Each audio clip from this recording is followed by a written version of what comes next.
And as a last resort, we will do so by force. In that case, Mr. Mescal, please confirm whether I understand the defense's position correctly. You vehemently oppose the law, refuse to stand trial, and request an alternative recourse to defend the honor of your guild. That's right! I demand a duel!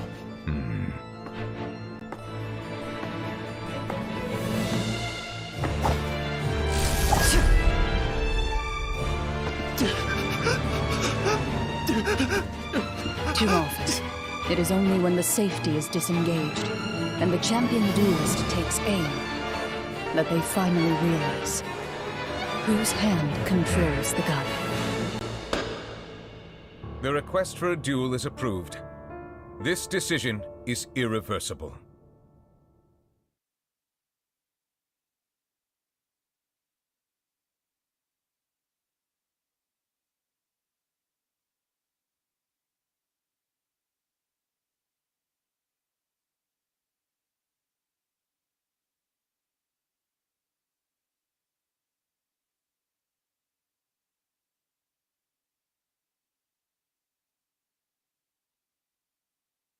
You got questions? You've come to the right person.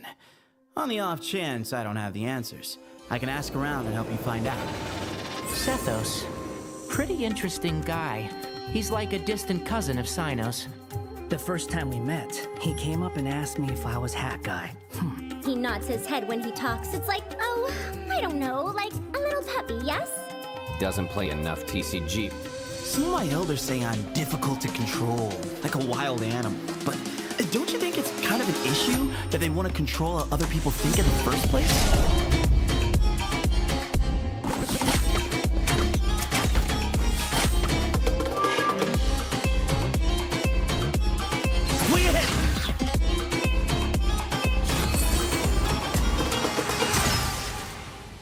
Sometimes an over-reliance on ancient wisdom can make you forget the strength that you and your companions already have.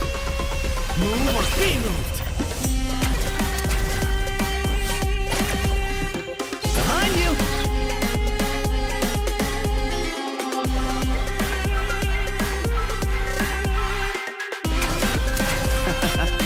Don't mention it. I'll protect you. Or you can protect me. Whatever works.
Hey, playing cards again? You know, the Prince Cup is about to kick off again this year. Want to sign up? Oh, I know that event. I was a contestant last year. This year's Prince Cup has its competition format upgraded comprehensively, with a considerable increase in prize money. Prize money? How much? In this Prince Cup, there's a total prize pool of $60,000 for each region. The champion will be awarded $16,000, and the runner-up will receive $8,000. The rest of the top 32 players will also get a corresponding amount of prize money. Hold on, did you just say each region? Exactly. This year, the Prince Cup has been fully upgraded with competitions unfolding in the Pacific and Atlantic regions respectively. That's 2 regions. So which region should I sign up for? That depends on your location. The Pacific region is for players from the Asia server and the Hong Kong, Macau, and Taiwan server. The Atlantic region is for players from the Europe server and the America server. You can sign up for only one region based on your location. I see. Let me check which region I should choose. Wait, I haven't finished. Each region has 3 competition stages, which include the Regional Wildcard Tournament, the regular season, and the knockout stage. Oh, sounds pretty complicated. Why so many stages? To ensure it's available to every player. After successfully registering for it, you're supposed to start with the Regional Wildcard. How does the Regional Wildcard work? The Regional Wildcard Tournament consists of 2 stages, with players following the rules of single elimination and the Swiss system respectively. First of all, based on the total number of registrations in your region, you need to win 3 to 4 single elimination matches to advance to the SS stage. And the top 9 at the SS stage can qualify as the regional top 32 and make it to the regular season. Do I only have one chance? This competition format sounds so cruel. No. It's true that one failure in the first few rounds of single elimination matches will deprive you of the qualification to advance, but so long as you make it to the SS stage, all the games that follow will give you a chance to start over again. You just said the top 8 would qualify as the regional top 32, but what about the rest of them? 8 players are selected from the Regional Wildcard Tournament, and the other 24 players are from the Community Tournament Cat's Tail Gathering. Together, these players make up the regional top 32. Whoa, it's not going to be easy to make it to the top 32, huh? I gotta gear up for this challenge. Then you don't have much time left now. The registration period for the Regional Wildcard Tournament in the 2 regions is from April 3rd to April 15th, with a slight difference in the tournament dates. That's April 26th to April 28th for the Atlantic Wildcard, and May 17th to May 19th for the Pacific one. Come on! Don't worry, it's gonna be easy as pie for me to advance to the top 32. It'll be great if you make it to the top 32. Starting from the regular season of the top 32, the matches will be live streamed on Twitch, TikTok, YouTube, and Twitter from start to finish. By then, the whole world will see your amazing card tactics. Wow, live stream from start to finish? So what are the exact dates for that? I'm gonna ask my friends to watch it. Both regions will have their regular seasons last for 5 weeks. The Atlantic region will get the dice rolling from May 3rd to June 2nd. Then it'll be followed by the matches in the Pacific region, starting from June 15th to July 14th. Oh yes, you'll have a week's hiatus after the first week of competition. Make sure to keep this time in mind. Alright, I'll surely remember it. I'm just wondering about the format of the online regular season. The 32 players will be randomly divided into 4 groups, with each group having double elimination matches respectively. Those who win the winner's bracket finals and the loser's bracket finals in each team will all advance to the knockout stage. Be it in the winner's bracket or the loser's bracket, it doesn't make a difference as long as you advance, right? Nah, the knockout stage will continue to use the double elimination rule. So if you've lost one match in the regular season and fall into the loser's bracket, then you'll only have one chance to lose at the knockout stage. I see. So we gotta do our best at every stage. That's right, and at the knockout stage. Then these 2 regions are also held at different times. It's from July 26th to July 28th for the Atlantic knockout stage, and from August 2nd to August 4th for the Pacific offline finals. My goal is to advance to the knockout stage. I gotta prepare my decks for the registration right away. Speaking of decks, do you know the rules adopted by the Prince Cup this time? Sure, just the best 2 out of 3, right? Nuh-uh. Except for the initial single elimination matches, the following ones will all follow the Conquest format. And remember, no duplicate characters in a contestant's decks. Got it. I'll make sure to prepare well. I can't wait. Hey, it's not even registration time yet. I'll repeat it for you, just in case you didn't catch it. You can register through the official website from April 3rd to April 15th. Mark the dates.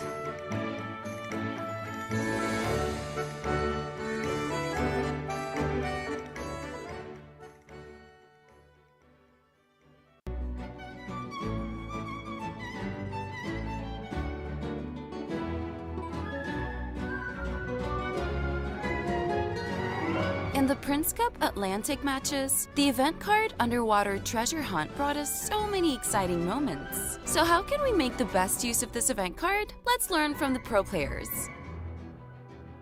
The key to using Underwater Treasure Hunt effectively is to have a stable card draw mechanism. Different decks will choose different tools.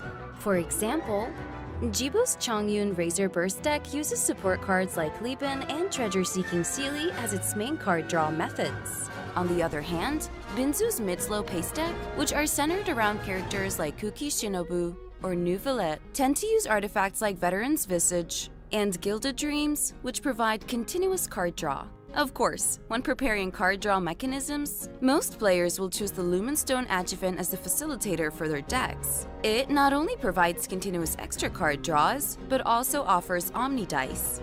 Lastly, it's crucial to pay attention to the timing of using Underwater Treasure Hunt. It's best to use it when you have enough card draw methods or when most of your deck has already been drawn. Using Underwater Treasure Hunt too early might prevent you from drawing other key cards in time. So keep that in mind. Please follow us for more Genius Invocation TCG tips, and see you next time!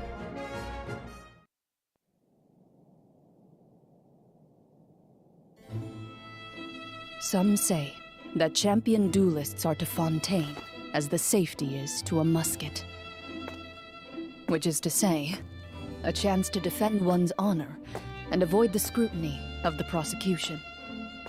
A way to unload the pent-up emotion in the courtroom without a violent eruption. But there's another way of looking at it, namely,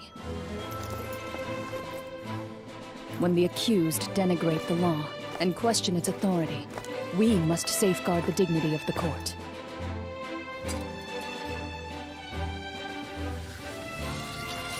And as a last resort, we will do so by force. In that case, Mr. Mescal, please confirm whether I understand the defense's position correctly.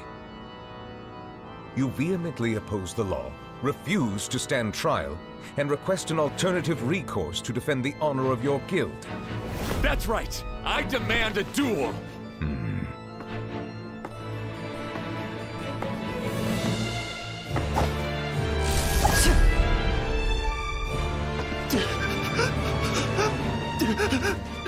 Too often, it is only when the safety is disengaged and the champion duelist takes aim that they finally realize whose hand controls the gun.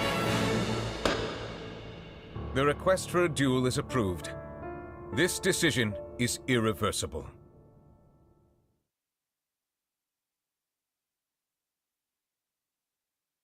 You got questions? You've come to the right person. On the off chance I don't have the answers, I can ask around and help you find out. Sethos. Pretty interesting guy. He's like a distant cousin of Cynos. The first time we met, he came up and asked me if I was Hat Guy. He nods his head when he talks. It's like, oh, I don't know, like a little puppy, yes? Doesn't play enough TCG. Some of my elders say I'm difficult to control, like a wild animal. But don't you think it's kind of an issue that they want to control how other people think in the first place?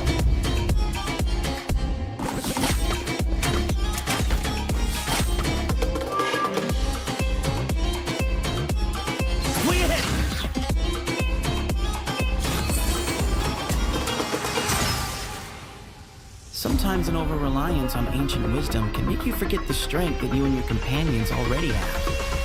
Move or be moved! Behind you!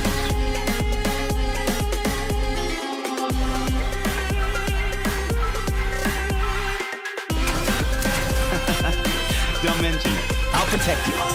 Or you can protect me. Whatever works.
Hey, playing cards again?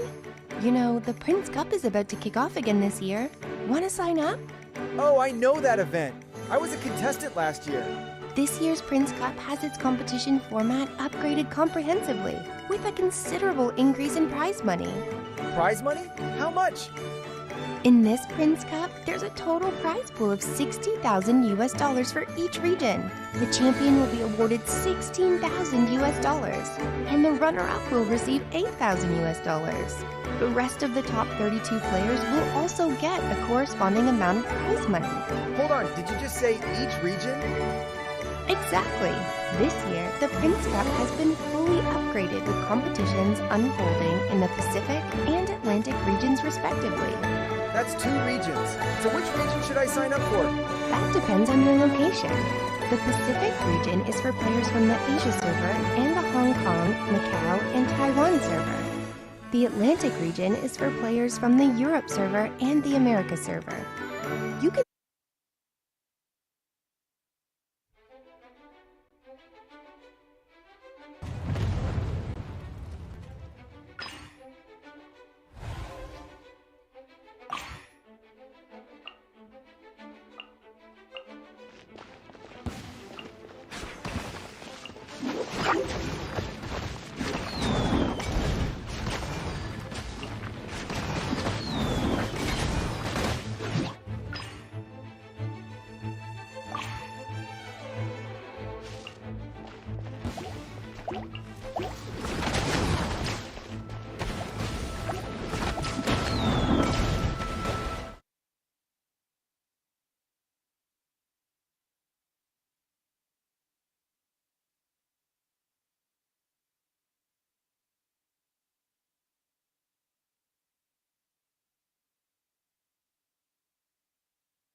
Playing cards again? You know, the Prince Cup is about to kick off again this year. Wanna sign up? Oh, I know that event. I was a contestant last year. This year's Prince Cup has its competition format upgraded comprehensively, with a considerable increase in prize money. Prize money? How much? In this Prince Cup, there's a total prize pool of $60,000 for each region. The champion will be awarded $16,000, and the runner-up will receive $8,000. The rest of the top 32 players will also get a corresponding amount of Pacific and Atlantic regions respectively. That's 2 regions. So which region should I sign up for? That depends on your location. The Pacific region is for players from the Asia server and the Hong Kong, Macau, and Taiwan server. The Atlantic region is for players from the Europe server and the America server. You can sign up for only one region to give you a chance to start over again. You just said the top 8 would...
qualify as the regional top 32, but what about the rest of them?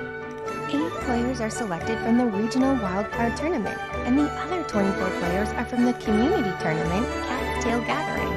Together, these players make up the Regional Top 32. Whoa, it's not going to be easy to make it to the top 32, huh? I gotta gear up for this challenge. Then you don't have much time left now. The registration period for the Regional Wildcard Tournament in the 2 regions is from April 3rd to April 15th, with a slight difference in the tournament dates. That's April 26th to April 28th for the Atlantic Wildcard, and May 17th to May 19th for the Pacific one. Come on! Don't worry, it's gonna be easy as pie for me to advance to the top 32. It'll be great if you make it to the top 32. Starting from the regular season of the top 32, the matches will be live streamed on Twitch, TikTok, YouTube, and Twitter from start to finish. By then, the whole world will see your amazing card tactics. Wow, live stream from start to finish? So what are the exact dates for that? I'm gonna ask my friends to watch it. Both regions will have their regular seasons last for 5 weeks. The Atlantic region will get the dice rolling from May 3rd to June 2nd.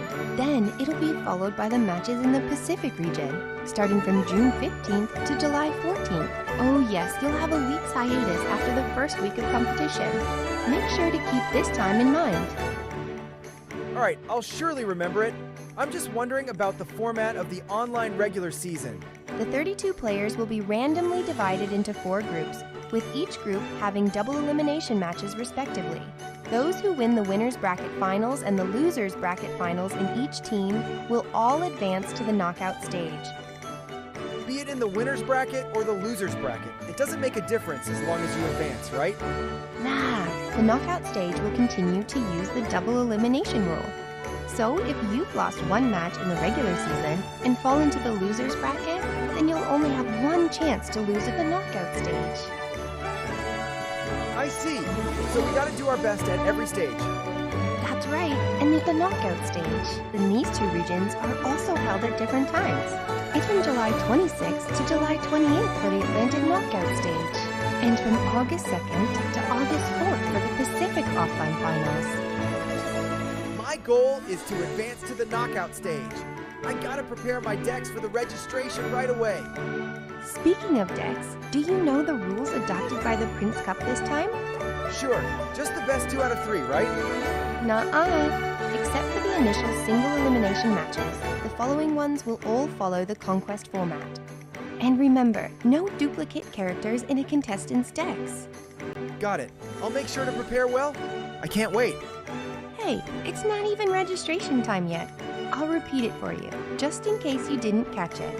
You can register through the official website from April 3rd to April 15th. Mark the dates.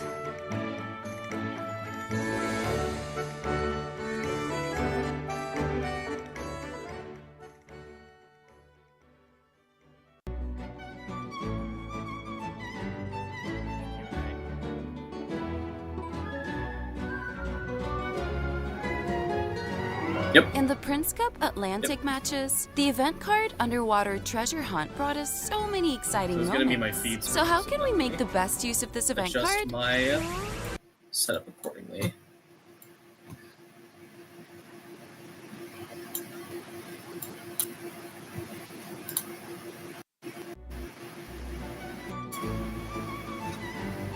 Do you think I'll need this light over here? In the Prince So you prefer to have it on, or I can the turn it event card off? Underwater Treasure Hunt brought us so many exciting moments. So how can we Cool. make the best use of this event card? Let's learn from the pro players. The key to using Underwater Treasure Hunt effectively is to have a stable card draw mechanism. Different decks will choose different tools. For example, Jibu's Chongyun Razor Burst deck uses support cards like Liban and Treasure Seeking Sealy as its main card draw method. This is what it'll look like without. Is it a little too dark? Mid-slow pace deck, which are centered around characters like Kuki Shinobu or Nouvelette, tend to use artifacts like Veteran's Visage and Gilded Dreams, which provide continuous card draw. Of course, when preparing card draw mechanisms, most players will choose the Lumenstone Adjuvant. Yeah, as you a think if I put it like facilitator behind for the green decks. screen it would help anything? I think not it'll only just bleed through at that provides rate, card right? draws, but also offers Omni Dice. Lastly, it's crucial to pay attention to the timing of using Underwater Treasure Hunt. It's best to use it when you have enough card draw methods, or when most of your deck has already been drawn. Using Oh, you want me to do a Underwater voice Treasure Hunt test? too early might prevent. Gotcha. Hello, everybody, and welcome to the Astro Carnival Prince Cup Atlantic. Atlantic, right? No, that's right. It's Pacific. Pacific for the 2024 championship of this year. We have 32 players today, and we're going to be seeing 8 of them advance all the way into the real-life Prince Cup produced here. And it's pretty incredible to see how far they're going to be coming, all this way all the way down from the Cast Hills Gathering into the top echelon, into being able to being flown in, to this competition in real life. It really is such a high honor, the high get as a Genius of Vacation TCG player. How's that? Okay. Yeah, my mic should stay here, consider my current setup, right? So.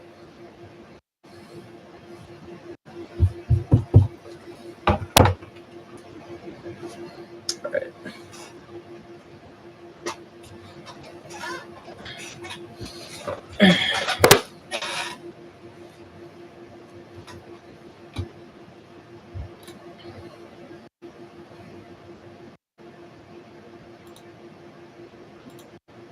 So, how long have you been working with vMix?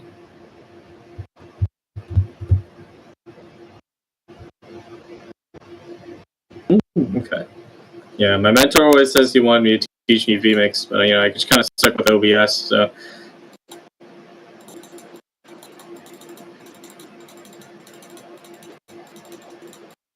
Hmm. Oh yeah, true. Yeah. What? No. Yeah. Let me try that. 1 second, okay? I need to adjust how I'm sitting. Okay. Need to make sure I don't slouch over. Do that. Let me do a little bit of this. And if I stretch my arms all the way out, just to reach my keyboard, my mouse, my phone. All right. This would be a good position for me. How about that?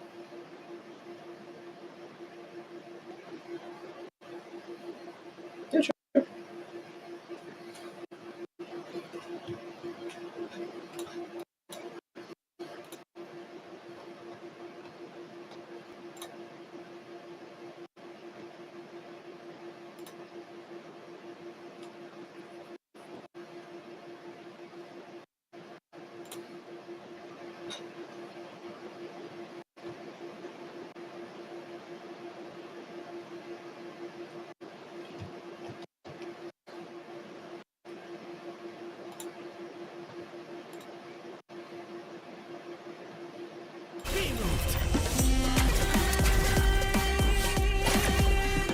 Behind you!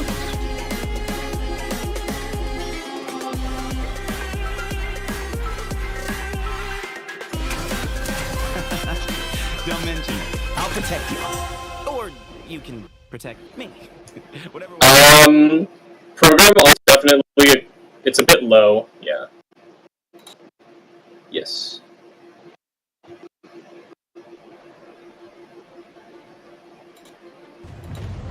Like currently, are you displaying like the Timmy and then like throws the card out?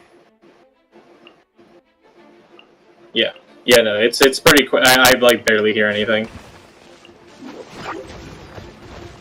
Ooh, look. Beautiful. I love that. Oh, I'd love to work with these assets. These are... Yo! A treasure hunt guide. I don't hear any of the program, no. Like, I assume I should be hearing a narrator right now from the Astro Carnival channel, so I hear nothing.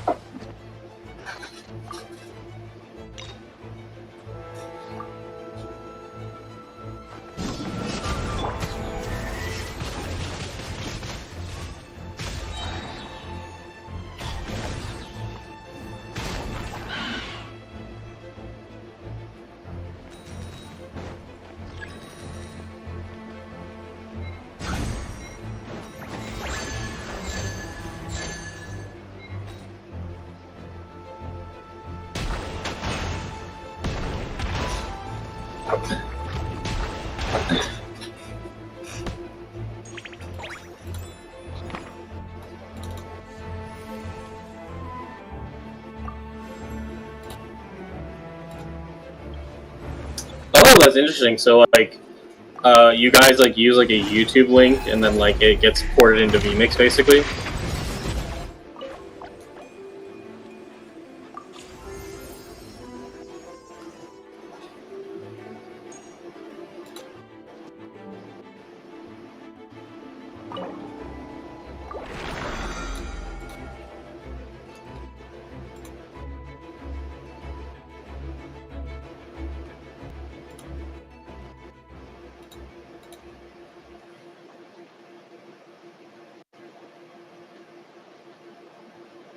Hey, playing cards again?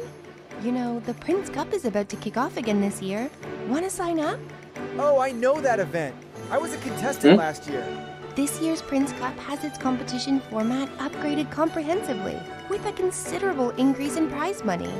Prize money? How much? In this Prince Cup, there's a total prize pool of $60,000 US for each region. The Current program should be the Purple Girl. And They're at the courtroom right now. There's a guy standing on a roof. The rest of the top 32 There's players nothing. will also get a corresponding amount of prize money. Oh, now my audio is region. Exactly. This year, the Prince Cup has been fully upgraded with competitions unfolding Now it's pushing my own Atlantic microphone. regions respectively. That's 2 regions. So which region? Like whatever I said like 5 minutes ago is now feeding back in. The Pacific region is for players from the Asia server and the Hong Kong, Macau, and Taiwan server. The Atlantic region is for players from the Europe server and the America server. You can sign up for only one region based on your location. I see. Let me check which region I should choose. Wait, I haven't finished. Each region has 3 competition stages, which include the Regional Wildcard Tournament, the regular season, and the knockout stage. Oh, sounds pretty complicated. Why so many stages? To ensure it's available to every player. After successfully registering for it, you're supposed to start with the Regional Wildcard. How does the Regional Wildcard work? The Regional Wildcard Tournament consists of 2 stages, with players following the rules of single elimination and the Swiss system respectively. First of all, based on the total number of registrations in your region, you need to win 3 to 4 single elimination matches to advance to the SS stage. And the top 9 at the SS stage can qualify as the regional top 32 and make it to the regular season. Do I only have one chance? This competition format sounds so cruel. No. It's true that one failure in the first few rounds of single elimination matches will deprive you of the qualification to advance, but so long as you make it to the SS stage, all the games that follow will give you a chance to start over again. You just said the top 8 would qualify as the regional top 32, but what about the rest of them? 8 players are selected from the Regional Wildcard Tournament, and the other 24 players are from the Community Tournament, Cat's Tail Gathering. Together, these players make up the regional top 32. Whoa, it's not going to be easy to make it to the top 32, huh? I gotta gear up for this challenge. Then you don't have much time left now. The registration period for the Regional Wildcard Tournament in the 2 regions is from April 3rd to April 15th. With a Yeah, hi. Welcome back to the Asher Carnival 2024. Today we're going to be looking at Glass versus Flash on the first round, DRM versus Minty on the second, All versus Fiend on the third round, and Koji versus Z Kremlet on the final round. It's going to be quite the amount of series today that we're looking at. I recognize a lot of the names here. I'm sure we'll talk about that as soon as we get to there. But nonetheless, we are going to be here, and we are joined by Windflower Leah. Oh my goodness! My favorite co-caster is here back at it again. My favorite co-cast at it again. But yes, anyway, right now we are going to be waiting until we catch it and log onto VMix before we get started. How's that, Sarah? Using underwater treasure hunt too early might prevent you from drawing other key cards. Yeah, we're having some audio problems, so keep that in mind. No worries. Please follow us for more Genius Invocation TCG tips, and see you next time.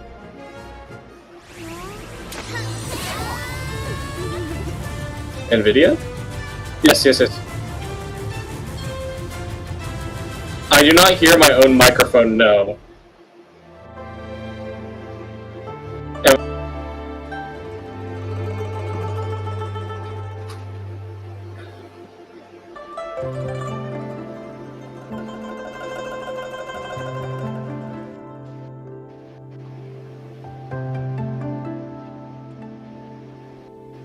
What are you doing?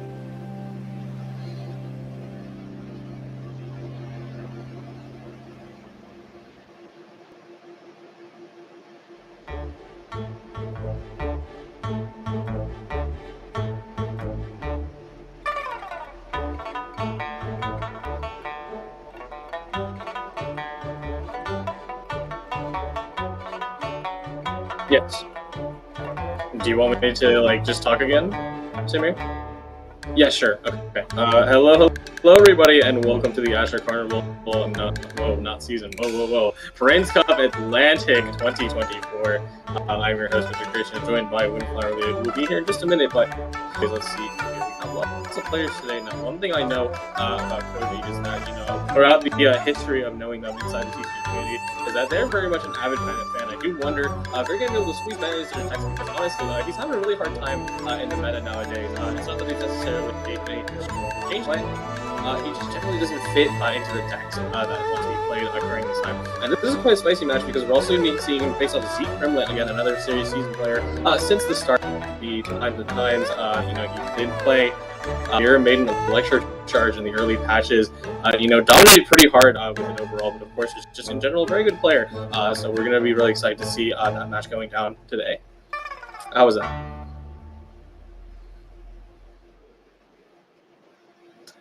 That would be a question for Samir.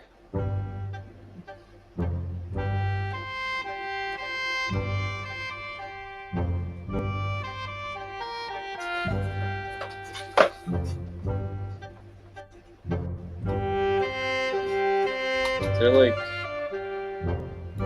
oh, here's the chat box. I didn't see that. Hi.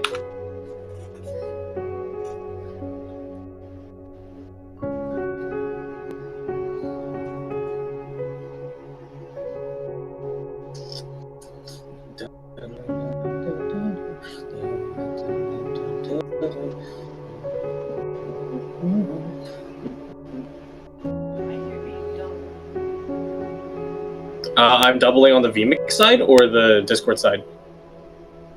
Because we're in Discord. I hear you in here and then you in VMix. So let me there.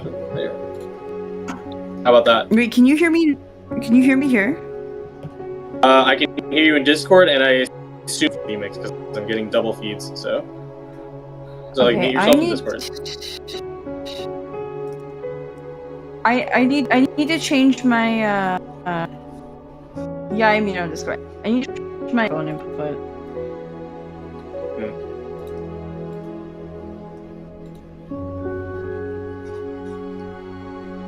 Yeah. Okay, so we're using a double feed.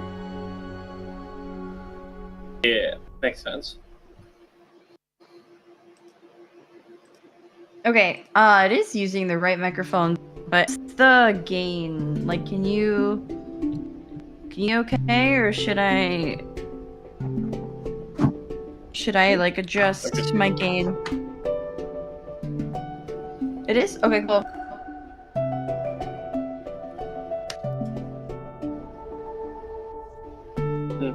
So, hello travelers and welcome to the Pacific Prince Cup Tournament. I am your caster, Leah, aka Windflower Leah, and joining with me here is Kojo.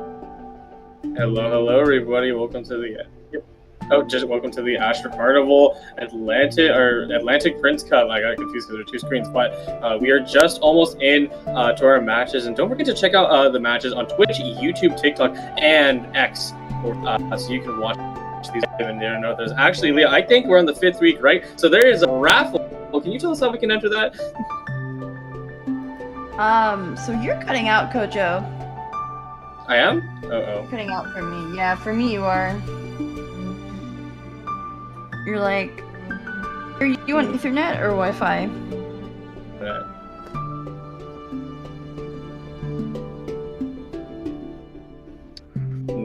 Am I cutting out for you, or?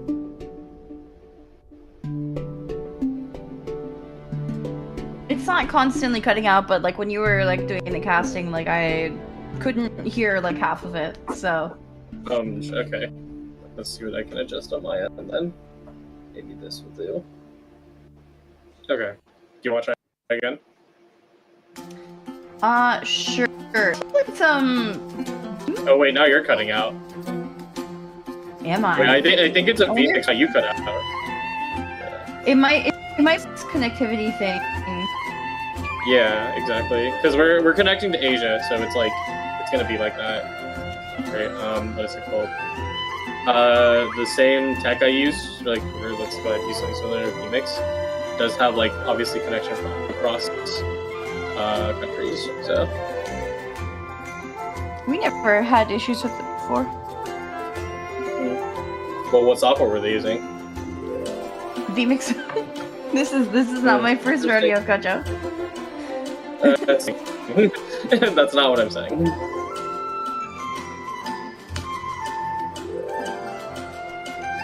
But yeah, do you hear, like, a squeaking sound? I do. So I think there's background noise from side, but wait, it cut out. I mean, it's fine. Is it cutting out? Okay, so we're definitely having connectors.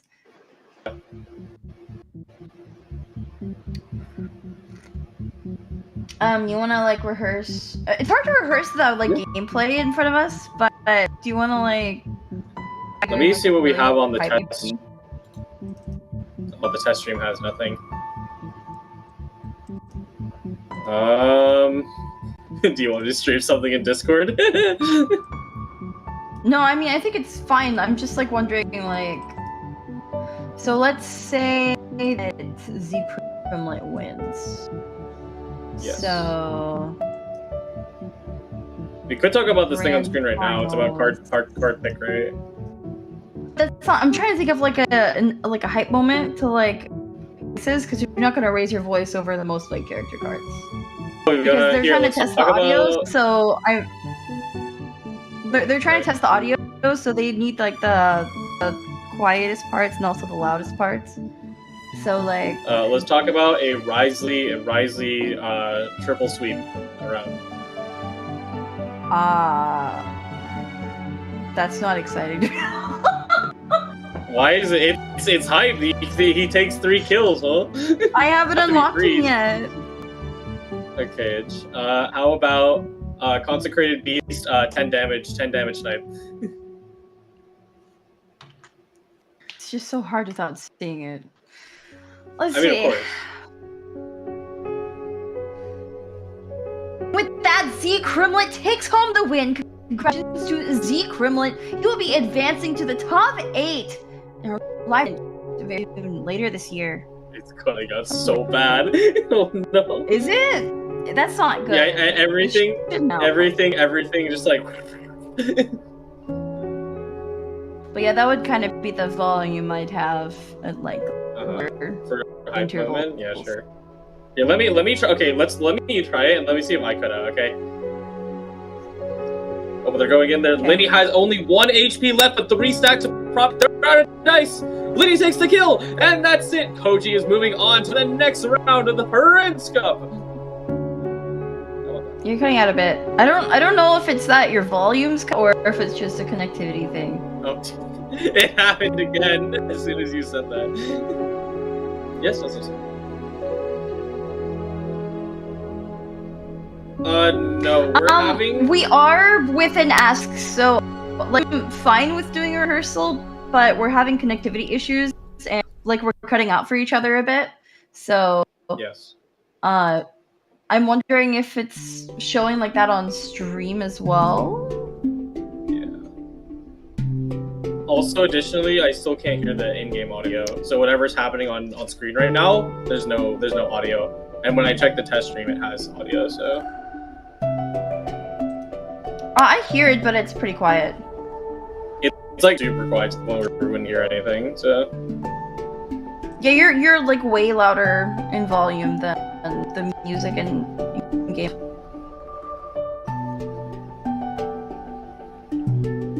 Yeah, it's pretty good, but I don't even hear game audio at all.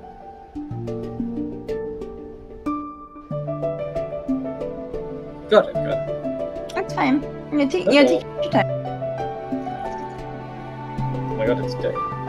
Yo, Layla with a second place band pick rate. Of course she does. And a Herald on 3rd. No way. Oh my god, can you imagine what deck is in that category that's been banned every time? It's called MES. No way. Is that statistics from Wildcard there?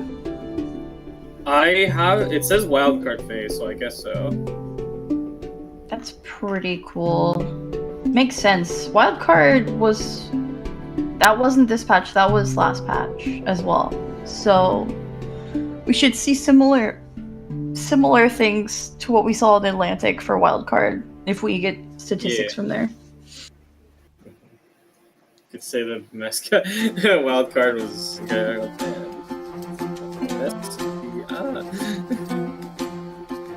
This like green screen thing, by the way, works super well. Actually, this is way better solution than Discord. Yeah. Yeah, no, of course. Like we always wanted green screens to be the ideal, but of course that implies that everyone has to buy it. So. No, I mean like I don't have a green screen, but like the NVIDIA program actually does a really good job of it. Like in comparison. Yeah. So did you thanks to the stream deck that put it in? Say what now? Because I can't really hear. they pinged us saying that they update like the briefing deck with like information on how to do like a bridging. Hold on, all of that cut out. Said updated deck, and then what was after that? Yeah, so they pinged alters like an updated briefing PowerPoint with like Right. information on how to use a virtual green screen instead of like one in person. The reason why I was like 5 minutes late is because I was configuring it, and it actually works super well. See if I Like, see this now. this works way better than using the Discord background, I think. Oh, this is cool. Yeah, no, they have this. We're on I'm using Ethernet. Ethernet. I mean, at least I am. Yeah, we're on Ethernet. I'm like 1 gig fiber internet, like really good internet.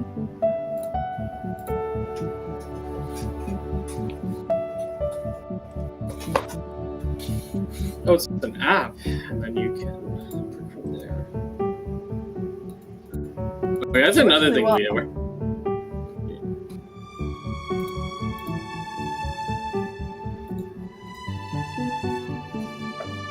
Yeah.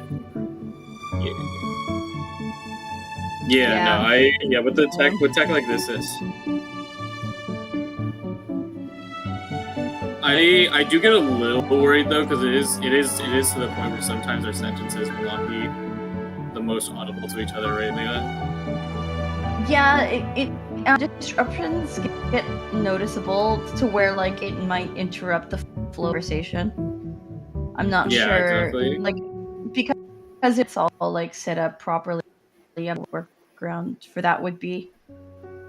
Yeah. It could just be. The only workaround I can think of is that like if we're muted on the broadcast side and then we talk through Discord like this, right? Like if we. No, but then.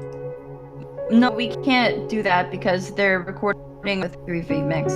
If we want to talk. No, yeah. We'll talk, yeah, like we can't do that. Like anything we say on Discord won't be on stream. No, yeah, I know that. It's like if you can mute the client side, if you can mute client side audio, like that's my like proposed solution, but that's like difficult.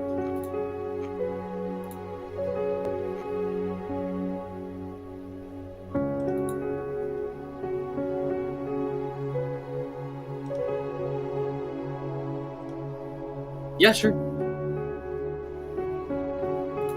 Of course. Leah, we have the visual in front of us, right? Yes. So. Okay, cool.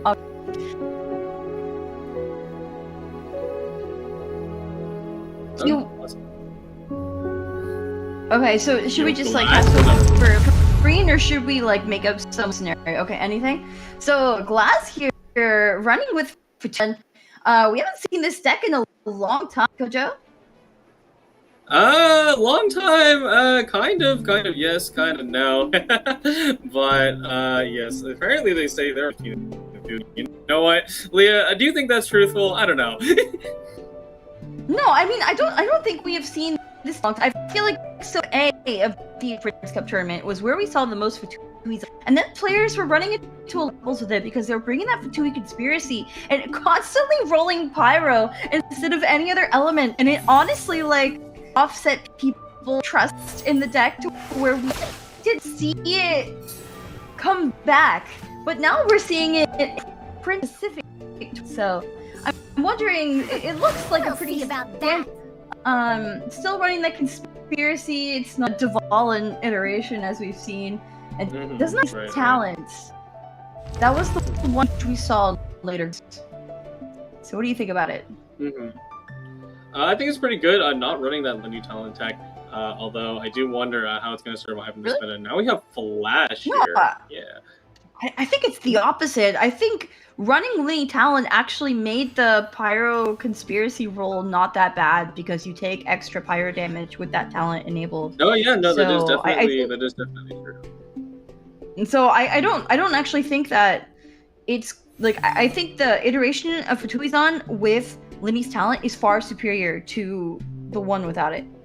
But it looks like Flash is bringing this Mona Signora Thunder Manifestation deck. Of course, this is the deck choice players thought to bring after Yulan underwent some changes. And this was also very popular, I remember, during the Asia Invitational. Yeah, absolutely. No one can go away from the good old classic combo of Thundering Manifestation and Senora, the duo picking for vengeance on the Raiden Shogun. But Flash here also says, and the other one, round 15, aren't these both like fast decks? I have no idea what you just said, but it looks like Flash Slow was bringing King Squire, and I'm not sure who that's supposed to go on. Yeah, no, secretly, like, you know, think about it, right? Like here's like in the shape of the bow, so like they can probably like fire like lightning bolts off of it. But I don't know, we'll see. Let them cook. It's tuning fodder, trust. You know, that would probably work better in some of the discard decks that came out. Yeah. No, you see, secretly they're going. Oh, they don't. You know what? They have two Senora clearly. They will tune it, will summon Kusa, and then they will discard it. I don't see.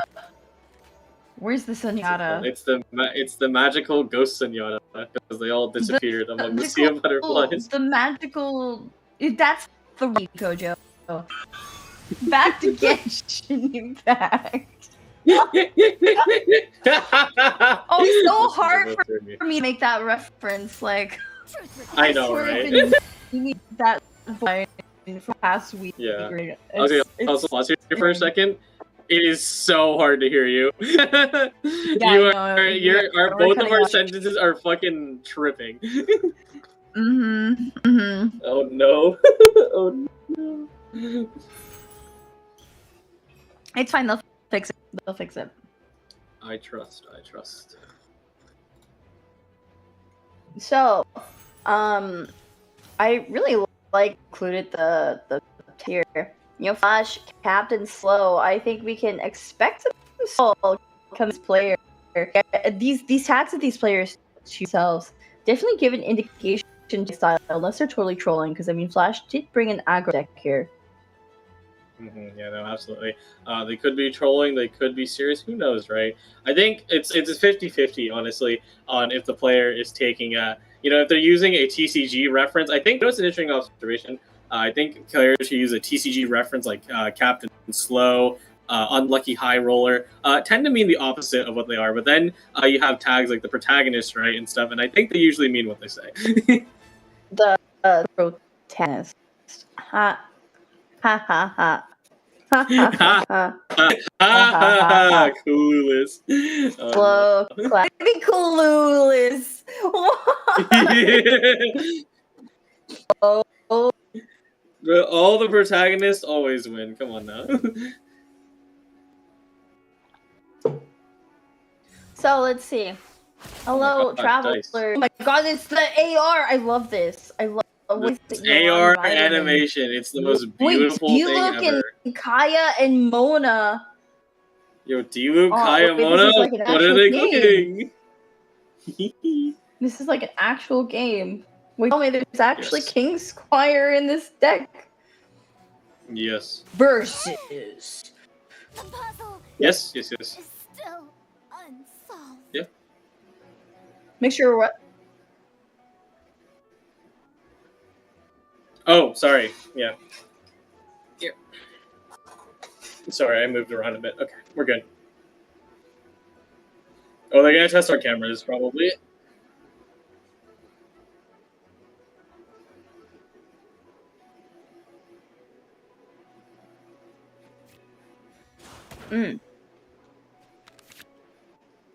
Yeah, sure, we can do that. Absolutely. Yep. You gonna start it, Leah? Yes, get my document up. Yeah, sure. Let me get that It as well. doesn't have to be like serious though. No, I wanna test it out. Where is my? It's it's here. It's in the group. Yeah, I think I'm on a different Google. A second. No, you're good. Okay, I got it. Is this Samir? Is this the test, or are we simulating a match? Or are we simulating? I think it's a proper. So just be ready to go through whatever they show us. Because they're on a match screen right now. Okay, here we go.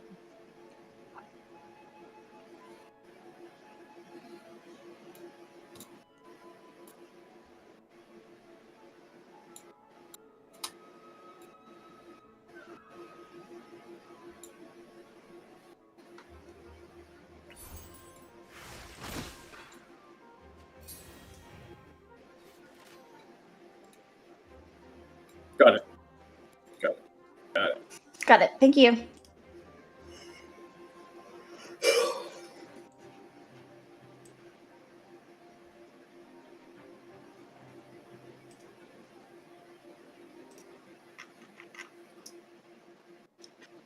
Carnival Prince Cup Pacific Tournament. Yep. I think when does the seems to play before the stream? I think we can ask. They're not showing the video at all.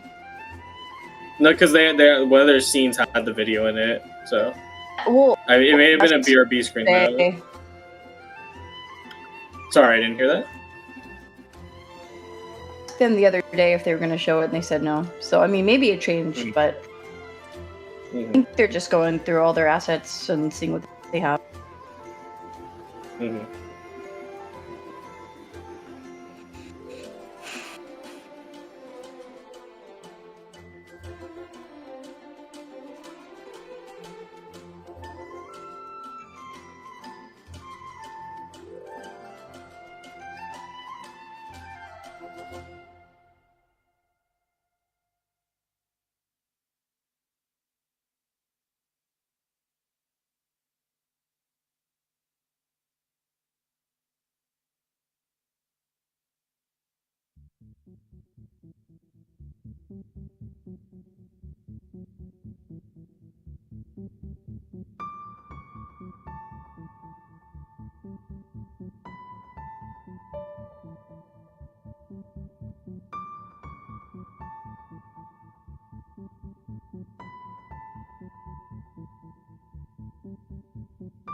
To the both low bracket finals, you'll get 100.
Which timer? There's a clock. There's...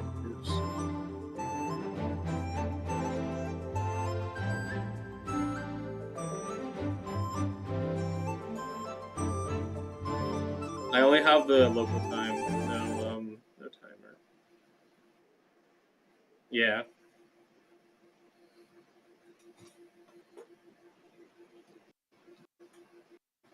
Oh, closed.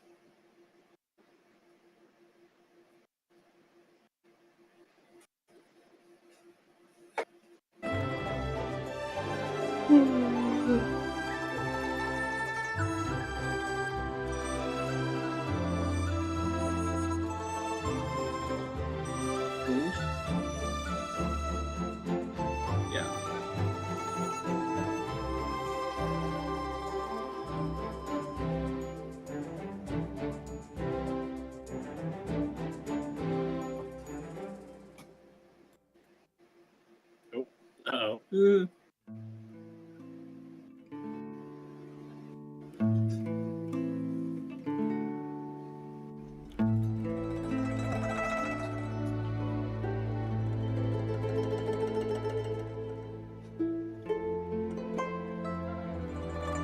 Yep. So new. Sure. Whoa! Did you see that? Thundering. Wait, sarcasm or like serious? They did the AR thing and the Thundering Manifestation fucking body checked Lenny. Watch. Oh no, they're not doing it. No! Oh, they killed Farzan. Wait, is this AR screen adaptable? No way. Leah, the AR screen might be adaptable. That's so cool, though. I didn't. I said it right. Like, you know, like you just do one AR film and it's like, oh, that's pretty cool. But it's adaptable? That's crazy.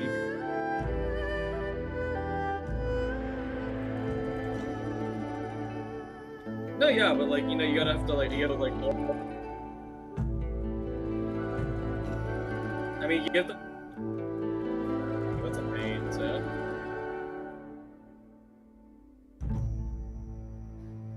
Yep.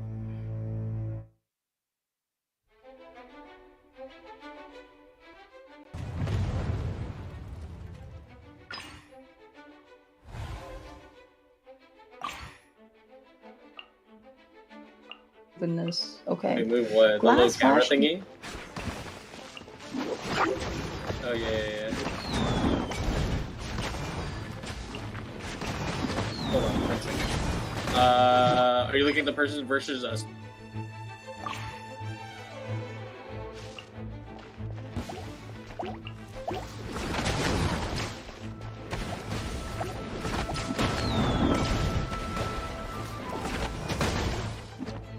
Haven't received that document yet, right? So We did. They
Playing cards again?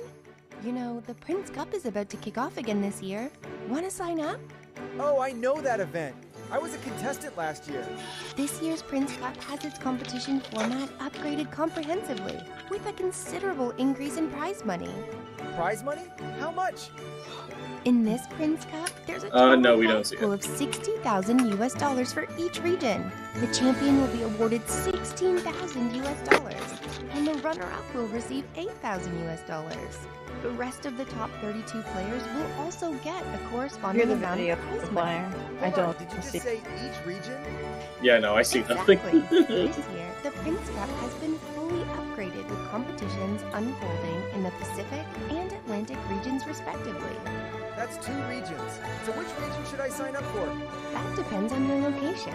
The Pacific region is for players from the Asia server and the Hong Kong, Macau, and Taiwan server. The Atlantic region is for I watched players that from the part, Europe animation. server and the America server. No, Sign up for only one region don't do that. based on your location. I see. Let They me don't check what, which region huh? I should choose. Wait, I haven't Right now, finished. we're in Each rehearsal. region has 3 Now, competition I said stages, I which include the won. regional wildcard tournament, the regular Oh, season, I was and like, the I thought I'm you not said gonna do it I'm gonna now. go- Are you Oh, crazy? Sounds pretty complicated. Hell no. Why so many stages? No. To ensure it's available to every player. After successfully registering I don't know, for it, because I'm your saying that because I'm players like, I start don't know if I want to with the like regional wildcard. make a video How out does of the it. regional wildcard work? Because it's Also, I don't- I'm not chunky. It's sure like Wildcard sure. tournament consists Okay, of 2 let's put that aside for stages, now. with I'm not players sure following what's the going Yeah, on right now, but I single think elimination Xiomar and the can't Swiss hear system us. respectively. First of all, based on the Here, total let me number of here. registrations in your Let me region, put bullets you need to pinging. win 3 to 4 single elimination matches to advance to the SS stage. And the top There, 9 at touch. the SS stage can qualify as the Uh, regional top no. 32 and make it to the regular We season. see. Do I only have one chance? This competition format sounds so cruel. No. We see ban It's rates. true Sorry. that one failure in the first few rounds of single elimination matches will deprive you of the qualification to advance, but so long as you make it to the SS stage, all the games that follow will give you a chance to start over. Can you? We sent it in Sorry. Discord. The top 8 would qualify as the regional top 32, but what about the rest of them? 8 players are selected from I'm the you regional can hear wildcard what tournament, we're and typing the on other Discord, 24 if that makes it players are from the easier. Community tournament, Yeah. Tail Gathering. Join the Discord call so These might hear. players make up the regional top 32. Whoa, it's not going to be easy to make it to the top 32, huh? I got to gear up for this challenge. Then you don't have much time left now. The registration period for the regional wildcard tournament in the 2 regions is from April 3rd to April 15th, with a slight difference in the tournament dates. That's April 26th to April 28th for the Atlantic wildcard, and May 17th to May 19th for the Pacific one. Come on, don't worry. It's going to be easy as pie for me to advance to the top 32. It'll be great if you make it to the top 32. Starting from the regular season of the top 32, the matches will be live streamed on Twitch, TikTok, YouTube, and Twitter from start to finish. By then, the whole world will see your amazing card tactics. Wow, live stream from start to finish? So what are the exact dates for that? I'm going to ask my friends to watch it. Both regions will have their regular seasons last for 5 weeks. The Atlantic region will get the dice rolling from May 3rd to June 2nd. Then it'll be followed by the matches in the Pacific region, starting from June 15th to July 14th. Oh yes, you'll have a week's hiatus after the first week of competition. Make sure to keep this time in mind. Alright, I'll surely remember it. I'm just wondering about the format of the online regular season. The 32 players will be randomly divided into 4 groups, with each group having double elimination matches respectively. Those who win the winner's bracket finals and the loser's bracket finals in each team will all advance to the knockout stage. Be it in the winner's bracket or the loser's bracket, it doesn't make a difference as long as you advance, right? Yeah, the knockout stage will continue to use the double elimination rule. So if you've lost one match in the regular season and fall into the loser's bracket, then you'll only have one chance to lose at the knockout stage. I see. So we gotta do our best at every stage. That's right, and there's a knockout stage. And these 2 regions are also held at different times. It's from July 26th to July 28th for the Atlantic knockout stage, and from August 2nd to August 4th for the Pacific offline finals. My goal is to advance to the knockout stage. I I gotta prepare my decks for the registration right away. Speaking of decks, do you know the rules adopted by the Prince Cup this time? Sure, just the best 2 out of 3, right? Nuh-uh. Except for the initial single elimination matches, the following ones will all follow the Conquest format. And remember, no duplicate characters in a contestant's decks. Got it. I'll make sure to prepare well. I can't wait. Hey, it's not even registration time yet. I'll repeat it for you, just in case you didn't catch it. You can register through the official website from April 3rd to April 15th. Mark the dates.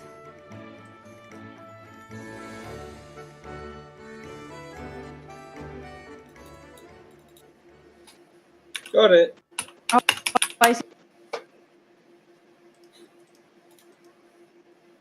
Hunt brought us so many exciting moments. So how can we make the best use of this event? No, I'm joking because it's already saw the video. No. Mark the dates.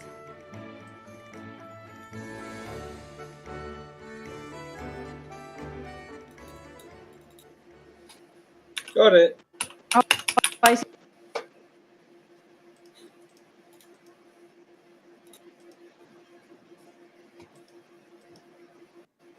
I see it now.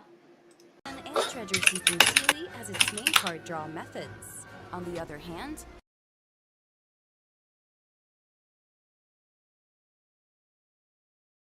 Binzu's mid-slow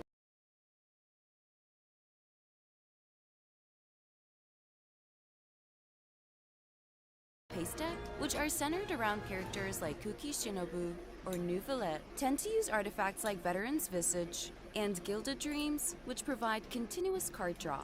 Of course, when preparing card draw mechanisms, most players will choose the Lumenstone Adjuvant as the facilitator for their decks. It not only provides continuous extra card draws, but also offers Omni Dice. Lastly, it's crucial to pay attention to the timing of using Underwater Treasure Hunt. It's best to use it when you have enough card draw methods, or when most of your deck has already been drawn. Using Underwater Treasure Hunt too early might prevent you from drawing other key cards in time. So keep that in mind. Please follow us for more Genius Invocation TCG tips, and see you next time!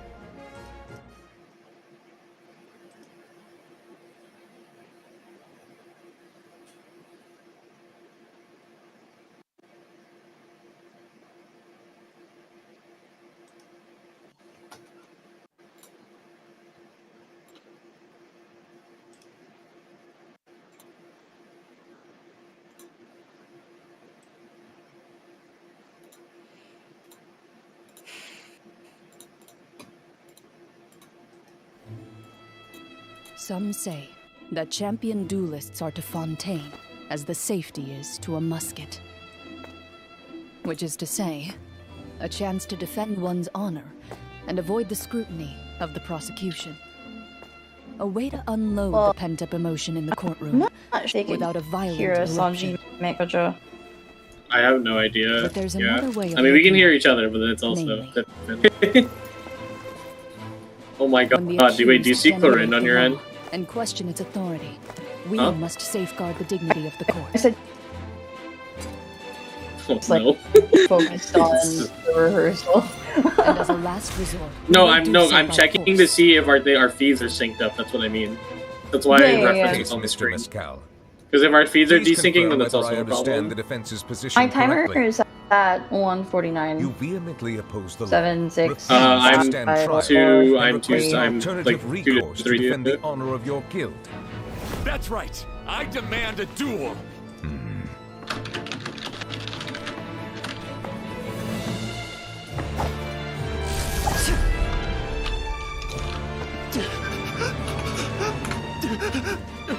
Too often, it is only when the safety is disengaged and the champion duelist takes aim that they finally realize whose hand controls the gun. The request for a duel is approved. This decision is irreversible.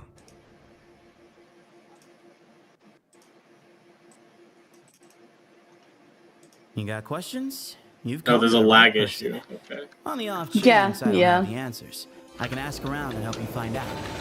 Sethos. Pretty interesting guy. He's like a distant cousin of Sinos.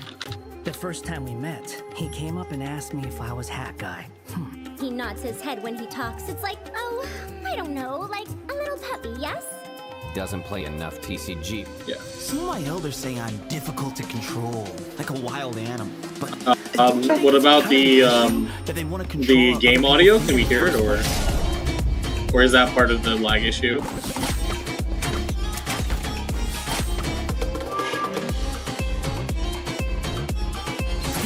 Oh, okay.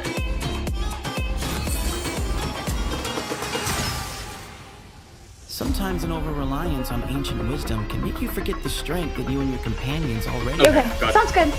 Is it possible to get the volume up on the stream audio? Behind you!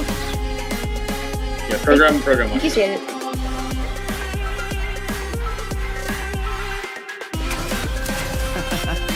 Don't mention it. I'll protect you. Or you can protect me. Whatever works. So yeah, I think VMix is too many issues. So VMix is being a silly Billy. I mean, we might have similar issues at Discord.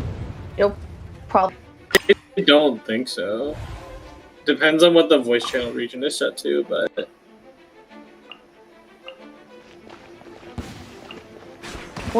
What's gonna be set to?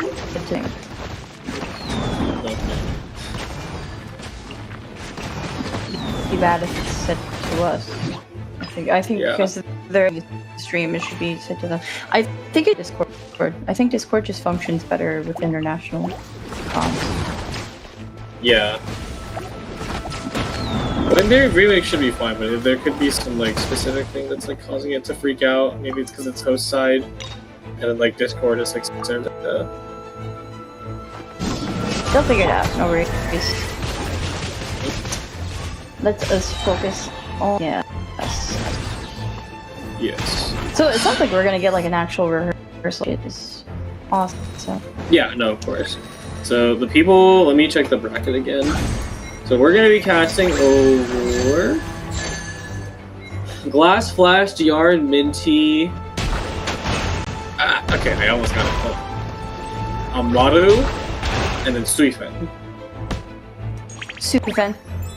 It's not Sui. There's no I. Suifen. Got it.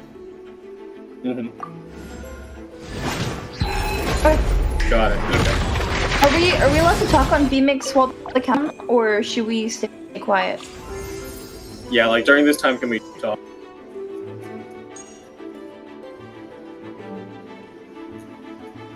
Got it. Okay. That's good. So yeah, Sufen.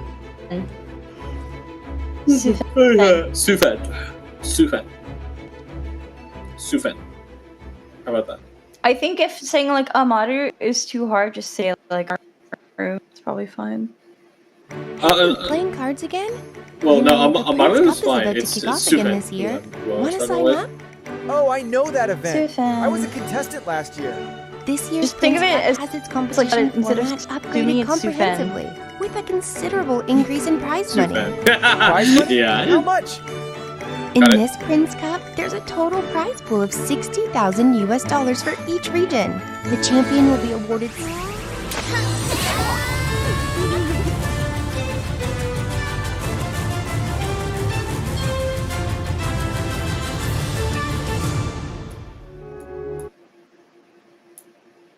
Hello, Trav. Welcome to the Astro Carnival tournament.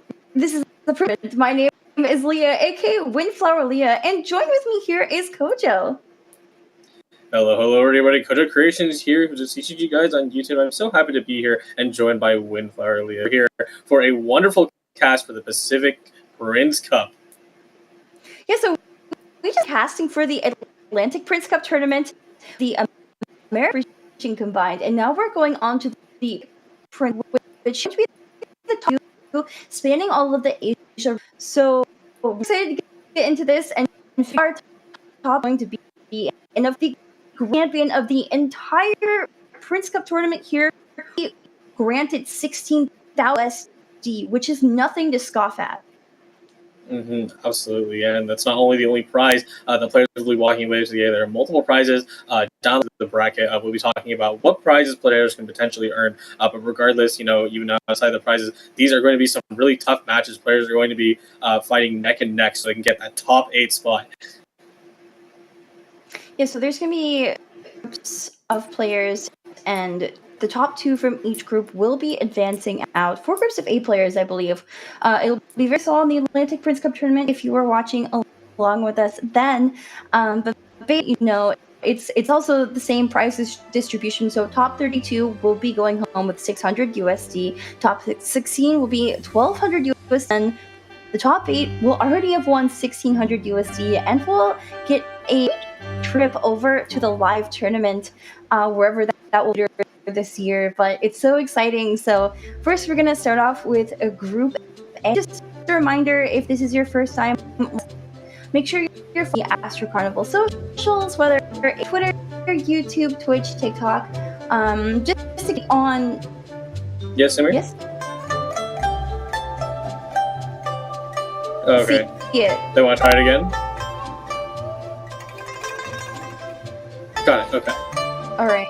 Yeah, we don't see it, so... It should be on right You got now. questions? There we go. You've come to the right person. We see it. On the off chance I don't have the answers, Okay, I can ask good around start. and help you find out. Unfortunately, the audio was so cutty, I Interesting unfortunately guy. heard like none He's of it. like a distant cousin of Sinos. The first time we met, he came up and asked me if I was hat guy. He nods his head when he talks. What do you It's mean? like, oh, I don't know, like Do you a mean little in terms of puppy, yes? information? I was able to piece Doesn't together play most of the enough info, TCG. Some of my elders say I'm difficult to control, like a wild animal. But don't you think it's kind of an issue that they want to control how other people think in the first place?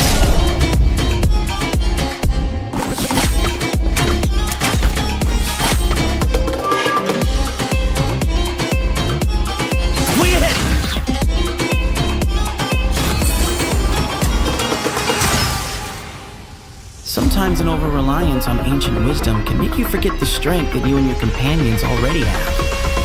Move or be moved! Behind you!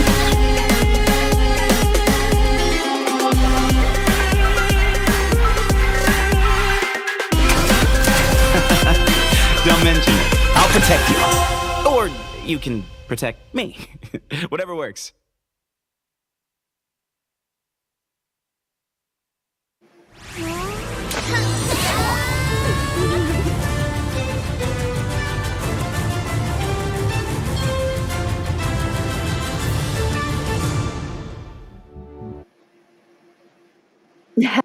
Hello, and welcome to the Astro Carnival Prince Cup Pacific Tournament.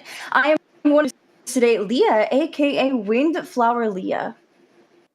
Hello everybody, I'm Kodo Creations here back again with another cast for a wonderful time at the Prince Cup Pacific. Aren't you excited to be here, Leah? I am very excited here. We just wrapped up casting over the Atlantic Prince Cup Tournament, where we determined the top America's how to do the same all over again, but with the 8. So basically, we're going to have 4 groups of 8 players, and the top 2 from each group will advance to that live tournament later and win 1,600 USD in the process. And of course, the grand champion of the Prince Cup tournament will with that 16,000 USD. So let us scoff at. There is a stake for these players here, and I'm really just excited to get into it. The new patch of TCG content to go through. Yes, absolutely. There's a ton of new cards this patch. Going to be a really big meta shift from what we saw over in the Atlantic, right? I believe it is 10 new character cards or 9 new character cards, which is going to shake up everything entirely, as well as the action card list. Yeah, so I mean, there's a whole lot of new character cards introduced and a really interesting monster. But first, I believe we're gonna get into our bracket. On the screen, you should see the regular season bracket for the Pacific tournament. We're gonna start with Group A, our first best of 3. Just a reminder, if you're unfamiliar with the rules here, each set is going to be 3 in open deck format, which means that these players will bring 3 units with no repeating characters. The opponent's full deck list on deck, and then they'll have to play the other two every time they win with the deck. So this match is going to be Glass versus Ash. The winner of that will go on to the winner's second round and face off between Darian and Minty, and then we'll have versus Sufen and Koji versus Z. That's right. And as you can see, there are two separate brackets. The upper one is if you continue to win, you'll be able to make it all the way to the Prince Cup at that very end slot and have to play the last matches. But if you do fall, you do get at least one more chance. But that lower bracket is going to be a fight for your life. Not only do you have to play more matches, but you also may, have a chance to encounter, your previous opponent. So it really is a struggle, but one that'll be all the worthwhile because, of course, if you make it all the way out, you also get to Prince Cup. Yeah, so we do have 2 lives here, and if you get a lower bracket, you can left to make it through. But some interesting statistics from the card tournament. This was basically the usage rates of all of these characters. Wild card. So there were 2 different tournaments that led into the Prince Cup Pacific. Wild card, that's where 6 come from. There's also the series. So the wild card was one anyone could sign up for and qualify.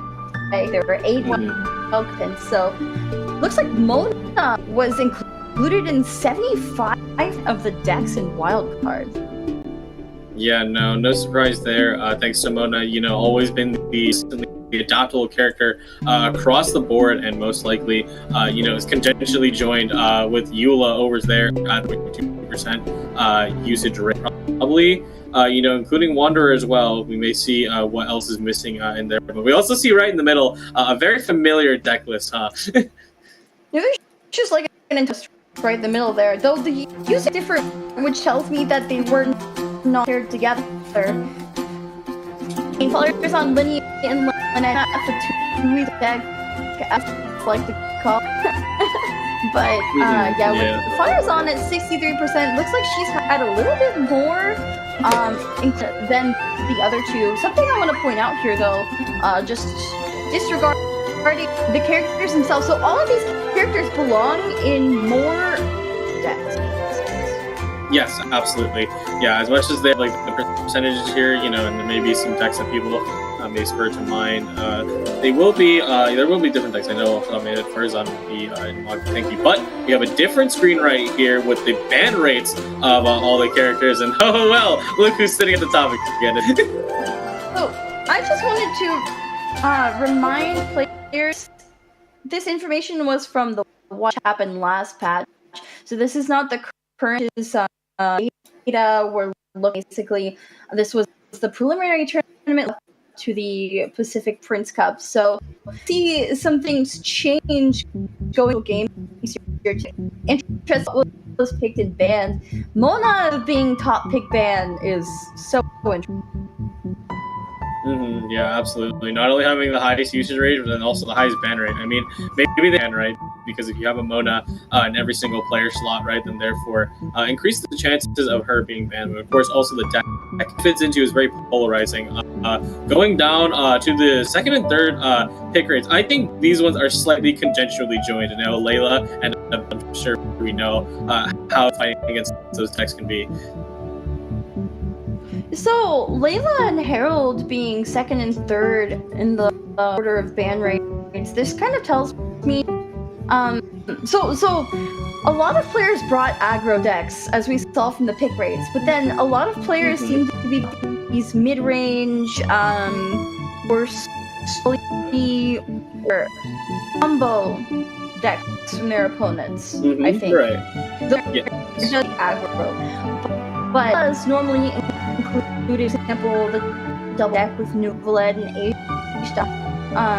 She's there by application, and she's also included in all decks. See, I guess that makes sense. Something like I really want to go get slow. That's gonna try to survive. Right, absolutely. Yeah, I can definitely think of the fact that, right, even without piercing too far into deck lists, that can really stop an aggro deck is, stopping them entirely, right? So we not only, with these two characters, we're going to have access to freeze, but with also access to that special and ability, Curse the Undercurrent. Current has been extremely powerful. I always to see Harold's talent pop up, but here we go. It looks like we're ready. Our players are also getting ready to get our first best of 3 for group. It is Glass, the round 15 enthusiast versus Edge Captain Slow players. Why don't he stall? Yeah, I don't see stall. Where is this stall you speak of? But yes, looks like, the only option that they have is that looks like they both banned each other's Kuki, Yayao, Herald list, which is quite the surprise. So this is going to be an all aggro match. How are you expecting this to play out on the side of these players? So I just want to say this checks out with the ban rates at least. I know, you know what? You're absolutely right. Exact mirror, right? So I mean, its first is Mona Signora Thunder Manifest and this and so then it's gonna be, I don't know, you think is favorite to win. Depending on how it goes, we could potentially see a mirror on either side, right? Whoever wins, and then they have to pick up the next deck. That'd be pretty funny. Yeah, but this immediate match on Mona Thunder Signora, what do you think is favored to win? In theory, I would say that Mona has the edge because it has not only freeze, but then Senora has the revive, so as much as Farazan can throw out a lot of damage, she still needs to break past that. But of course, you can never deny the power of Fatuizan because Fatuizan herself, right? If I win, so. So my opinion on this, actually won round 2 with Fatuizan. So I believe in the Fatuizan. Kind of a battle to see who rolls better, but here we have Glass's Fatuizan deck. Of course, Fatui resident, Lenny and Lynette, and Thon for the Zon. Fatuizan, that's the joke.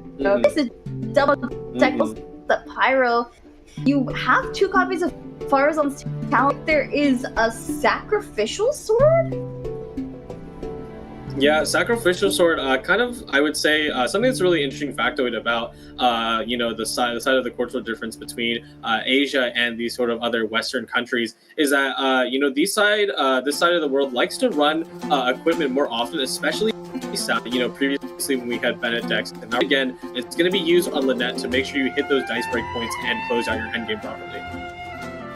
I know in a Prince Cup, we'd see Lynette. I think we also saw Travel Sword at one point. So I know players do like to change up the composition of their decks just based on what their preferences are.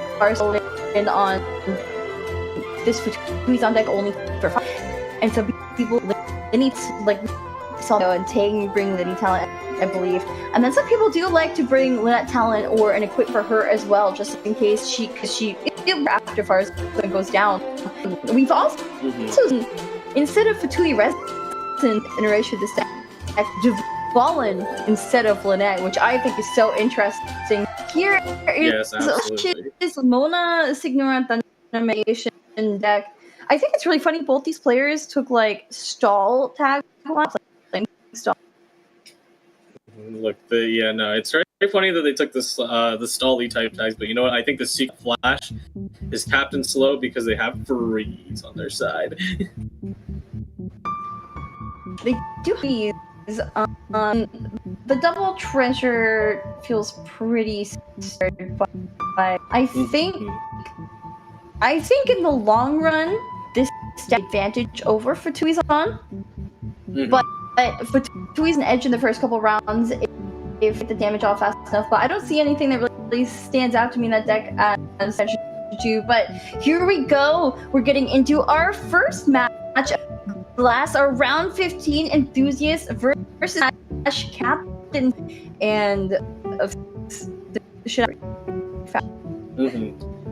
Yeah, absolutely. I personally am thinking that you know, I'm still on the side of a Senora having a little bit more favor in this matchup. But we will see. You know, Fasui's on duo, Fasui's on Zoo, and you know, we'll see if they can quickly squeeze out all that damage in the first 2 rounds.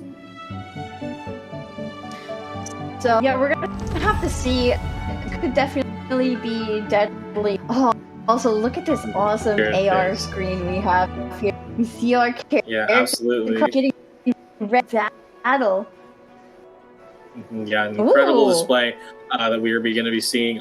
I really love the demo. But starting off on the, it's really interesting, right? The Senora start. Can you talk about why you know that is the case? Okay. Alright, so that Senora start's super interesting to me because normally I think the line is you start Mona skill and you can skill twice. So right, absolutely. What do you think the goal is, Senora? The goal there, pretty much almost always when you're playing these kind of decks, is that you're trying to field off the application early, so that way you don't take too much damage later on. Yep. Yes. Yep. So, like, you want us to unmute in Discord? Yeah, of course. Do you want us to press it now, or are you just... No. Okay, got it. So we'll cast it. Gotcha. Okay. Alright, so, here, from glass, we should line. just see Linny prop arrow. Yeah, I actually think huge for first double Wolverines. I think is gonna have a lot Leah, of damage. I can hear you. Leah? Can you hear me?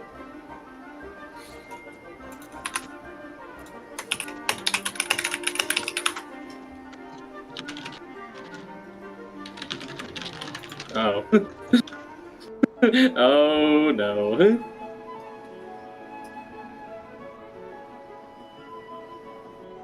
Stuff my volume.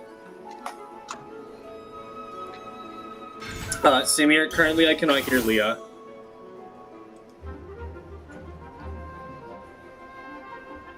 Okay, no problem. Just let me know. Wait, I can't hear Shamir either.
Hello, Leah?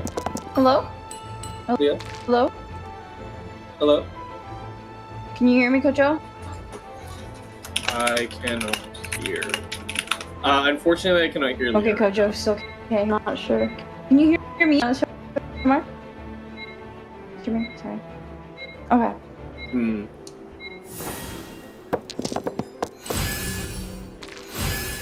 Yeah, gotcha. I can't hear Coach anymore.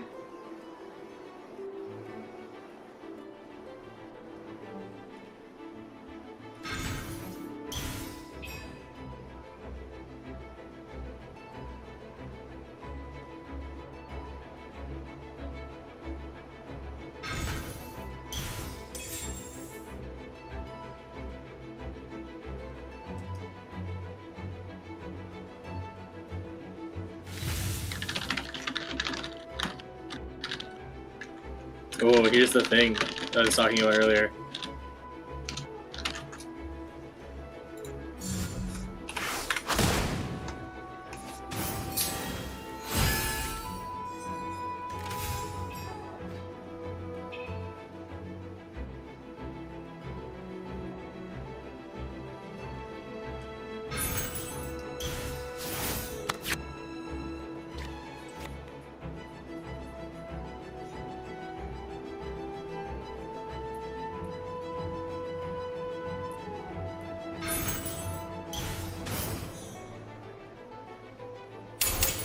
All must burn! Quick! Drop the curtains.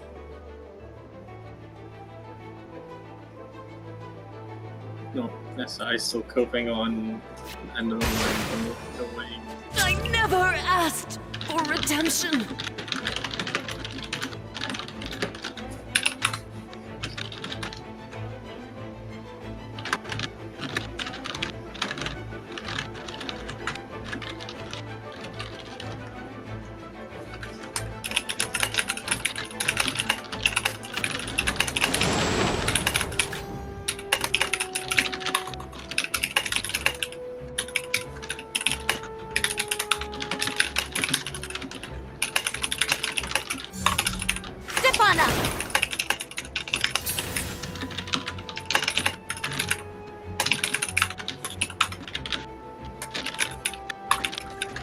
Hello?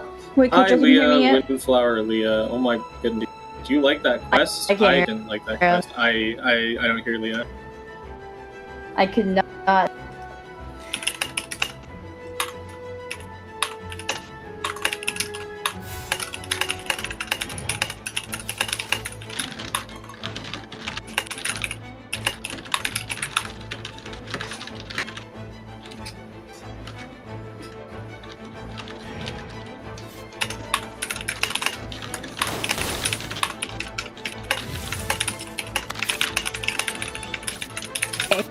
Here. We'll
see about that.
Yes. Hello. Hi. Oh, sorry.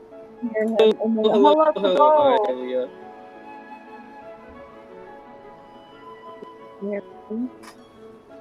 Leah? I could use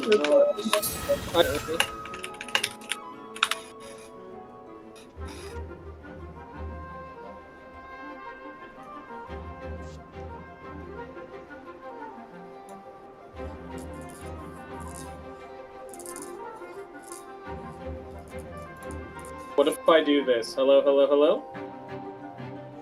Hello. Oh, I heard you for 1 second. Did you? Hello? I hear you. Wait, I hear you. Let's go. We're back. Hi, Kojo. Hello. I think we so. can hear I each think other. so. Yeah, we're good now. I think they're back though, but I think it's okay. It's still the lag, but it's still we can actually hear each other again now. Yeah.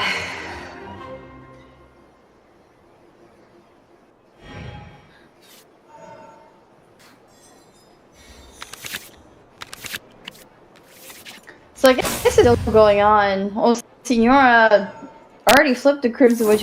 That's totally gone. She did the double pass. She did flip 1, flip 2, and now she's no longer on field, unfortunately. I have to deal with the games right now, so let's look at it. No problem at all. We will see there in just a moment after the players get past the dice roll. Honestly, not looking too hot. I would say Flash has reasonable dice, but hopefully they're at the point where they play treasure. As for Glass, yikes, usable. Does not look good for you. Yeah. Also, Kojo. So I think stuff like that is probably more play-by-play. Oh, right. My bad. Let me. Just a sense of like, no, it's okay, but I'm gonna start pointing those things out in rehearsal, just so we can be able to play and what's not. So. Got it. I can do analyst, but like, we have. No, it's better. We should stick to like one thing, right? So, all right. So here we're at board state now. So let's go. You're first. All right. It is Flash's turn to act in hand. Played Lumenstone last turn. We missed it because we just got back. Oh! Thunder is going down on Farzan. Not quite enough to take her out. Leaving HP. Yeah, no, that base damage of the Thundering Manifestation isn't a lot, but in the end phase, Farzan's really got to watch out, especially if, Glass uses skill right now. They are going to apply Lightning Rod, and that is going to deal bonus damage. Upper Epiclase in Squire equipped. This is going to be a 1-cost skill from Farzan. No, actually, it's coming out of no talent, but it isn't enough Thunder Manifestation. Yeah, absolutely. Staring down Far's burst up currently. Just drew a ton of cards and has another King Squire and strategize. This could be really huge for out a massive turn just with King Squire alone. Lotus, Mona. So I mean, Flash, Mona's skill now, and then also the manifestations burst summon and Hydra application. I'm not typing. It was me typing. Is there typing noises? Oh. It was earlier. I'm not typing right now. My mic is like right. You can see the camera, but I haven't typed in the last few minutes. So We'll see about that. unless the audio is speaking. Yeah, I don't think any of us are typing at the moment. Onto it. Right now, it is going to be a Mona solo, and honestly, Mona solo is really hard. One of the things Glass has to consider is that because, like I mentioned earlier, that Thundering Manifestation Lightning Rod is active, even the summon in the end phase take out Farzan alone, and you cannot dodge the Thundering Manifestation summon because it will always target you as long as you have a Lightning Rod on you. So Delve into destiny. Mona used Flash used Gilded Whip. Played Timaeus, also procced a Lumenstone. Has I wonder if you can actually see a model here. And Glass is going to end his turn What is Flash's game to win? Absolutely. Yeah, if Flash can get Flash has a few options here. What they can do is try to use their current dice and or use the Vanessa if they're able to generate at least one more Omni dice, and then triple their dice in this turn. But unfortunately, they're gonna... Yep. Wait, what is that? Didn't stop for me. What? I'm so confused. So Flash just ended his turn after Quickers wasn't able to do anything. Those two just like basically dice for nothing, and now Lynette's the only active character left. What was the point used right now? Unfortunately, on the side of Flash, as much as they had those dice generating options, they were effectively one dice short. You know, Glass is definitely looking at a why did he equip gamblers over that? Though I think there were several mistakes on Flash's side just now. Yeah, no, they were trying to make sure they made use of the current stacks that they had on some sort of rhythm because it was probably free. Because it did not. No, it wasn't rhythm. No, it was Tamaya's. So no. So that's gonna be important, by the way, Kojo. Like, if we're saying something, we have to make sure we're like correct about it. No, but it didn't spend. It didn't spend anything. It also didn't have a discount. But it was the most useless ever discount from Tamaya's, and he could have had a free guild at this turn.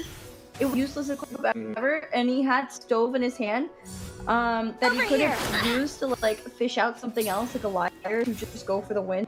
It was like actually like griefing because there wasn't like a boar or anything. It was just like gamblers for the sake of gamblers.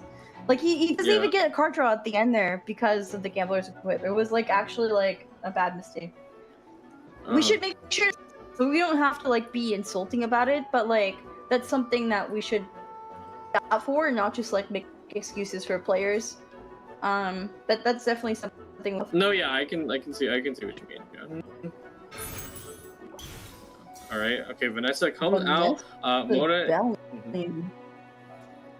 What? Okay, so I think one more card should proc because so it's NSC on Mona. Vanessa's Rebellion generate another dice, and then one more card should proc. I wonder if it's gonna be Stove. I have a feeling it will be Stove, just considering the game state, but they're gonna decide against it. Okay. Yeah. Now, sitting here, I'm pretty now sure ready to go. Glass 2 and going for. Wait, what? Tuning 3 cards and is this gonna be the burst? Be a me! Oh, it is gonna be the burst. Whoa. Burst coming down at 1 HP. Yeah, Mona's got to do something here, any form of damage boost or defensive utility. Otherwise, Lynette is going to take this game easy peasy. Oh, the timer is covering the dice. I think it's going to be a Mona burst. Fate is upon me. Here comes Mona burst. Mona but you're gonna have... But Lynette is also living by 1 HP because I mean that ult shield from Lynette's burst, it's keeping her alive. Basically, Mona's skill protected Mona, and then Lynette's burst protected her. Yep, pretty much. Yeah, those damage reduction bursts, and now, but it looks like Glass unfortunately has just barely enough dice to finish the game. And, yep. And now Mona is going to take the game. Yes, so Glass, short of another action, had to end his round, and Flash going for attack there, more than enough on Mona to take out Lynette. And congratulations to Flash, will be taking game 1 in this first set in Group A. For the first one, out of the wire, especially doing a Mona solo recurrence, to see something like that happen, it's so hard to get out of range of Mona. Even with that double damage, you're normally only do 1 extra damage, so you're going to be doing 2 hits a turn at the best. So, what did you think about that game, Kojo? Just considering the decks that these players brought, so we might have a mirror matchup coming in because this is open deckless conquest format. So the person who wins, they can't play their deck again. Loser can still play that deck again. What do you think about this match? And then what do you think about what's gonna happen going into match 2? Going to match 2, under if they end up swapping off of the current deck, or if they keep it, right? Because falling to Mona Senor, right? That we do believe, or at least most players would believe that Fatuizan would be winning in this case. But even bringing it down to a Mona, definitely something you look at. Maybe I'm not the biggest fan of taking this match instead. Yeah. So. I mean, we could see a mirror matchup, but I wonder if this is a good indication that the Mona is stronger into Fatuizan, or if this was Juicers maybe. I really feel like when you have two going head-to-head against each other, it is very, very on the luck of the draw and the rolls. Mm-hmm.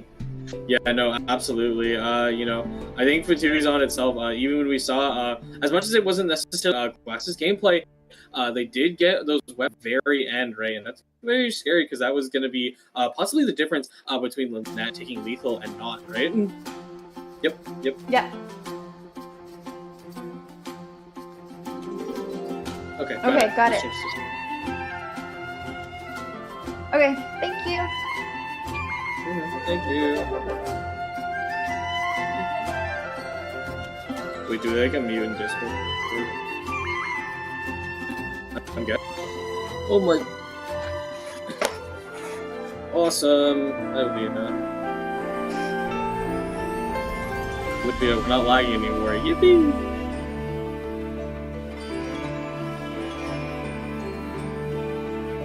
Your mic is quieter on Discord, and I have you at 200%. Okay. Yeah, that's better. Oh no.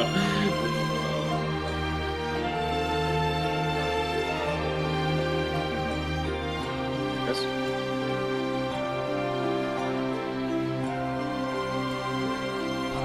No, I am aware. I am.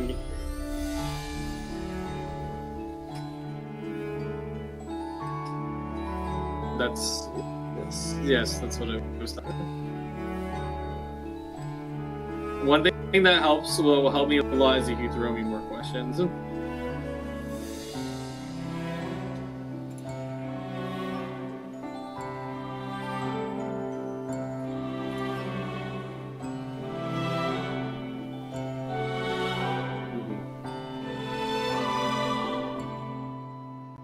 Yes. I'm listening to what you're saying.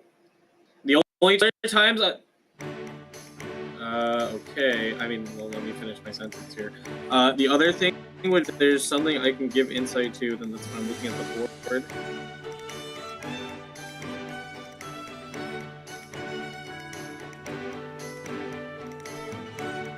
Right.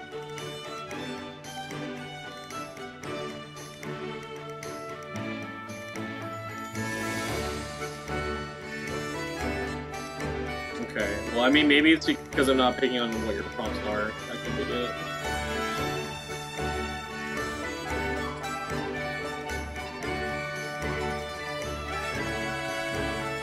Yes.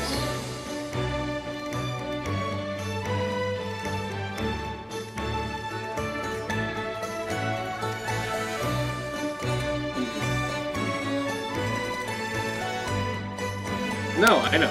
Remember, Leah, we are not doing things against each other. We are working together. No one to worry.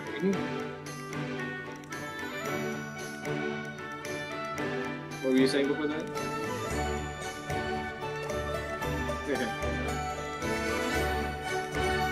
I'm pretty sure they can hear us. They can hear us. What's it called? Oh wait, did you like log out of vMix fully?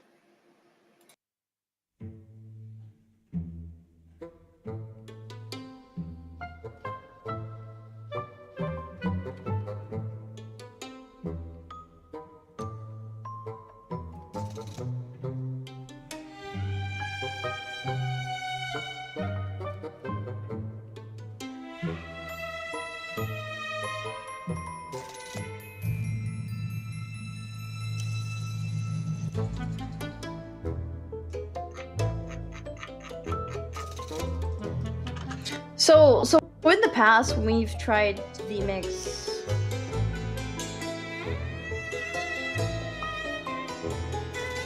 so there's been some other cases where we were working on like a Prince Cup tournament that was remote casting like to Asia, and they tried to do something like VMix and it just wasn't working, so they had to go to full Discord casting. So that's what I was thinking was happening. But no, yeah, no problem. That makes sense.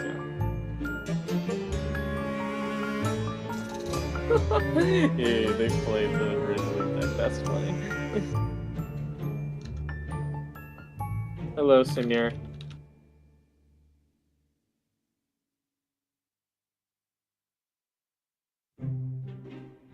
Okay, got it.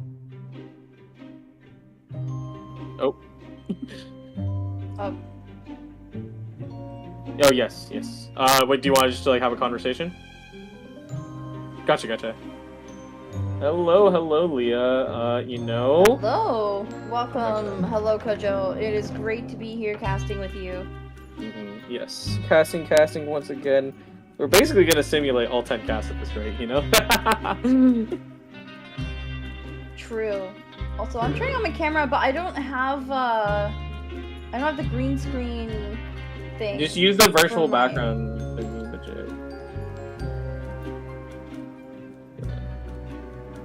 One second. It's not loading actually. Mine's taking a second.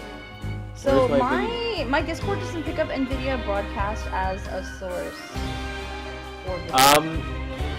Wait, let me.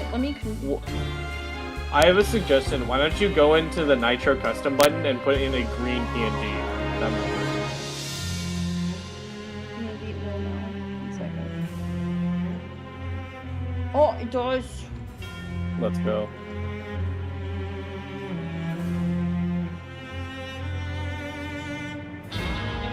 Yo, that actually works. That's fire.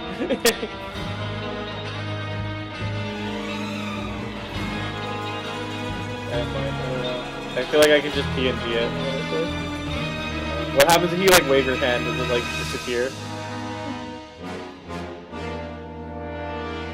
Oh, it works! It's not like the other one. Yay! It's like cutting like your arm off. Well, it's because like my background is very dark. Oh, the thing that's chopping your hand off is your mic. Yeah. It's your mic that's So I'm using the NVIDIA broadcast plugin thing, the app that they recommended, and like I have it as a video source in Discord. Yeah. Take care of that.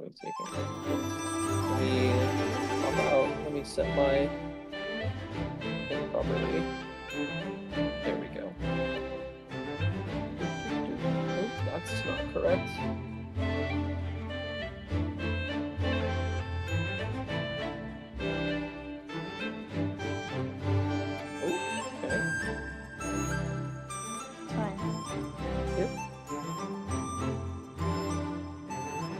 What's a drill you suggest if we're gonna do something like that?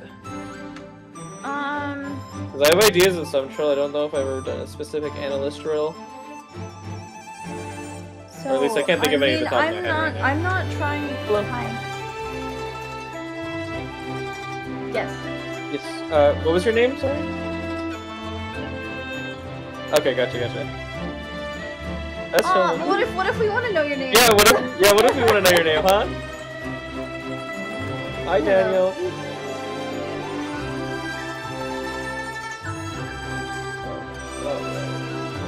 As for drill,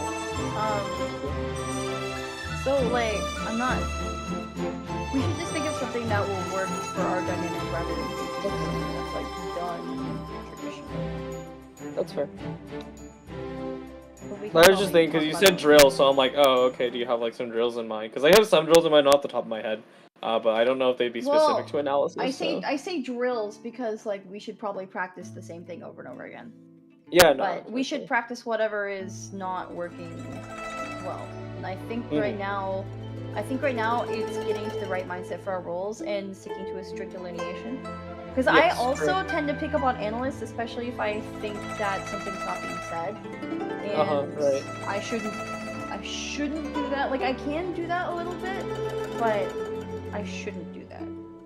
It's not my job. Yeah. So, like, if I'm in play-by-play, and likewise, if I'm analyst, then like I should be reading a lot of stuff to the play-by-play and just so the play-by-play / host gets priority speaking. That's one thing. Yeah, no, I understand that. Would you not like? I mean, for the most part, right? Like, once you get past that point, though, it's like when like hype moments are happening, you both can talk now. No. Especially not remote. Like, it's really hard to, because at least for me, what happens is if someone starts talking, I shut up. Okay, I see. Interesting. Yeah, I can't. Like, I've tried to do it, but it just ends up being really distracted. Like, it depends. It has to be a natural flow. It can't be, like, forced. So, if it happens naturally, that's fine. But, like, if we're just saying the same things but desyncs, that's not exactly great for the cast. Okay. So, like, if you think you would just do better on play-by-play and wouldn't... No, I think it would like what's it called, like I'm okay with analysis because like I think what's it called, it's just effectively getting used to it, right? Like, well, it is, but also like there's like a certain depth required that is not usually met during most of the English cast. I mean, what kind of depth are we been- I mean necessarily looking for? I've like... been like actively working on it. So like I think if we get to like Blep's bar of analytics, I think that is well good enough because he's the best analyst we have on the English side. Like there are definitely there's definitely some people I think who could also step it up, but I honestly don't think there's any point in doing it. Like, he's the best English analyst we have. But I don't. It's a lot of work. It's a lot of work. It is in a fresh new meta. Well, it's not just in like a fresh new meta, but also just like, because like the stuff we were looking at was not this meta. It was probably wildcard games or like example gameplay from last patch. Yep. So.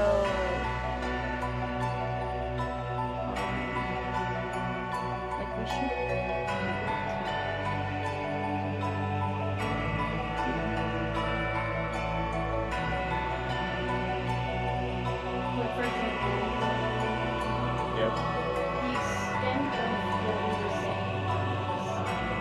I mean, if you're talking about the game, yes. The game just happened. Like, right. Yes. One moment. Sure thing. One second. Yep.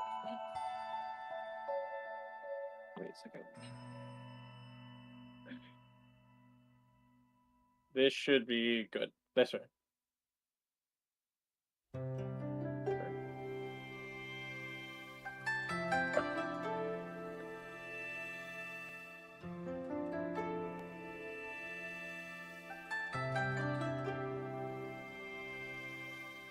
Are we supposed to see anything? Yeah, are we supposed to see anything right now, or?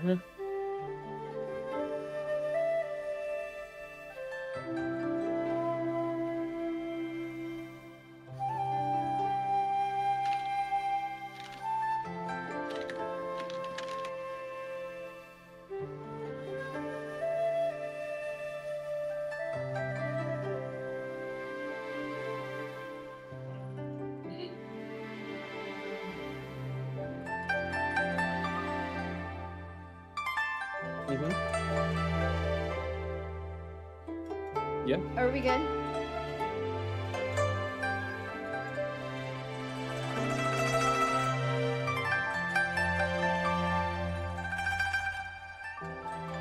Okay. All right. Is Sounds good. Got it. Thank you. All right. See you later. Bye, Samir. Thank you. Bye. Thank you.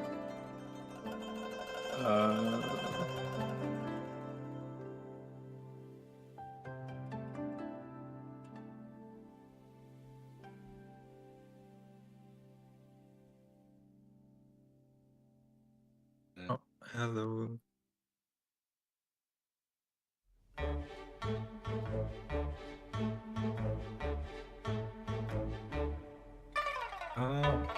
No.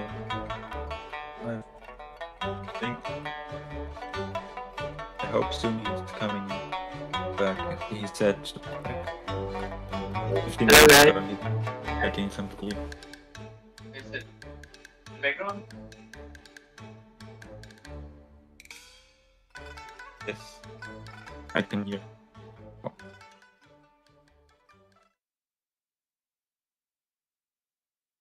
Okay. Yes. Yeah, yeah. I'll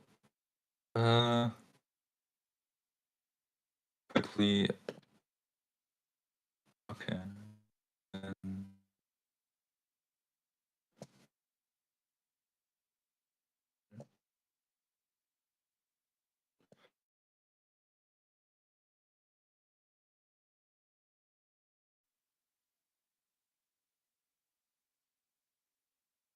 Oh, yeah, okay. Hello.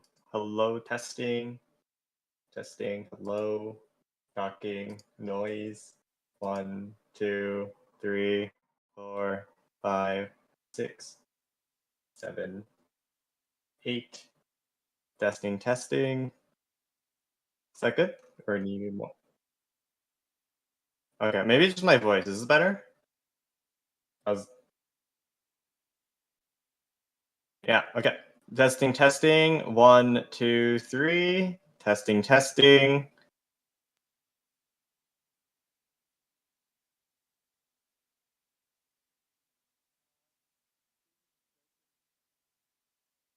Yeah, it does. I just doing the video broadcast right now, so it just has all the other clutter in the way. I need to turn it on for you. Now it works. I don't know how to the camera work on just my face, so I'm just gonna deal with that for now. Actually, maybe if I connect it to Discord, it might work better. Voice and video.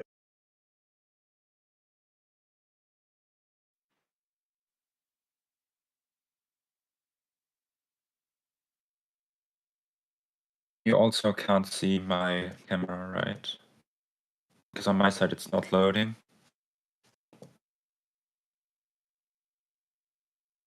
Um.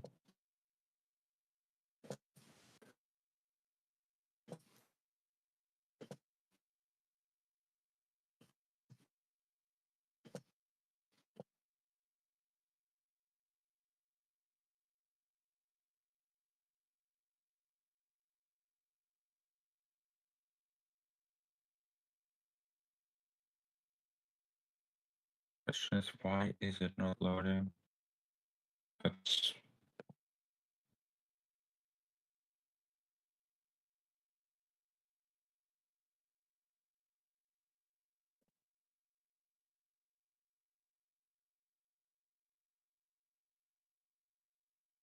Oh, I'm here now.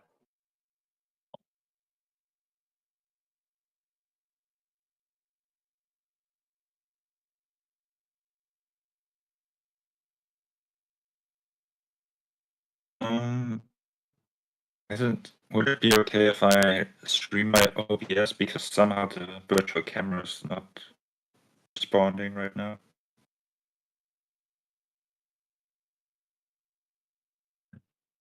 Wait.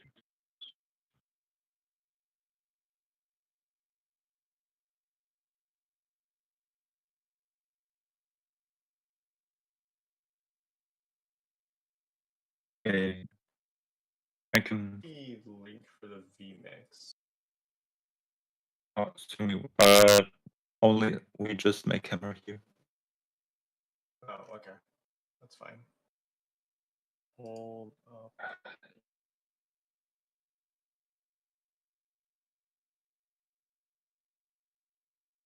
Turn this on. Yes, I can.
Hmm.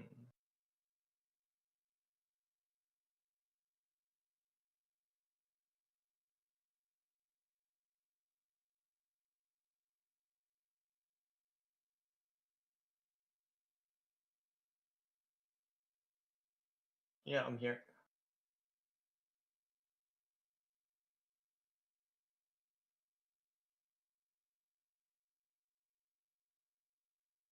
Oh, yeah, okay. Hello, hello, testing, testing, hello, talking, noise.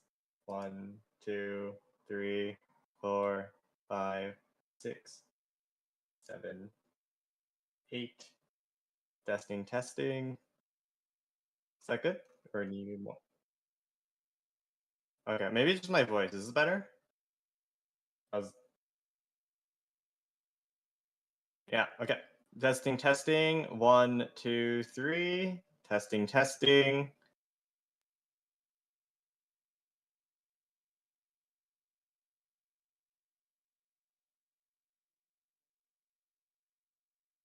Yeah, it does. I just doing the video broadcast right now, so it just has all the other clutter in the way. Let me go turn it on for you. Now it works. I don't know how to the camera work on just my face, so I'm just gonna deal with that for now. Actually, maybe if I connect it to Discord, it might work better. Voice and video. Voice settings. Video settings. Who's OBS virtual cam? Doesn't accept NVIDIA broadcast.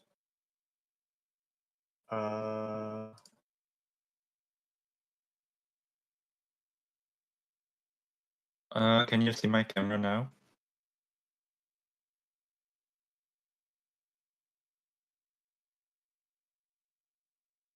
Background blur replacement, yeah. Make sure vMix must select camera. It's not accepting this as a camera. Why is that?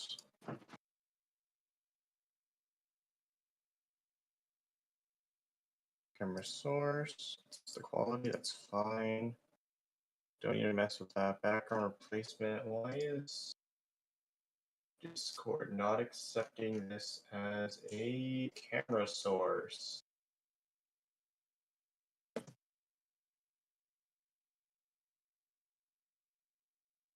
If I just turn on my camera, what happens?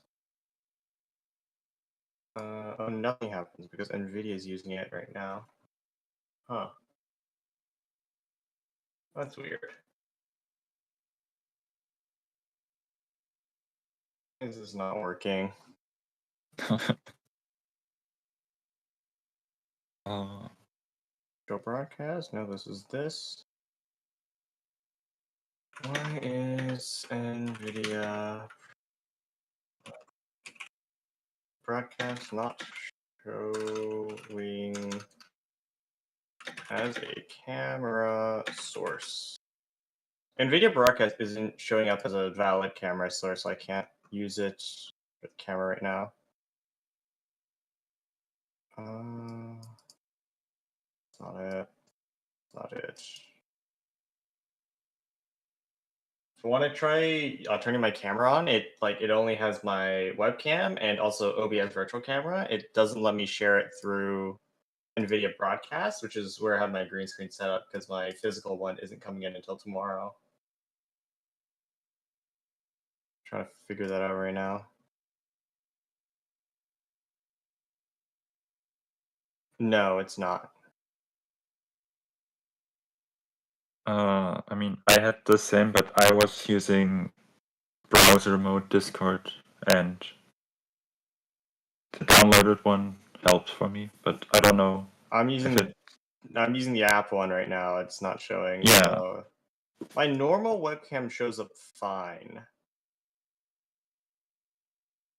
It's just not showing up NVIDIA Broadcast, which is weird. Maybe it'd work if I restarted. Let me go try that. Oh, that's Steam. Wrong one. Discord.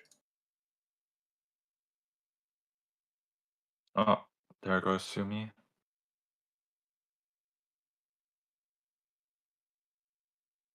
Sumi is Sumia's gone. Oh, now Sion's back.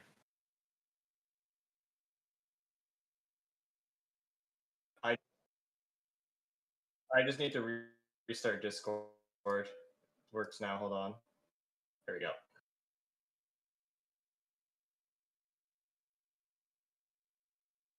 Yeah, I just need to restart Discord. Hello, hello?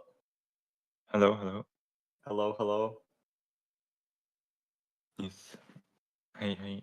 Hello, yes. So, we're gonna see a lot of whale, probably. I want to see whale. No, I don't want to see whale a lot. I think I just Kave want Whale to... 3 Arcane is the best deck in the game. Oh, I just want to see a lot of non-wild decks. I want to see a lot of stall. No, I want to see the opposite of stall. I want to see whale. Actually, no, whale is kind of stally, depending on how you play. No, No. use discard. No, discard is aggro. Yeah, hold on. Is that better?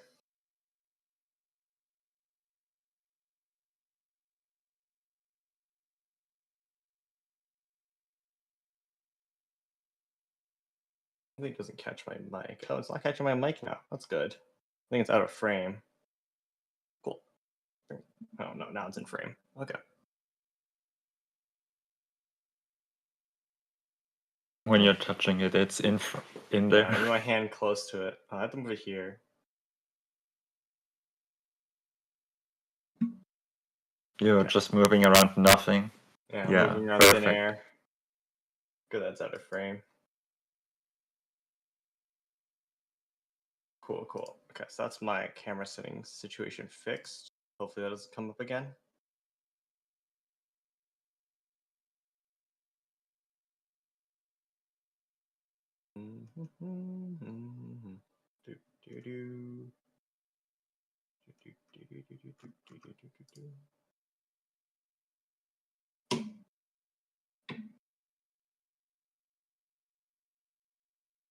Oh, the tea.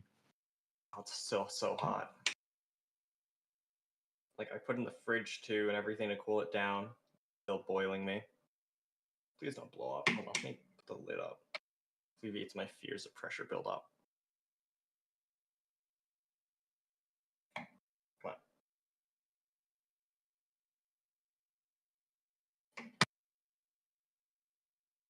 I need to clean my desk. Got lots of stuff Did on it explode? No, it didn't. I just have a lot of tissues Oh. on here. And a runny nose Oh. 2 days ago. I thought it was exploding. No. I opened the That's lid. There good. wasn't that much pressure yet. That's good.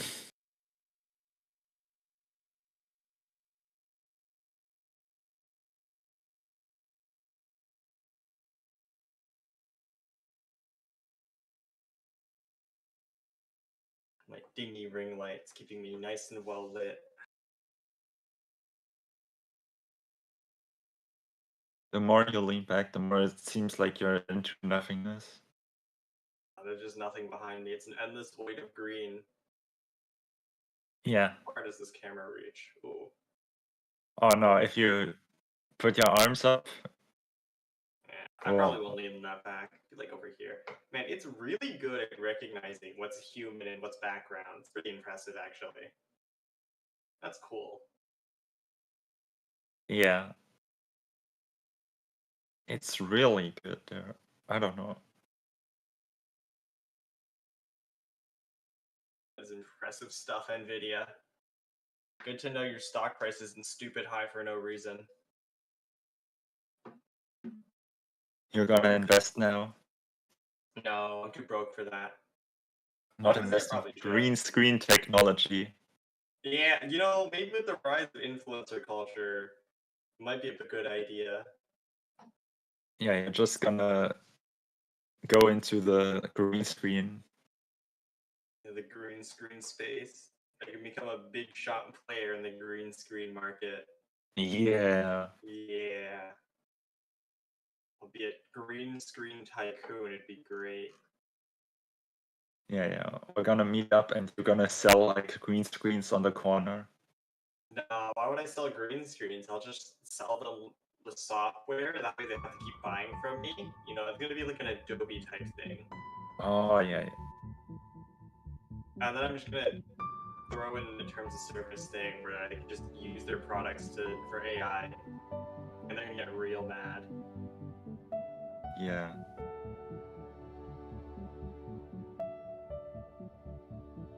Also, just put in there that you can use all of the videos for yourself. Yeah, I can just have unlimited rights to it.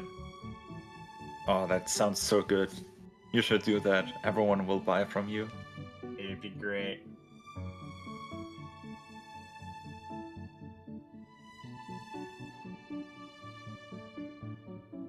Your music. Sounds like default lobby music. Sounds familiar. I feel like I've heard this somewhere before.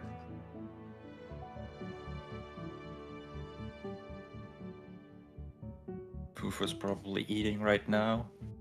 I think he is. He did say he was eating breakfast. Yeah, I need to go eat after that. And then show pictures, hey, I'm eating now. All Fufu's in you. You go flex your bakery bread. Yeah.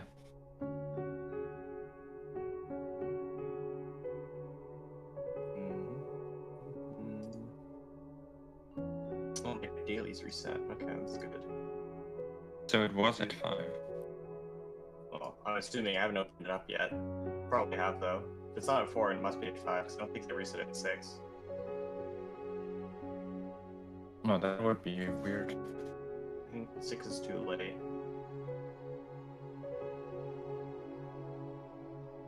No, it was always 4 or 5. Yeah, 6 is... At least for me. I don't think it's ever been 6. Oh, is it? It shows fine on my screen. What about you, Benzu? Is mine still there? It's looking fine.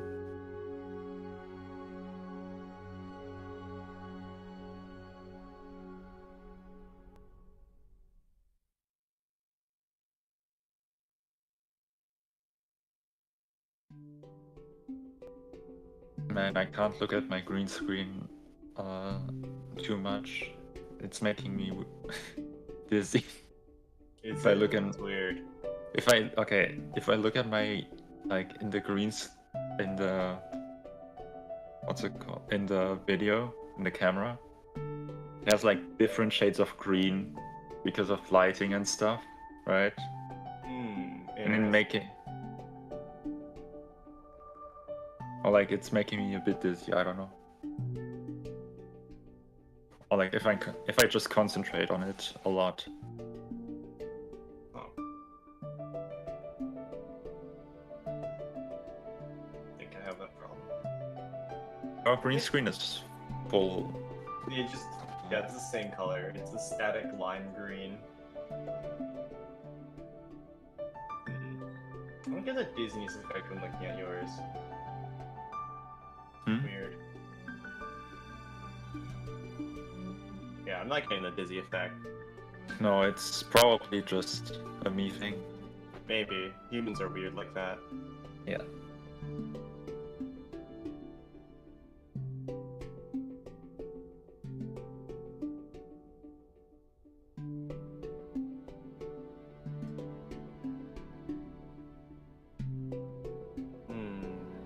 I think it's Mondstadt music, I want to say.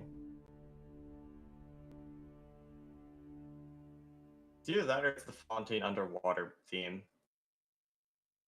Both of them are pretty relaxing. Yeah. Okay, no, this one's for sure Mondstadt. I think it's like the Mondstadt City theme. Do this one every time. I hear that every time when I go and get my dailies done. As the safety is to a musket. We can't see anything. Which is to say, on your screen, a chance to defend one's honor and avoid the scrutiny of the prosecution. A way to unload the pent-up emotion in the courtroom without a violent eruption. But there's another way Yeah, of Yes. looking at it. Namely, The audio is rather muffled though. when the accused denigrate the law and question its authority, we must safeguard the dignity of the court. The dull blade and silver sword. Oh, it's the iron sting. Oh, And I as a need last that. resort, Look at her we will do collection so of by weapons. force. She's not don't taking- think I had In the that iron case, stick. Mr. Mescal, You don't? please confirm whether I understand the defense's position correctly. You vehemently oppose the law, refuse to stand trial, and request an alternative recourse to defend the honor of your guild. That's right. I demand a duel. Oh. Glass was yarn was minty. It's pronounced differently. I need to go Too back to often, pronunciation it is guide. only when the safety is disengaged Do we and the have that champion already? duelist takes Yeah, we aim do. It's that on they the, finally the realize schedule doc, I think. whose hand Yeah, controls here the gun. it is. The request for a duel is approved. This decision is irreversible.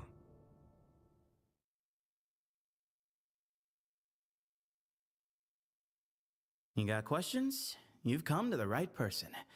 On the off chance I don't have the answers, I can ask around and help you find out. Sethos. Pretty interesting guy. He's like a distant cousin of Sinos. The first time we met, he came up and asked me if I was Hat Guy. He nods his head when he talks. It's like, oh, I don't know, like a little puppy, yes? Doesn't play enough TCG. Some of my elders say I'm difficult to control, like a wild animal. But don't you think it's kind of an issue that they want to control how other people think in the first place?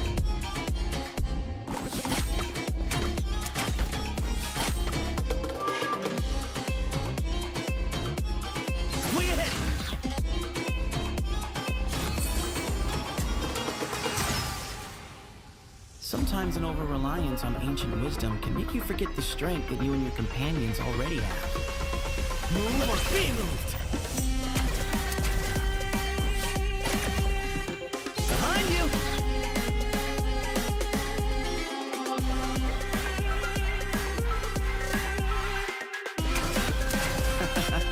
Don't mention it. I'll protect you. Or you can protect me. Whatever works.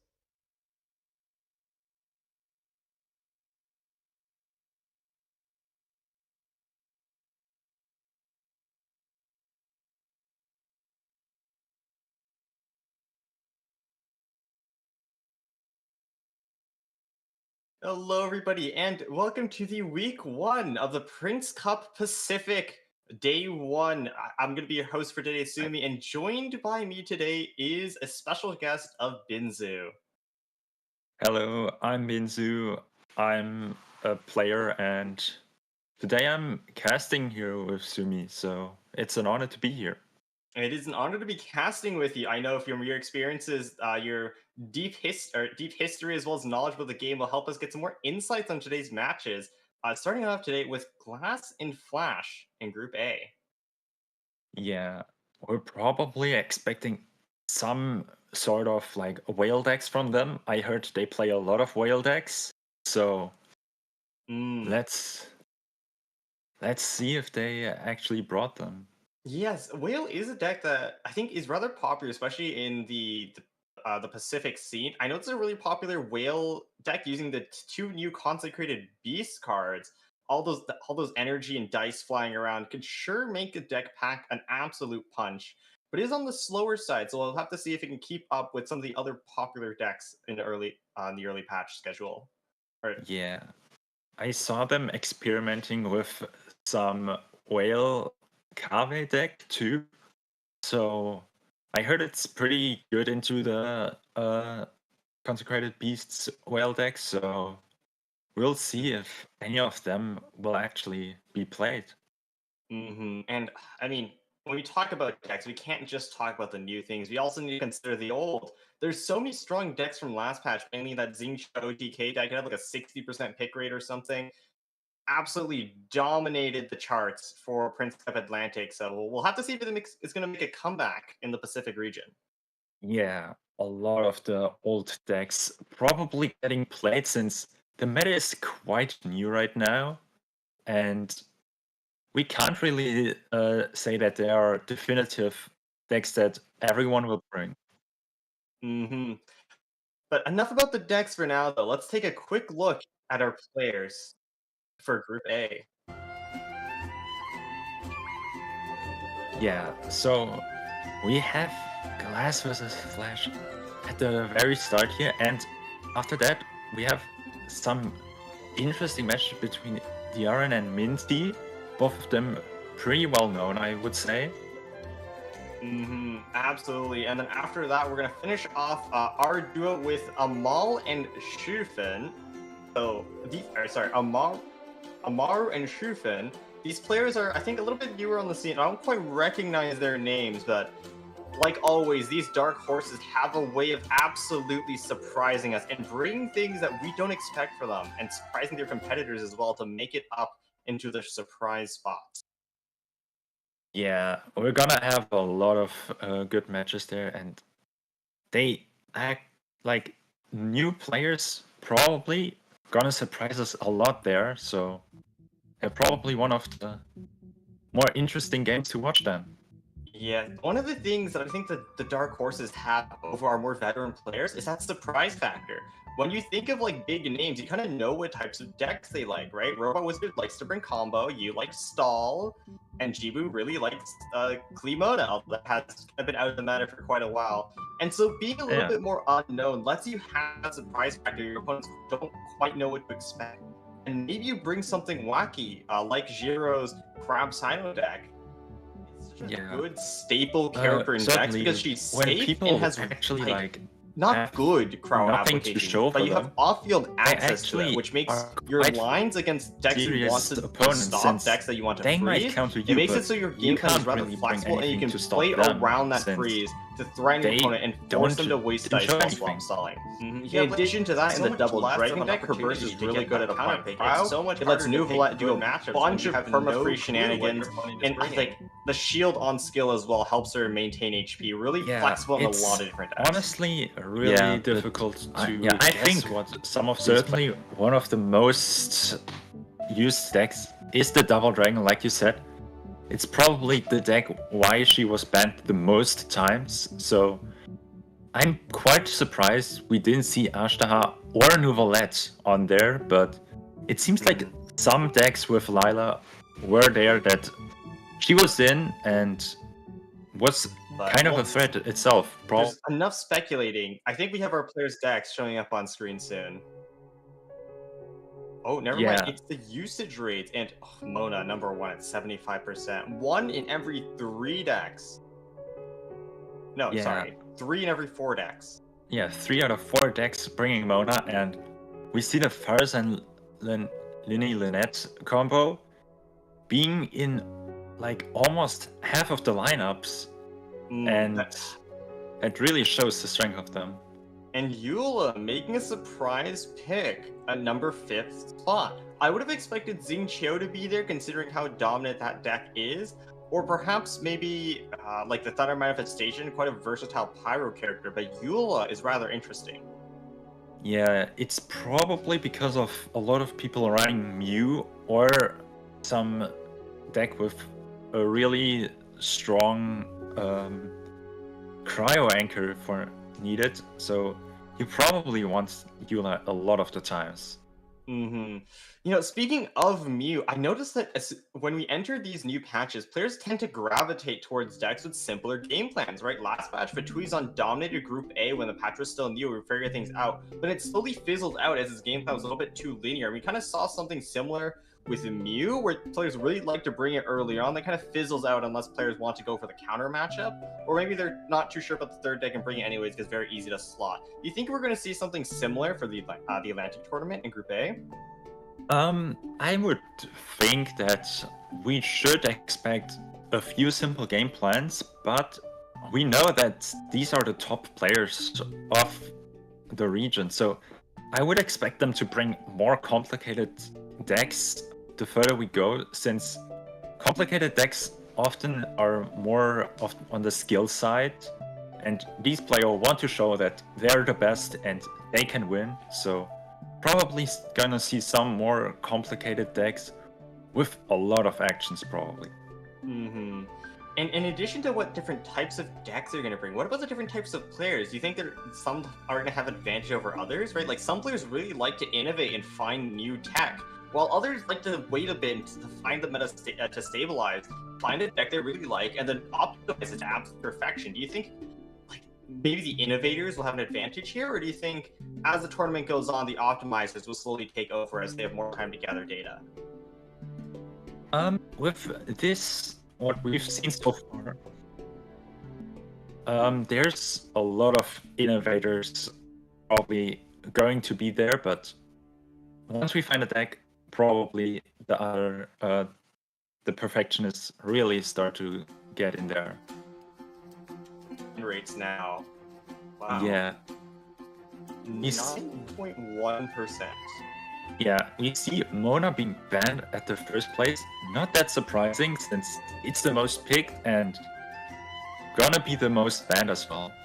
Yeah, and then like Eula and Sayu sneaking in here. I think like the Su deck really taking a hit in those ban rates. Players really do not like facing up against it. I mean, I can kind of understand it. Sayu with Wells Greystone is absolutely threatening. Her talent gives you free cards, and because the prepares get a double dip on that. A card that I'm not surprised to see here though is the Abyss Herald.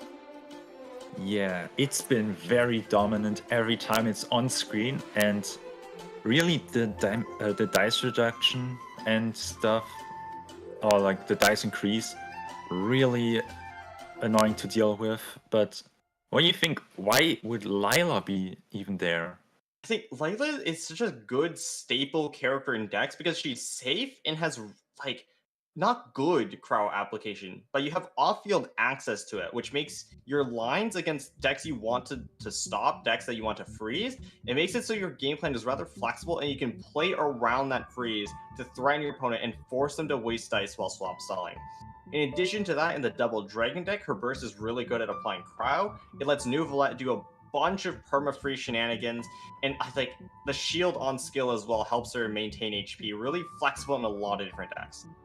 Yeah, but I think certainly one of the most used decks is the Double Dragon, like you said. It's probably the deck why she was banned the most times, so I'm quite surprised we didn't see Ashtaha or Nuvolette on there, but it seems like some decks with Lila were there that she was in and was kind of a threat itself, probably something like Crab. And we see Crab here. And that Double Dragon, as you're talking about, really strong decks that players really do not like facing, instantly banned out by Diaryn. On the other side though, Minty banned out Diaryn's Nuvolette stall deck. This deck has been rather strong in all the showings we've seen. It has a 75% win rate in the Pacific, or in the Atlantic region. It's currently 3-1. Not surprised to see it banned though. Yeah, it's kind of a deck where you either need to counter it or ban it, since Stall really can just mess with some of your decks, and if you're not prepared for it, you can't really deal with it that well. And it looks like Minty is also bringing, Minty the Underdog is bringing a lot of more simple game plan decks. Other than Double Dragon, which has a lot of variations on its lines, like Su and Fatuzan are very simple, straightforward decks that do a lot of damage, but are very linear. On the other hand, Diaryn bring a bunch of stall-in mid-range decks, like the Crab, like the Kuki Yao Yao, like the Nuvolette. These are decks that play really slowly, have a lot of variations on their lines, play very non-linear. So this is a very different perspective on how they want to play the match. Yeah, also Diaryn with the aggressive tag showing that they rather have Linny in Kuki Yao Yao than Herald, since it's a bit more pressure and really fastens up the game plan for himself, and decides to bring Herald in Crab, rather. Yeah, I think the Abyss Crab with the Herald, or Snow Crab, depending on how you want to call it, it was like the one more popular early on. I saw more players bringing it in groups A and B, and then as we moved on to C and D, players preferred the Spicy Crab with the Thunder Manifestation, as now with no Yelan in the meta, it does free up that very powerful character. But the Linny catch on the Kuki Yayo deck is very, very interesting. Of course, as you mentioned, most players prefer Herald for his abundant crowd application and his talent, making their opponent need to spend one more aligned dice on their skill and burst. But I think as we moved on to Group D, a lot of players preferred Lynette for self-healing as well as her talent. Bringing Lindy here is certainly a big change, as he doesn't have the application of the revive as the Herald and no healing for the Lynette, so he's a lot more squishy. But he also has a lot more aura application. Yeah, I would think that he's probably trying to maybe counter a bit of the Sayu Mew deck, or like the Sayu Eula deck, since you really want to overload this Sayu, since if you don't, even probably with Held in the deck, you're probably gonna get overrun by it, and you can't. He probably couldn't place this plan on Double Dragon. I think overloading Sai will be rather crucial, as of course, if you get to double dip on that Wolf's Grace, it'll be absolutely threatening. It looks like Yarden will be choosing to bring the Snow Crab into Game 1, running a rather standard list. Standard stall stuff. Double Totem, double General's Ancient Helm, double Tenacity Millith to get that shield stacking going early. Quad Talent, because they're just so valuable. I think the one surprising thing is that they are bringing the Heart of Kavarina. That's a card that's fallen out of the meta ever since it's nerfed. In all of the Tenshukaku, I have not seen that card in a very long while. Yeah, it seems like he's probably trying to get all of those healing stuff in. He wants to out-sustain probably some of the aggro decks, like the Faruzan deck, and I'm quite surprised that he decided to bring Tenshus, since Tenshukaku might be a bit slower, but maybe he's also prepping for some stallier matchups, or just trying to get the value in. I would not be surprised either way. It does generate you one Omni Dice every turn if you have at least 5 different types of rolled dice. Typically, it is paired with Honorana, which we do see one of in there because it lets you carry dice over to the next round to keep this cycle of dice generation going. He's running a lot of food. Honestly, this deck is more reminiscent of something you would find in 4.0 than in 4.3. Yeah, and I'm surprised that he doesn't run Mao with all of those food cards. Oh, that is interesting. Bring the Demise instead, but with how reliant Crab is on that shield stacking, I'm not surprised. And here's Minty's deck. Bring classic Fatui-san, double King Square, double Farson talent, no Lynette talent, surprisingly. A lot of players are choosing to tech that in now. And the Sacrificial Sword in there as well. Yeah, it's a pretty big choice to run a Sacrificial Sword over the talent. It's a bit less damage on the spot at the start, but you have this Sacrificial Sword probably against more stallier matchups, and he saw it's against Crab, so this Sacrificial Sword probably gonna do huge work here. Another thing I'm noticing as well, though, is that they chose to bring Golden House. This is a card that not many players choose to bring in this deck because yes, it is an aggro deck, and yes, the dice reduction is very helpful for its skill spam playstyle. But like, you also are sacrificing draw, right? You're relying solely on those Kavarinas as well as the Changs and the Sealies to draw your cards, and all of those are very, very slow. Chang and Sealy take time to get their stacks, and Kavarina is reliant on your opponent hitting into you. Unless, of course, you are Lenny who can self-pierce. But, like, your draw's coming in a lot slower with no instant +1 from the strategize. So, running the Golden House is kind of a brick in your hand unless you have those weapons with you. Yeah, I also think that this Chang is is a bit slower for Minty, and he's certainly trying to farm all those maybe a bit slower matchups with this Fatui-san, since a lot of people are deciding to run the 1-cost draw cards with Strategize or something, and Minty actually decides to run the more dice-efficient draw, which is a bit slower, but we probably will see that Minty will be gaining the draw and converting it with Golden House and his weapons to a lot of damage. Yeah, Minty is sacrificing speed for efficiency. A very high risk, high reward type of deck. You're kind of reliant on having that perfect starting hand, because if you don't get your pieces in time, playing a fast deck, it's going to be absolutely devastating. If Minty doesn't start off perfectly, they're already on the back foot. Yeah, if you don't get the Chang early, this Chang might not even proc in the run. And we also see Liban, which is sometimes used in Fatuizan, but not very often, since you mostly want to just run them down with some stuff. And I mean, yeah. I would love to see the perfect start for Minty. I would love to see the vision, but I wouldn't be at all surprised if it turns out to be sour. Here we are, though. We are hopping into Game 1 of the Prince Cup Pacific Group A Day 1 with Diarin the Aggressive versus Minty the Underdog. Yeah, and something to keep track of is that Herald talent card, which probably will be a huge downside if Minty gets the tags, and the one dice can really make Minty lose a lot of damage. You know, and Herald is going to be annoying in more ways than one, because yes, it has the revive, guaranteeing you need to take at least 2 hits to fully take it out, plus the talent for the dice. But Minty's Farazan with weapon with burst up does 5 damage, and Herald with has 6 total HP.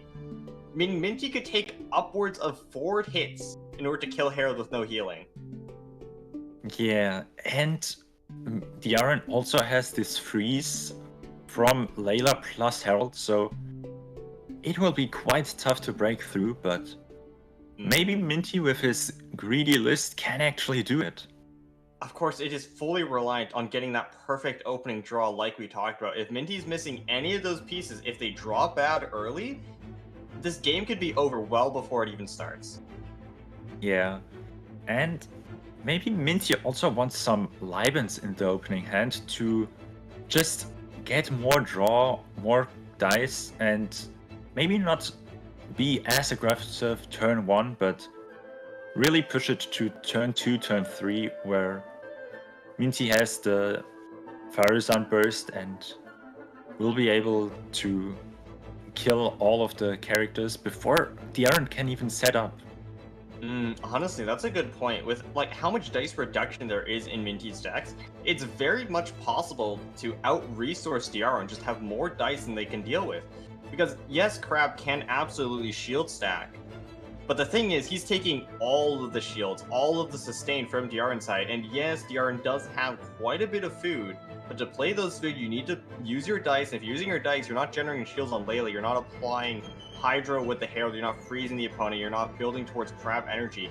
It is a rather noteworthy trade-off. So Minty could play the long game, could play until they have that perfect hand, and instantly OTK Diarin before they really have a chance to fight back. Yeah, and with Diarin not having any more dice generation other than Tenshukaku, which takes time to build up, Minty isn't even threatened by a lot of things there, since Diarin will have 8 dice to work with, and Diarin really needs to set the dice to really put some maybe pressure on Farazan, but that's gonna be a bit difficult. Tenshukaku is definitely a card very much we haven't seen in a while. It's probably one of the oldest stall cards in the game, but it doesn't quite play like Treasure. Treasure will give you that instant healing, the instant dice. It's not permanent, right? Where Tenshu is really about grinding your opponent down. It will give you that one dice turn after turn after turn for you to use over and over and over again. Whereas Treasure will run out after you milk it for all it's worth. This Tenshukaku will keep providing Diarin advantage after advantage, but it comes a lot slower, so you really are playing for that around 9, 10, 11, and you really want to draw it early. Yeah, you want to draw it early, but also, if you play it early, do you even survive against Minty's onslaught of just doing damage? That is something to know. If Minty sees that Tenshikaku go down, they know Diarn has no more resources left for the round, right? So they can just dump everything into that turn to try to gain an early lead. Whereas if Diarn doesn't play these ramp cards, doesn't play the Wharf, doesn't play the Tenshu, they do more actions now, but they're costing them advantage later, whereas Minty has a lot of things that could match this Crab's dice efficient point. Yeah. So we're just gonna have to look if Diarn can manage the dice well, and if Minty will be able to get the dice efficiency from them, like from their greedy list now. Mm-hmm. I mean, it's not like Diarn's list isn't greedy either. They have one source of draw, and that's Wharf. If Diarn doesn't draw, they're actually a bit cooked. Yeah, that's good to note. We only see a bit of draw, and the Timaeus might be one draw for an artifact, but you're not really drawing into all of your food. And with 2 draws every turn, you might maybe have bad dice that you can't convert to skilling on a character, or you might not have the dice to actually play maybe your helmet or something. Yeah, might be forced to tune cards to make up for bad dice. But, I mean, to be fair to Diarn, Wharf, along with your natural draw, will get you 8 cards across 2 turns, which is a third of your deck. That's kind of a lot of draw. So you might not need more than those 2 Wharfs, right? Because both those Wharfs with your natural draw is 16 cards across 4 turns. Oh yeah, if you have the Wharf, that's gonna be good. If you don't have it, though, it is a little bit unfortunate, because the only other source of draw you really have in there is the Timaeus, and that will only draw you your artifacts. Yeah.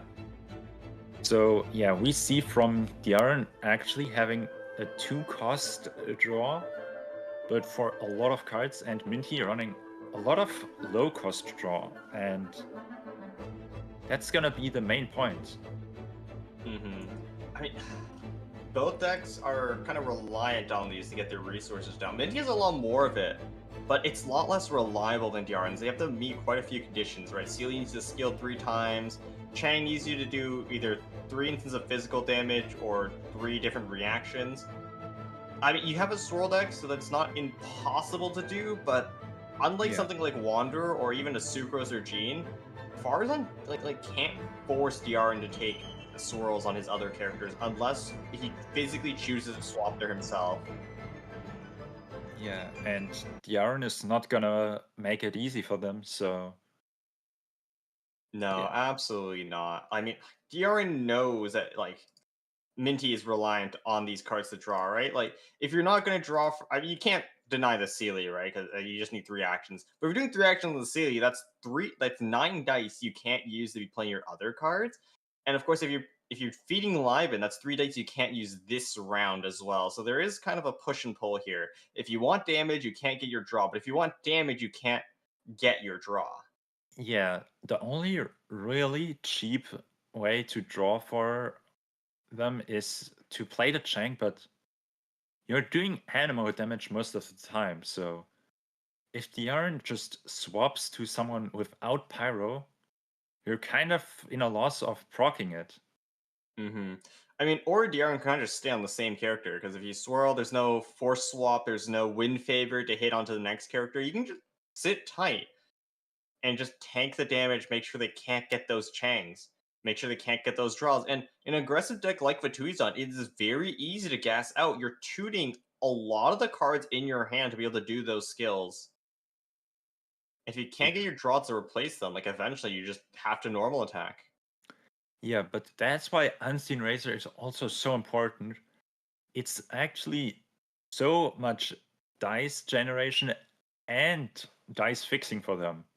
You're playing 1 card and actually gaining 1 dice and fixing your dice as well, since you just need 2 less animo to skill.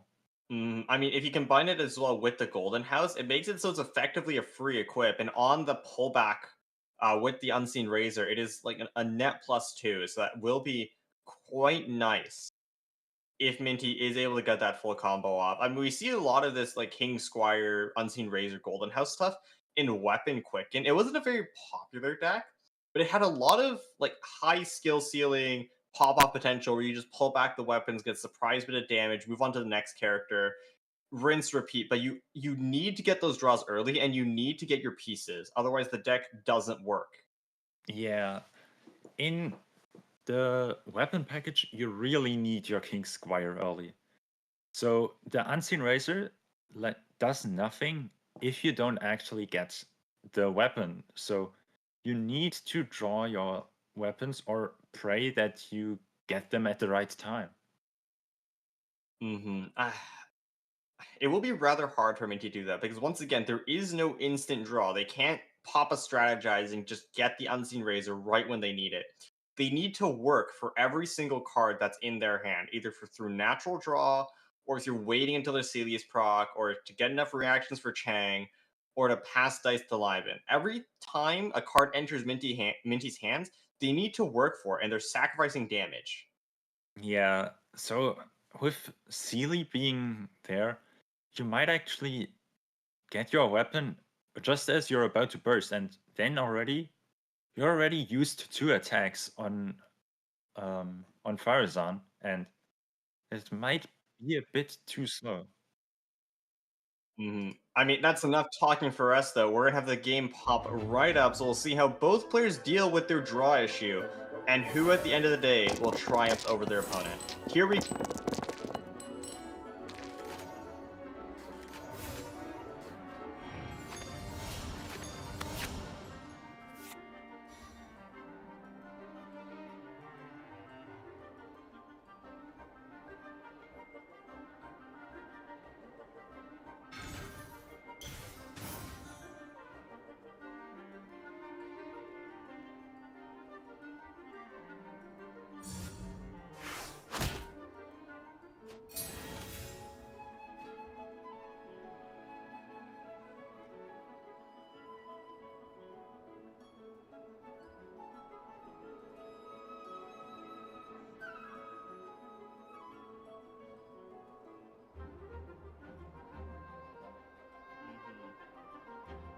Luckily, though, there is that talent in hand, so that is one of the puzzle pieces that Minty really does need early on. Oh, There it's is a an strategy honor in to hand, be so I kind here. of alleviated some of the worries we were having. It looks like there was a graphical error.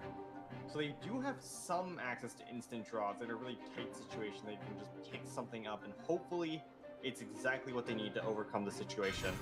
Yeah, they decide to swap to Linny, probably not wanting to get the Herald already procced, which would allow Diaren to play the talent and and do a lot of damage, since it's +1 Hydra damage when Herald is flipped. Luckily enough, though, for Minty, the Herald currently doesn't have that talent. So Minty's able to keep pressuring with this aggressive Atui's on deck for just a little bit longer. Is able to maintain that pressure for just a slight bit more. That's going to be really critical as we move over into the later game. Yeah. Equipping the King's Squire onto Linny, though, that's a surprise. Yeah, probably wanting to prepare to maybe do it after. We see the Lotus, and maybe they want to proc Liven this turn to go off next turn. We'll also do one dispute. I think that may have been a misplay. You could have burst onto Farazan and then tuned 1. You would have still had 1 Omni dice remaining to play with that King Squire, and we could have used the Anemo dice generated from our burst as skill again for free. We didn't need to tune all of that. We would have preserved our Lotus, and we would also had dice remaining to feed Liven as well. So I think that's a slight misplay for Minty early on. A little bit of inefficiency in the dice and the resources used. Yeah. We'll have to see if that becomes important later on. Yeah, luckily for Minty, Diaren didn't get any of the TOTMs or helmets early on. So they're not gonna have the time pressure right now. It will be Diaren ending first. Only 2 dice remaining, no additional dice yet in hand. Just gonna end first, get that turn priority, and that will mean Minty's Lotus is going to waste no damage absorbed. Yeah, that's pretty rough for Minty. This, this Lotus is one of the only ways to block or heal damage in his deck. So they might want to save it actually, but now that it's out, Bjorn has to worry about one less Lotus, and one of the only ways to actually make him survive longer. Only one only one Lotus left in Minty's deck, right? Oh, like another plus 3 HP effectively. I mean, that's a lot less health for Minty to work with in a deck that's already lacking in it. Thankfully, they did appear to roll well this turn, though. Unfortunately, it will be Yarn with the turn priority, because we did not set up Farzan Burst last turn. We aren't able to instantly kill Herald with our Animal Res into a skill on Farzan. We'll need to spend at least 2 actions for that. Yeah. We see Diaring playing the fast swap and ending actually, leaving the Herald way exposed. And the skill will actually kill here. We will see if Minty will go for it. It appears that they will, with the bow on Linny as well. The King Squire will be +1 damage on the skill from 3 to 4. Equipping the Heart of Cavalry instead of the Gamblers, tuning the Animal Res. I kind of disagree with that. I think at this point, Covenant of Rock would have been the much better card to get rid of. Prop Air, normal attack, not even the Prop Air, 3 damage. Herald lives on 1. Here comes the finale. There's the burst.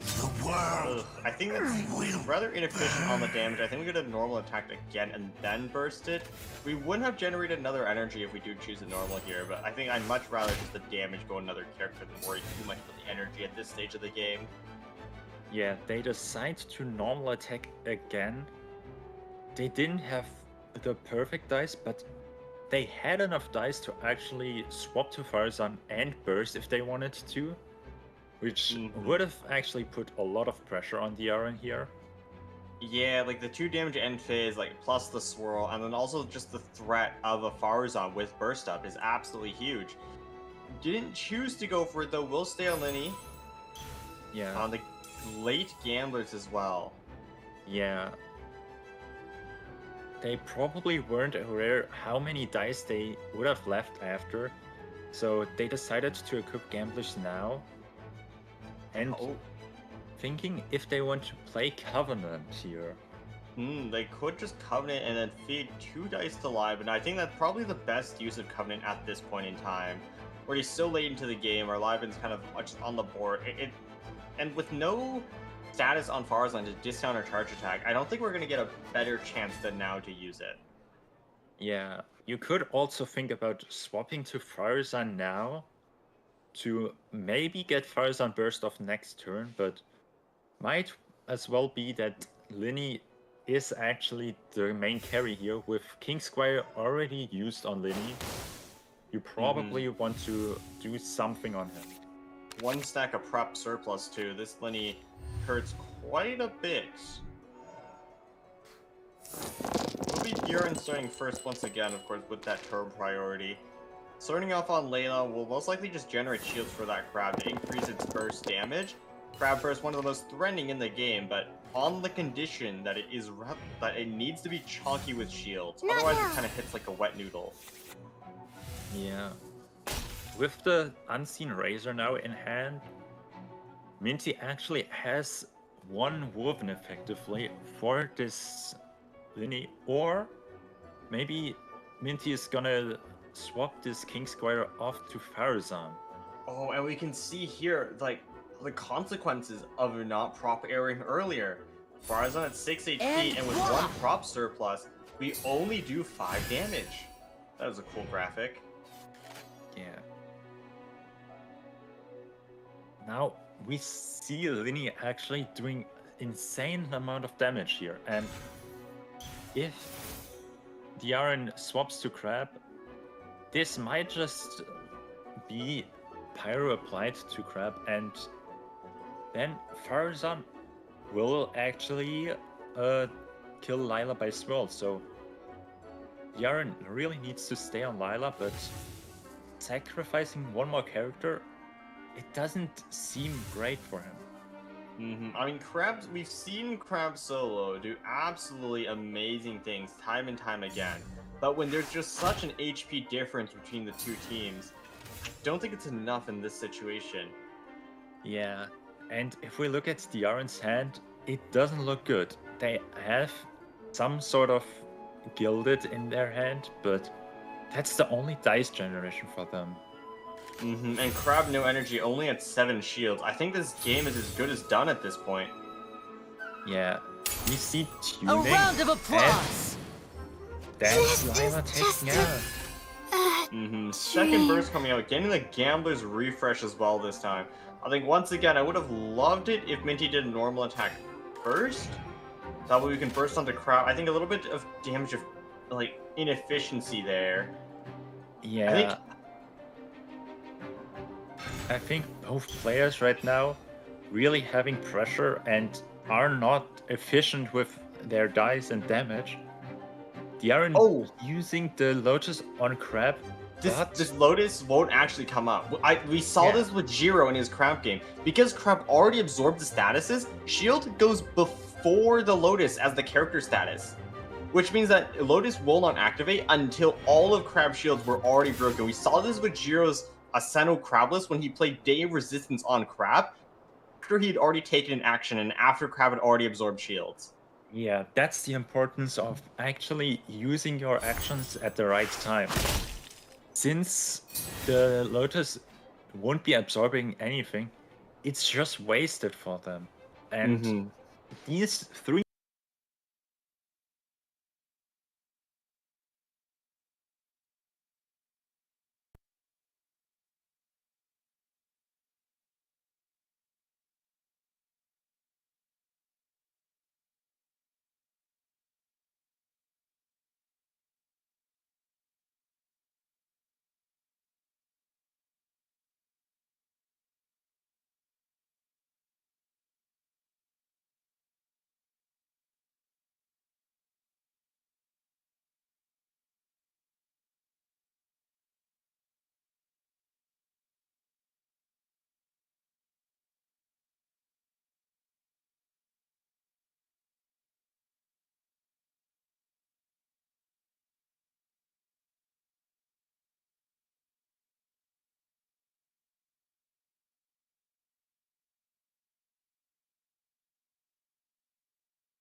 since they really want to push that damage. I think this was a misplay. We could have proc Liven and also got another action out with that Covenant. If we just Animal Res over to the far zone, we could have tuned the Sealy, bursted, and then played Covenant on 2 to feed the Liven. So misplay from Minty, a bit of mismanagement of the resources. But when we're so late into the game with Crab on so little shield, it might not matter. Yeah. Now we see the sword for Lynette, which actually makes her being able to do decent damage with 4 damage skills, which is probably gonna be really important for them. With the Fire Burst, 5 damage skills, which does quite a lot to this crab. That will be threatening, considering, like, even if Yarn is able to do 3 actions per turn on Crab, that is only 6 shields generated, right? Like, you spend 3 actions to generate the same amount of shield that Minty takes the break in 2. I'll hang out with you, The youngster. economy just doesn't work out. And the crab burst actually killing Linny off field.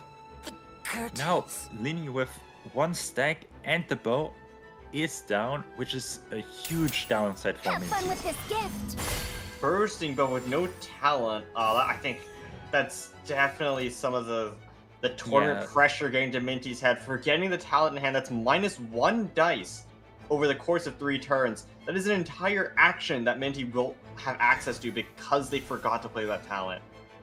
Yeah, now we see they are playing Lotus again. This time it will actually do a little bit if they don't skill. Since they only have the 1 shield and the excess damage will be blocked by the Lotus. Northern Smoke Chicken coming out. Oh, right. Oh, reduced dice charge or normal attack here. Yeah, Minty playing the heart as well. A little bit late. Could have gone 1 extra draw. Yeah, Minty probably seeing that a skill will actually deal the same amount of damage as a normal, since both of them will be completely blocked by the Lotus, and trying to save a bit of dice. Yeah, just preserve a little bit more of those resources. We don't have to tune as much now. Lotus going wasted. Here we go. I mean, as long as we do 1 more skill and Crab has no more healing, the game will end here. Skill will do 4 damage, summon end phase will do 2. Yeah, the Iron needs some food in hand, but they already ate food, and I don't think there would even be any card on the deck that would save the Iron here. With their current hand, I don't believe so either. Now it's just up to Minty to close out the game. A skill will be all it takes. Swapping over to Lynette first. Yeah. Maybe trying to get some sword, but actually ending here on 3 dice. Maybe they run out of time. Could have just normal attack, maybe thought too much. A lot of things going around in these games, a lot of things to think about. And it's like the time pressure coming back here might be hurting Minty in the long run. Of course, they're still at a heavy advantage against Diarin. Yeah. Now, we see 5 animal dice for Minty, which is huge for them. This means they don't need to tune a lot and can actually just go for 2 skills. Very easily is able to. And I mean, Crab at 4 HP here, that is within 1-shot range of Lynette. Of course, Crab will generate 2 shields when it skills, so will keep itself alive for just that little bit longer. Legend of Vanessa coming out as well, so we can get another action out as well to hopefully sustain itself just that little bit. But all Minty needs is just 2 skills. Even throwing in the Fatui Ambushers, of course, there's nothing on it to react, so it's just 1 damage. Yeah, probably going for this 1 damage. Could have used the Sacrificial Greatsword instead. It would have been a bit more damage, since you attacked twice. But this is gonna be a hell of a lot damage. Boom. 4 damage off onto Crab. 2 HP left. Of course, a skill will heal it back to 4 as well, but by then, it will be well within Minty's range to kill it. Yeah, heal it up to 4, and the Ambushers getting it back down to 3 HP, so anything really will get it. It will be first instead. First. Crab at 1 HP, probably some sort of desperation of really trying to get something, but Minty just normals or skills and is over. A little bit of a last-ditch effort to put damage down, but it is now Minty's turn playing that second Ambushers. Now they can finally get a free Overload reaction. Unfortunately, came a little bit late. It wasn't able to get the instant overload, but here it is. Minty, with their final action, on the net versus the 2 HP Crab. A normal attack more than enough to claim their victory. Yeah, and there we saw that the damage was just more than enough to kill this crab before they could set up anything. And the food, the Lotus didn't do as much as Diaren hoped it would do, so No, yeah, it's absolutely. Like the shield generation artifacts, right? The General's Ancient Helm Tenacity Millith just came too late, or like I mean, it didn't come up at all. Crab wasn't able to generate those shields passively, and Layla was being threatened so much by the early damage by the Fatui on deck that it wasn't able to do enough to sustain Crab without the help of those artifacts. And of course, as we saw, the result was Crab getting chunked out a little bit too early, not able to generate energy in time. I mean, Diaren didn't have the time, the opportunity to stack these advantage engines together, which allowed Minty to take the lead and take the game. yeah. And also not drawing this Herald talent early to slow down even the skills was pretty crucial. That they didn't have any slowdown for this Farazan and Linny at the start to actually just let them do their damage for free right there. I mean, if you were to compare the two decks, right, Minty's deck would be like a sports car. It's really, really fast, but it will consume a lot of fuel. Whereas a Diaren's deck is kind of like a family SUV, a lot more efficient. It has a lot more stuff in the back, but it will never in a million years hope to catch up to the sports car unless they're going on a race of like a challenge of endurance, or unless you go chuck a wrench into the enemy's engine. Yeah, you really need to slow them Okay. down. Sounds good. Yep, that's good. Yeah, no problem. Okay. I think that. Oh, if we I can think just get like pronouns, like the genders of the players on there as well, it'd be great to know what to refer to them to. uh, Other than that, it's fine.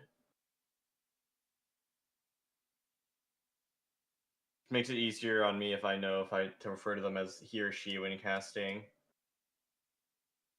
oh or if yeah. they prefer something else, that's fine too.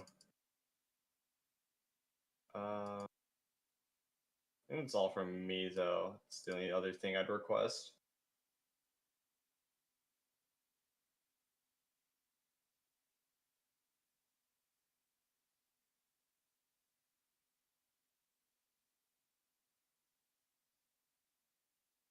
No, No, I I think don't I'm think so. good. Just for we're gonna be using the vmix on the actual cast, right? Not Discord.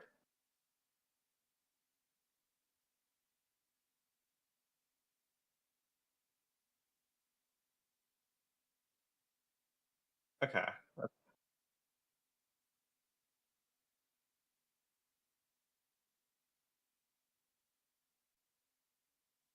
Okay.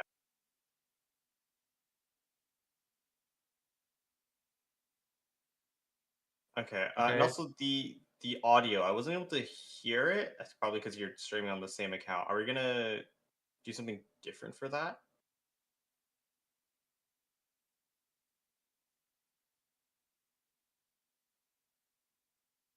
No.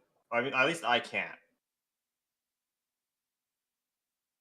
Like ever since we got to the caster cam, I haven't been able to hear anything in the game or anything like that. When you were on the trailer, I was able to hear a little bit, but the audio was very rough. It was very muted. And then when we hopped onto the caster cams after that, I wasn't able to hear anything.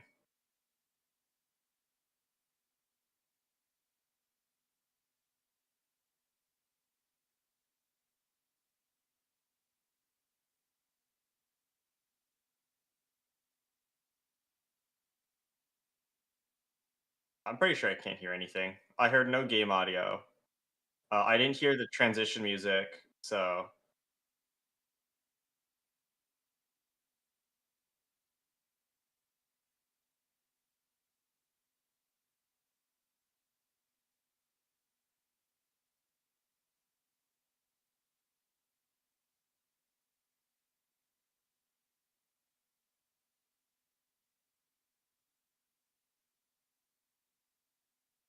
Don't think so. Oh, I can hear it now. It's very robotic though. The audio quality is very bad.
Yes. We hear it through your microphone, or like through your audio there. Yes. Yeah.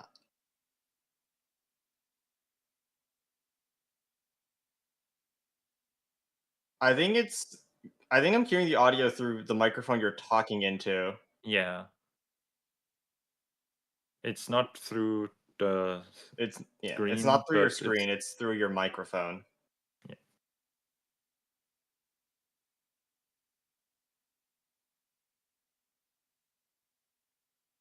Okay. Okay. I'll have to go ask how the We Play guys did it because the audio quality is very low for me.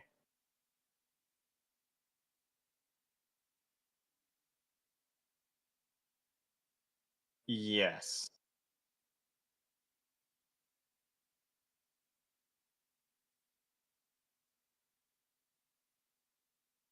Okay, that's much better. Yeah, now it's good.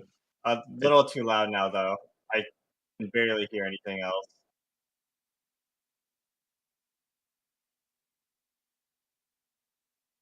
Okay, yeah, it's much better now. I can hear it properly. Yeah. I think tune it down a little bit.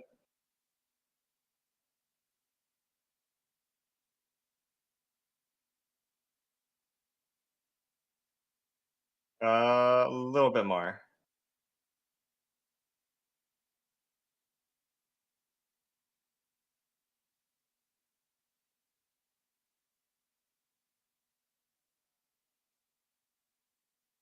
Still, I think a little bit too loud still. Like, cut it by, like, 20%, then go from there.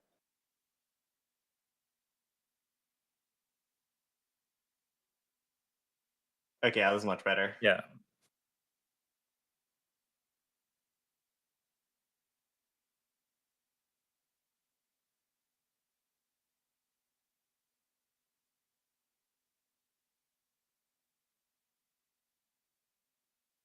Yeah, this level's good.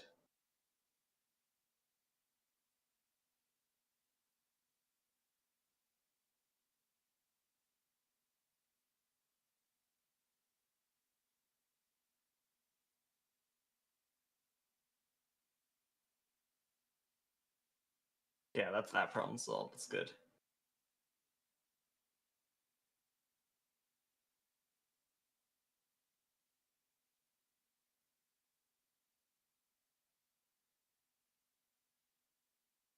Alright, perfect. See you tomorrow. Thank you. Okay. Okay. Thank you.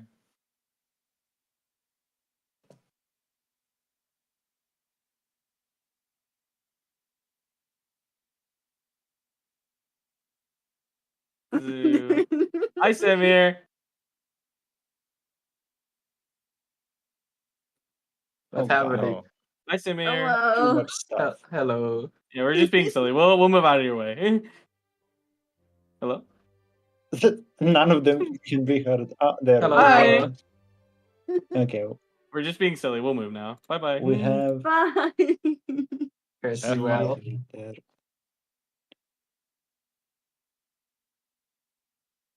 Binzu and Sumi cannot be heard.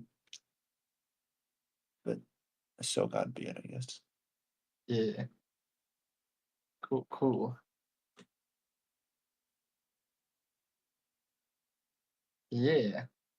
Mm-hmm. All right. I see.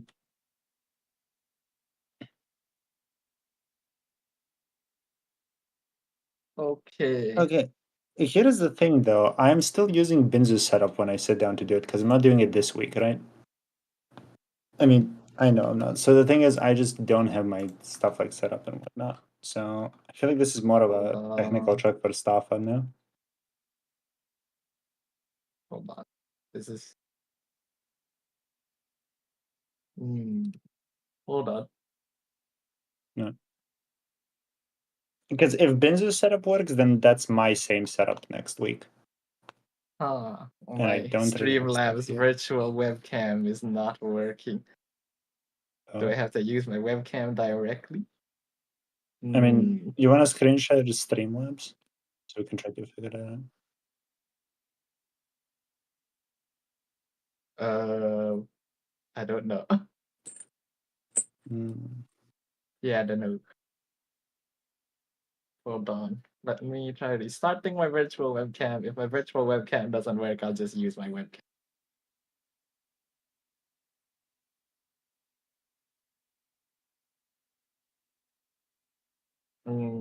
Well, all right then. Webcam it is. One move. Oh god. Man, I don't have all my like Streamlabs filters on my Wait, regular you want to webcam. stream or you want to screenshot the Streamlabs so we can figure out what's up with it?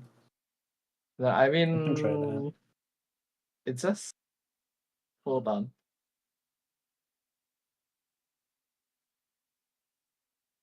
Okay, it's fine. Let's just one moment. Oh wait, do I have to? Okay, let me just try one last thing. Maybe I need to run it as an admin. That might be it. Oh, that could actually be it.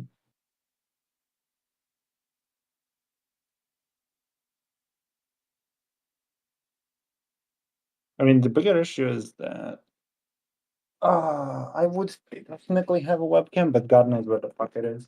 Do you need it just to like test?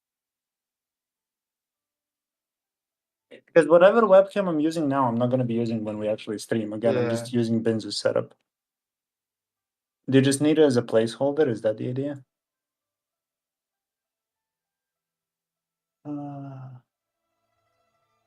Let me see if I can figure something out. Hold on. Running as admin did not work. All right, fine. Regular unfiltered webcam it is.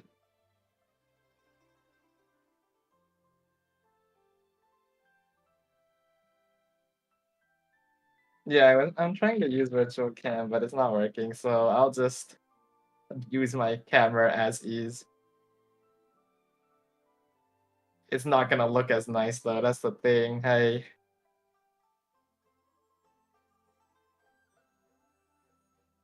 Not yet. I ordered it, but it's on the way. I don't know if it'll make it in time. Okay, yeah.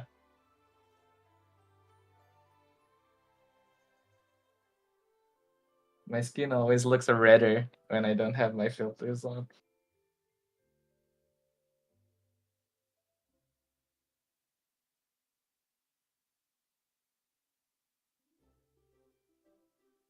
Yeah.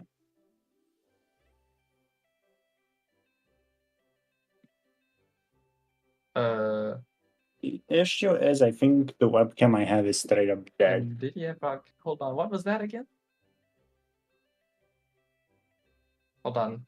Yeah, let me open the slides again. Where are the slides? Are they pinned? Yeah, they're pinned.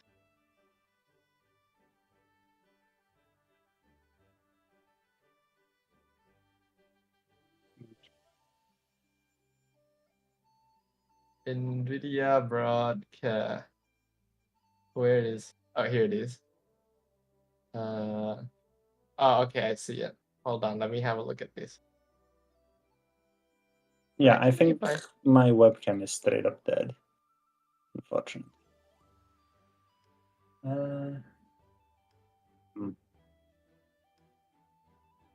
Yeah, Discord can only use their own backgrounds, huh? Alright, NVIDIA broadcast, let's see.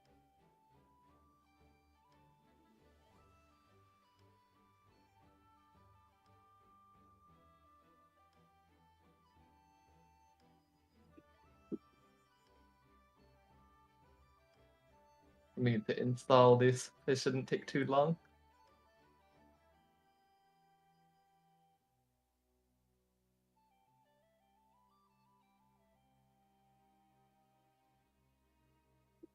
No, I don't think this one works at all. I can't get it to even like light up.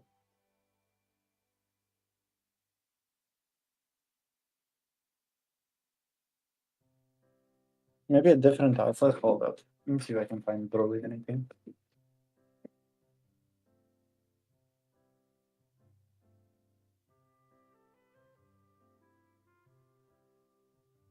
So Shami, you're a different IO branch than the MPL one, right?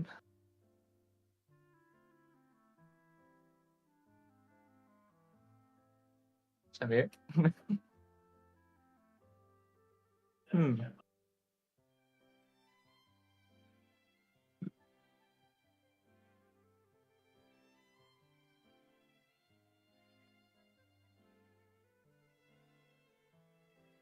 He's gonna be like flying over to Binzu's place. And he's gonna be using Binzu's setup, apparently. Yeah. Yep, that's what he mentioned.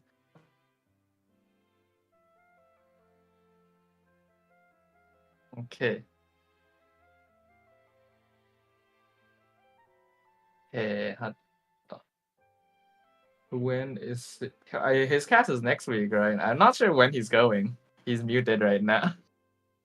Wait, what's wrong? What's wrong? Sorry. What happened? I'll be there on Wednesday, next Wednesday. Okay, hold on. Next Wednesday, the one coming up. Yeah, next Wednesday I'm there. Yeah, so we'll have a couple of days. But basically his setup is my setup. Because I'm just gonna be dead. I'm trying to figure out if I can use work. Huh.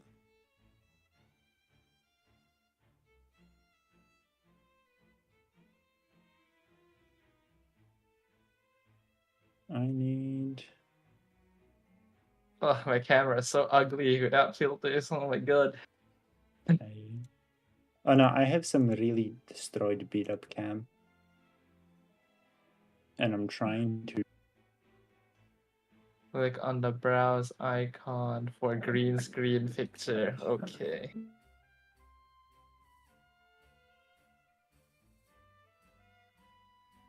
I am doing it right now. It should be soon. I hope.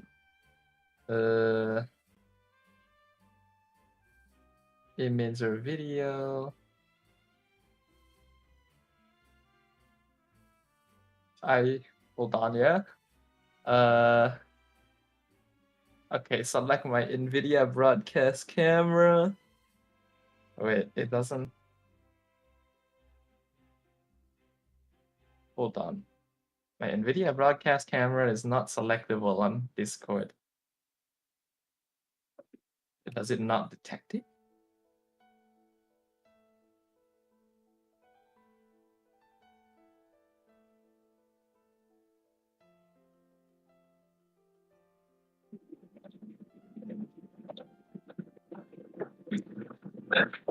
No, that's not right.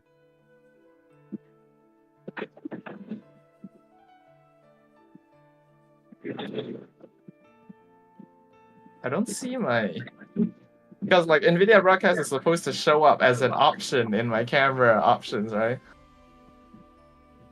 It's not doing that. Hmm.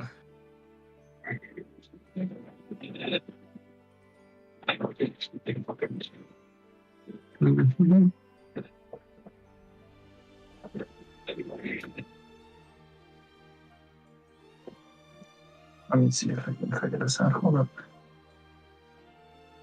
To restart the camera in any application. Do I have to rejoin the call? Or restart my Discord or something?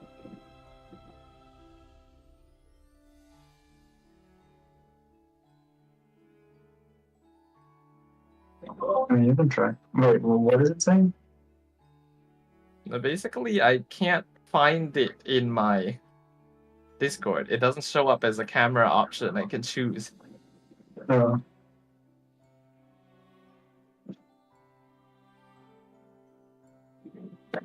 can try to restart it, but this should immediately update the moment it notices it. Mine is like, Yeah, I think I might have to. Alright, be right back. okay. I need to figure out a way. Because Discord, like this camera shows up that it exists and then disappears, which is an issue.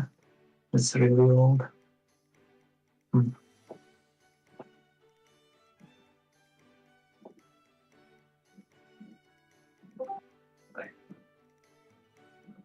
Okay. I have it as an option now. Hey, that works. I'm good.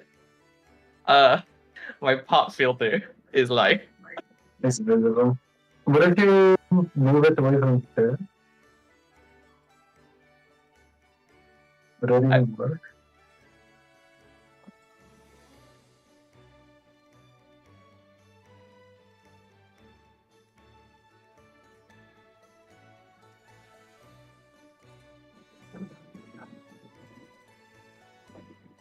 Okay. Right, I think maybe I can do it. Hold up, I'm gonna be back in a couple minutes.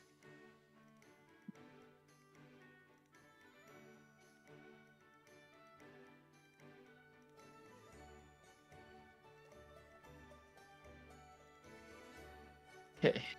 Things are good. Stuff is working. Camera surprisingly doesn't look like shit.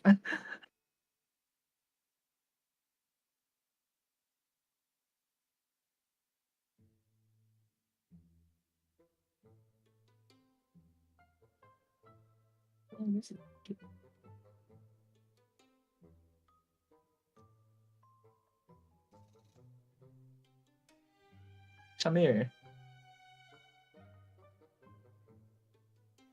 Hello, hello.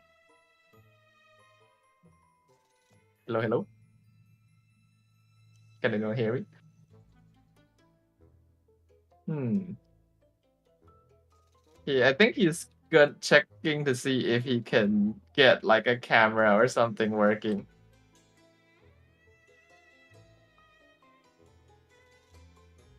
Shamir, Shamir. You're from a different branch of IO than MPL, right? You're like, I assume you're from a different branch of IO from MPL. Oh, no, like, but I remember hearing that IO has like different branches for different like events and stuff. So are you involved in MPL? I see. Oh, okay. So you're new. Oh, okay. Maybe I'll see you at MPL then.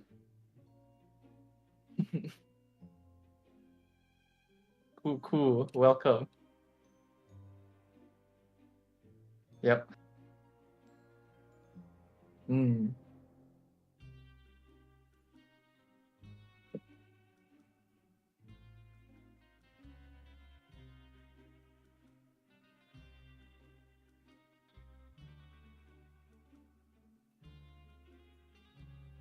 Yeah, but not the smoothest, I think. I am a fake Malaysian.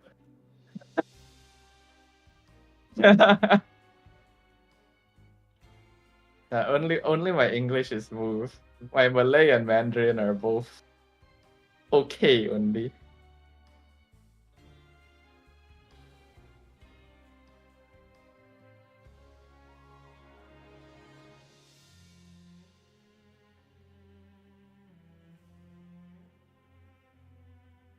That's why I'm always shy to talk with like the players at MPL or so.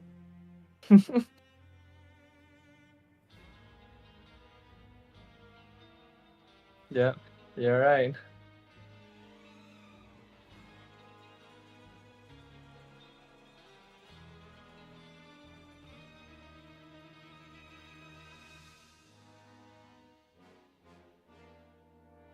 Not sure. I don't know what he's doing, like rummaging through his room for a camera or something.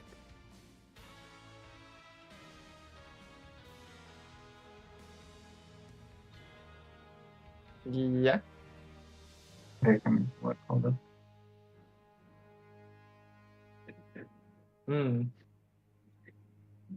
What? Yep.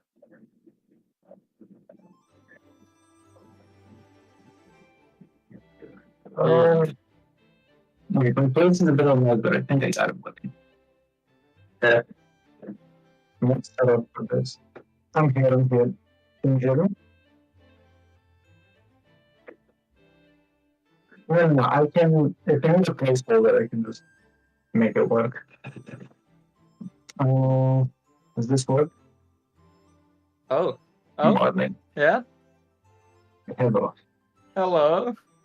So yeah, I'm not gonna use any of this, but if you just really need a placeholder, if that's it, you can do it. But the thing is, if you test it with Benzo, then it works for me too. It's gonna use this right? Just checking, alright. Did plugging in a webcam switch your mic to like webcam mic or something? I'll fix that.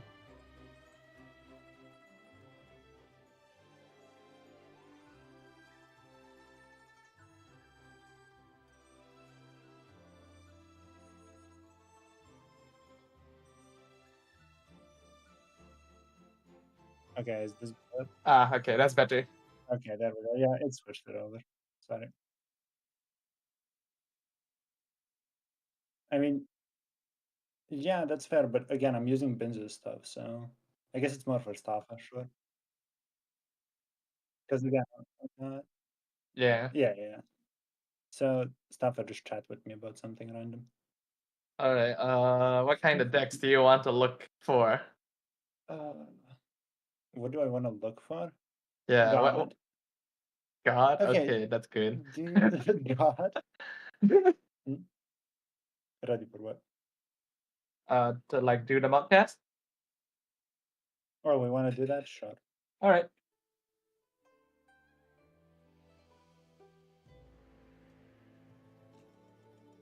Hold up then. Hold up. Give me just a second. So I'm up to speed. Give me just a second. So I'm also ready. Okay. So how do we want to do this? You want to be starting it when we actually do it? Yeah, I can do it. Okay.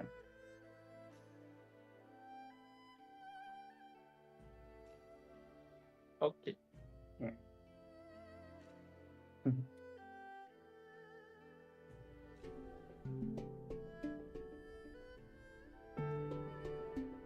Are we starting straight away or are we waiting for something? I think you wait for this.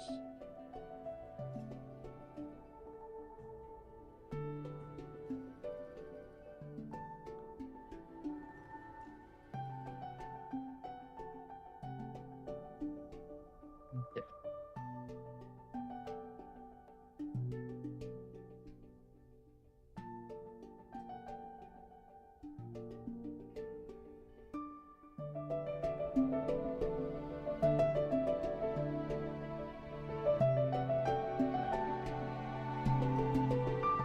Are we starting?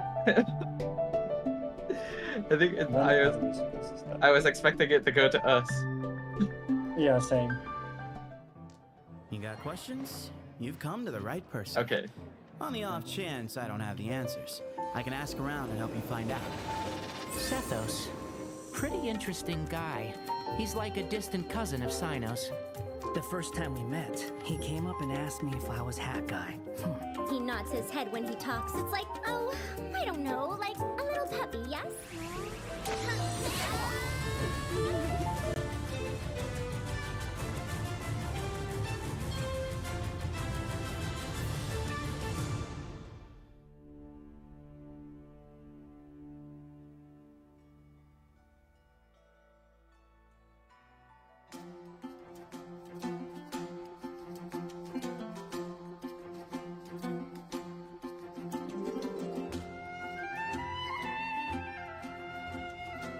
I can try.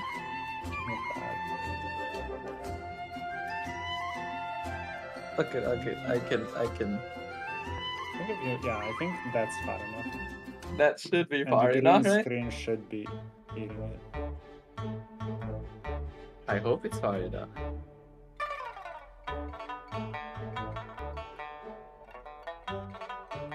There we go. Okay, a bit of your arm is taken away. I think we should be good I here. think it's good. You got questions? As long as I You've don't come move to the my right arm over person. here. On the off chance I don't have the answers, I can ask around and help you find out. Sethos. Pretty interesting guy. He's like a distant cousin of Sinos. The first time we met, he came up and asked me if I was Hat Guy. He nods his head when he talks. It's like, oh, I don't know, like a little puppy, yes? Doesn't play enough. Yeah.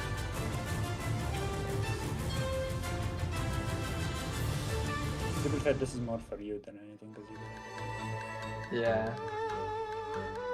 did A model, yeah.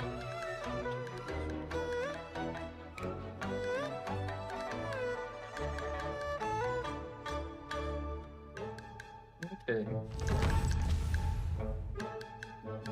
I got 2 minutes to chill then. Wait.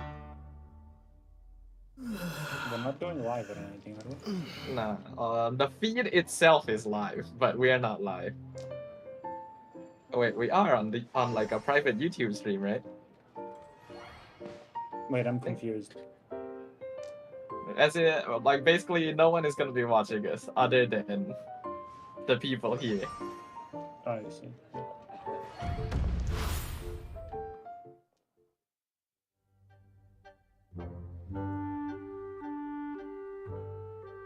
Yeah, there's an unlisted YouTube link. Oh, okay. Alright, no, I was just like, we're testing stuff. No one's going live or anything. Yeah.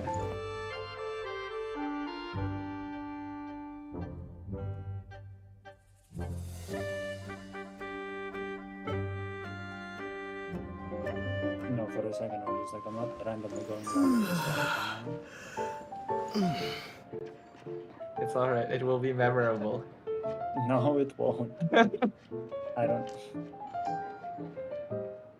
I'm turning off the webcam if anyone sees me like this. I see. I'm just living this life. My room is probably also good enough.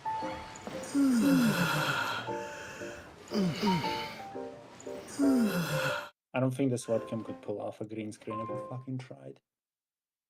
Probably not. God, look at my quality, dude. You can count the pixels. Holy. Okay, we're TCG casters. We can count. Surely.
person.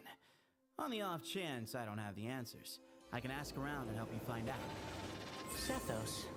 Pretty interesting guy. He's like a distant cousin of Sinos. The first time we met, he came up and asked me if I was Hat Guy. He nods his head when he talks. It's like, oh, I don't know, like a little puppy, yes? Doesn't play enough TCG. You got questions? You've come to the right person. On the off chance I don't have the answers, I can ask around and help you find out. Sethos. Pretty interesting guy. He's like a distant cousin of Sinos. The first time we met, he came up and asked me if I was Hat Guy. He nods his head when he talks. It's like... You got questions? You've come to the right person. On the off chance I don't have the answers, I can ask around and help you find out. You got questions? You've come to the right person. On the off chance I don't have the answers, I can ask around and help you find out. Sethos. Pretty interesting guy. He's like a distant cousin of Sinos. The first time we met, he came up and asked me... You got questions? You've come to the right person. On the off chance I don't have the answers, I can ask around and help you find out. Sethos. Pretty interesting guy. He's like a distant cousin of Sinos. The first time we met, he came up and asked me if I was Hat Guy. He nods his head when he talks. It's like, oh, I don't know, like a little puppy, yes? Doesn't play enough TCG. Some of my elders say I'm difficult to control, like a wild animal. But don't you think it's kind of an issue that they want to control how other people think in the first place?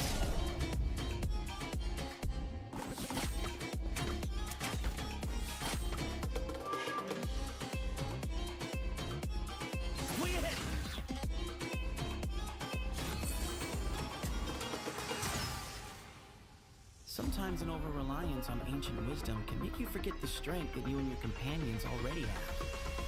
Move or be moved! Behind you!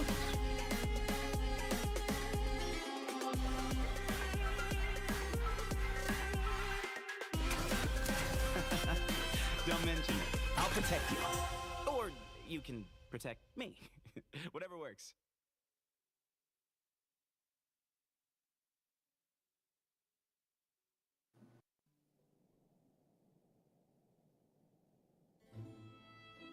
Some say that champion duelists are to Fontaine as the safety is to a musket. Which is to say, a chance to defend one's honor and avoid the scrutiny of the prosecution. A way to unload the pent-up emotion in the courtroom without a violent eruption. But there's another way of looking at it, namely, when the accused denigrate the law and question its authority, we must safeguard the dignity of the court.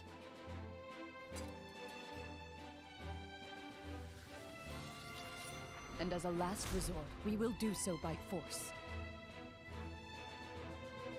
In that case, Mr. Mescal, please confirm whether I understand the defense's position correctly. You vehemently oppose the law, refuse to stand trial, and request...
got questions? You've come to the right person. On the off chance I don't have the answers, I can ask around and help you find out. Sethos. Pretty interesting guy. He's like a distant cousin of Cynos. The first time we met, he came up and asked me if I was Hat Guy. He nods his head when he talks. It's like, oh, I don't know, like a little puppy, yes? Doesn't play enough TCG. Some of my elders say I'm difficult to control, like a wild animal. But don't you think it's kind of an issue that they want to control how other people think in the first place?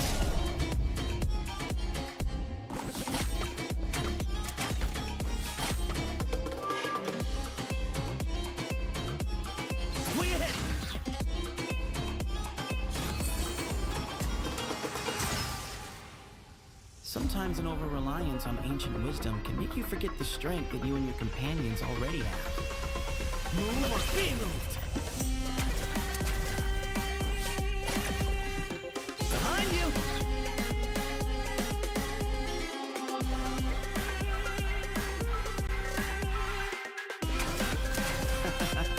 Don't mention it. I'll protect you. Or you can protect me. Whatever works.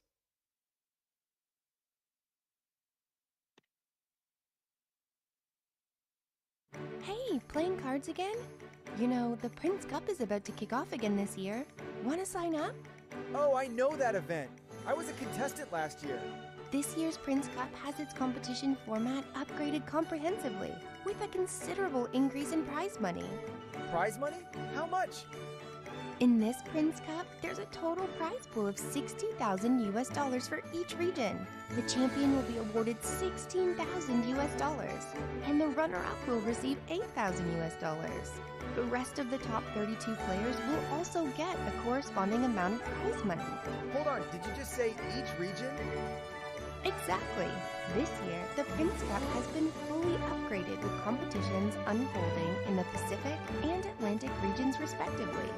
That's 2 regions. So which region should I sign up for? That depends on your location. The Pacific region is for players from the Asia server and the Hong Kong, Macau, and Taiwan server. The Atlantic region is for players from the Europe server and the America server.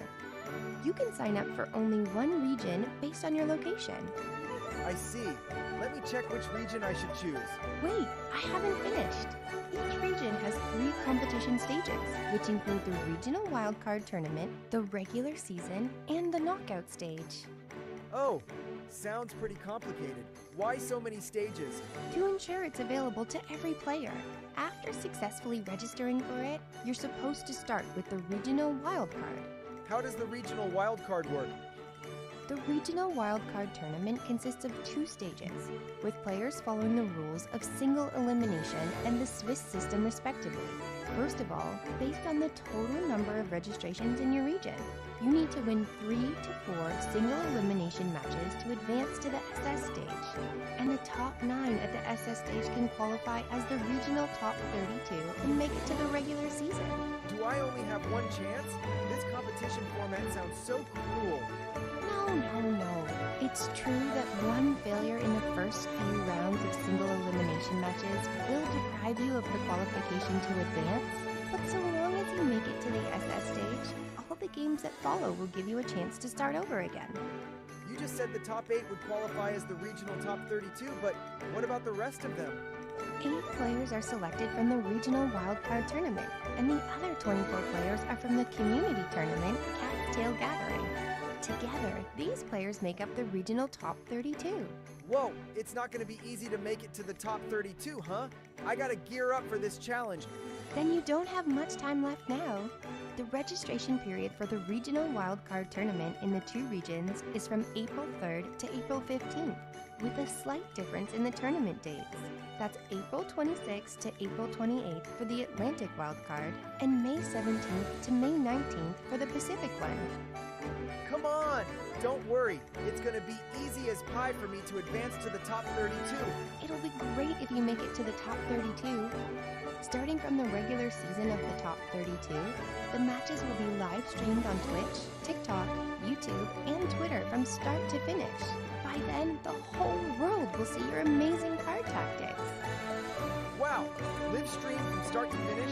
So what are the exact dates for that? I'm gonna ask my friends to watch it. Both regions will have their regular seasons last for 5 weeks. The Atlantic region will get the dice rolling from May 3rd to June 2nd. Then it'll be followed by the matches in the Pacific region, starting from June 15th to July 14th. Oh yes, you'll have a week's hiatus after the first week of competition. Make sure to keep this time in mind. Alright, I'll surely remember it. I'm just wondering about the format of the online regular season. The 32 players will be randomly divided into 4 groups, with each group having double elimination matches respectively. Those who win the winner's bracket finals and the loser's bracket finals in each team will all advance to the knockout stage. Be it in the winner's bracket or the loser's bracket, it doesn't make a difference as long as you advance, right? Nah, the knockout stage will continue to use the double elimination rule. So if you've lost one match in the regular season and fall into the loser's bracket, then you'll only have one chance to lose at the knockout stage. I see. So we gotta do our best at every stage. That's right, and at the knockout stage. And these 2 regions are also held at different times. It's from July 26th to July 28th for the Atlantic knockout stage, and from August 2nd to August 4th for the Pacific offline finals. My goal is to advance to the knockout stage. I gotta prepare my decks for the registration right away. Speaking of decks, do you know the rules adopted by the Prince Cup this time? Sure, just the best 2 out of 3, right? Nuh-uh. Except for the initial single elimination matches, the following ones will all follow the Conquest format. And remember, no duplicate characters in a contestant's decks. Got it. I'll make sure to prepare well. I can't wait. Hey, it's not even registration time yet. I'll repeat it for you, just in case you didn't catch it. You can register through the official website from April 3rd to April 15th. Mark the dates.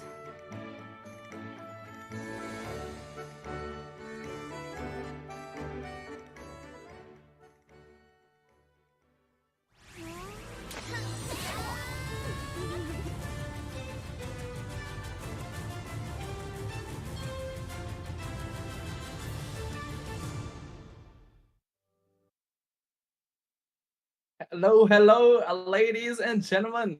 Welcome to the Genshin Impact Genius Invocation TCG Prince Cup 2024. We're casting the regular season for the Pacific region. My name is Stafa, and today I am joined by none other than Fufu. How are you doing today? I'm doing great, thanks for asking. And hello everyone, welcome to the stream. I will be today as one of the top Prince Cup players. I will be here to add a bit of insight and hopefully some fun into the streams. So, yeah. I'm super excited to be casting with a top player here. I'm sure Fufu will be able to dissect what's happening behind the brains of all these players, especially considering it's a brand new meta. So I think a lot of us have question marks floating in our heads about what decks we're going to be seeing today, right?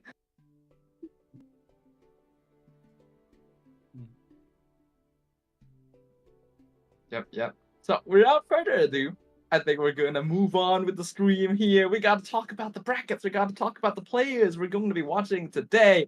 And now we see on screen, we had Glass versus Flash. Flash ended up winning that round, so Glass unfortunately dropping to the lower bracket. Besides that, we've got 6 other amazing players to watch today. Anyone you recognize here, Fufu? Of course. I mean, a lot of these are pretty known players in the community with all of their own unique quirks and strategies that I'm sure we're going to be able to see come and shine through and see how they prepared for this. But of course, Crimlet is very known, Koji is very familiar to a lot of players, and the Yaren and Minty have been mostly active as of more recently, but have always been there and shown that they are players to be respected. And we will see how all of that, including the nerves and everything that comes with, will play out today.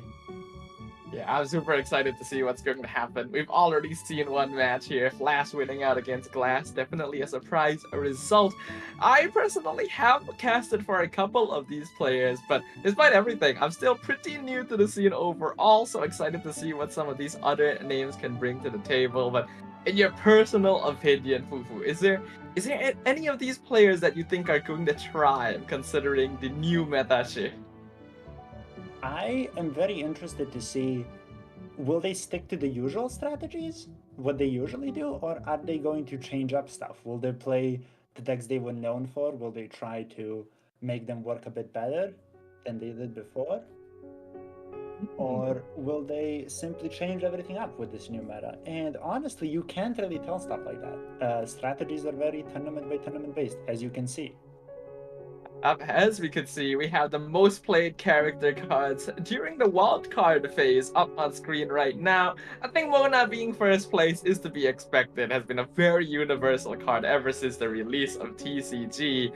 But after that, we do see a lot of newer entries here, especially the entire Fatuizan lineup on the top 5 too. Yeah, I mean, Fatizan is a very popular deck because it fits into a lot of the ways that people like to play the game.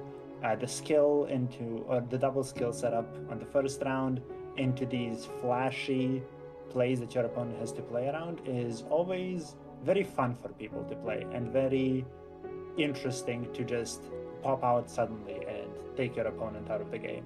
And of course, Mona will always be the best utility in the game by far. So we will always see her maybe in some strategies that are meta or maybe in some strategies that are not so meta, but she will always help your deck. I can definitely agree with that. She's just sort of the character that, like, if you have a missing spot in your deck, why not try Mona? It may work out a lot of the time. I'm personally a little bit surprised to see Eula being this high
Now, is that because Minty cannot deal with Nouvelle stall, or is that because they don't want to deal with Nouvelle stall? That is a question.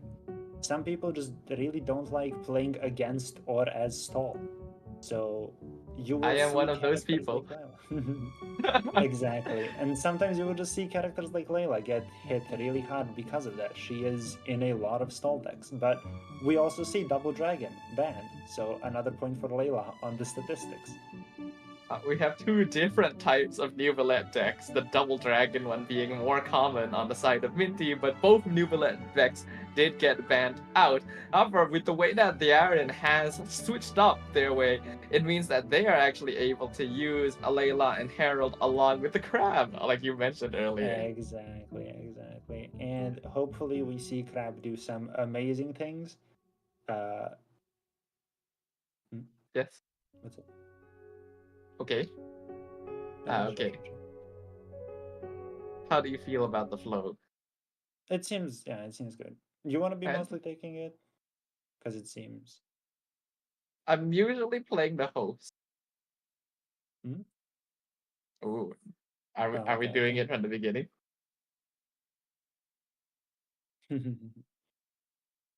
Okay. Okay. I see. But yeah, usually I do like the host role, so it's basically me like switching between level. I mean, yeah, I guess a big part of it is just getting used to the camera. It's fine. That sounds so cruel. No.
Playing cards again?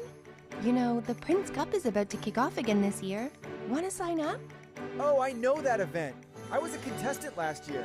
This year's Prince Cup has its competition format upgraded comprehensively, with a considerable increase in prize money.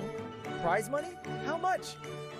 In this Prince Cup, there's a total prize pool of $60,000 US for each region. The champion will be awarded $16,000 US, and the runner-up will receive $8,000 US. The rest of the top 32 players will also get a corresponding amount of prize money. Hold on, did you just say each region? Exactly. This year, the Prince Cup has been fully upgraded with competitions unfolding in the Pacific and Atlantic regions respectively.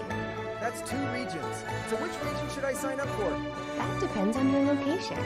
The Pacific region is for players from the Asia server and the Hong Kong, Macau, and Taiwan server. The Atlantic region is for players from the Europe server and the America server. You can sign up for only one region based on your location. I see. Let me check which region I should choose. Wait, I haven't finished. Each region has 3 competition stages, which include the Regional Wildcard Tournament, the regular season, and the knockout stage. Oh, sounds pretty complicated. Why so many stages? To ensure it's available to every player. After successfully registering for it, you're supposed to start with the Regional Wildcard. How does the Regional Wildcard work? The regional wildcard tournament consists of 2 stages, with players following the rules of single elimination and the Swiss system respectively. First of all, based on the total number of registrations in your region, you need to win 3 to 4 single elimination matches to advance to the SS stage. And the top 9 at the SS stage can qualify as the regional top 32 and make it to the regular season. Do I only have one chance? This competition format sounds so cruel. No.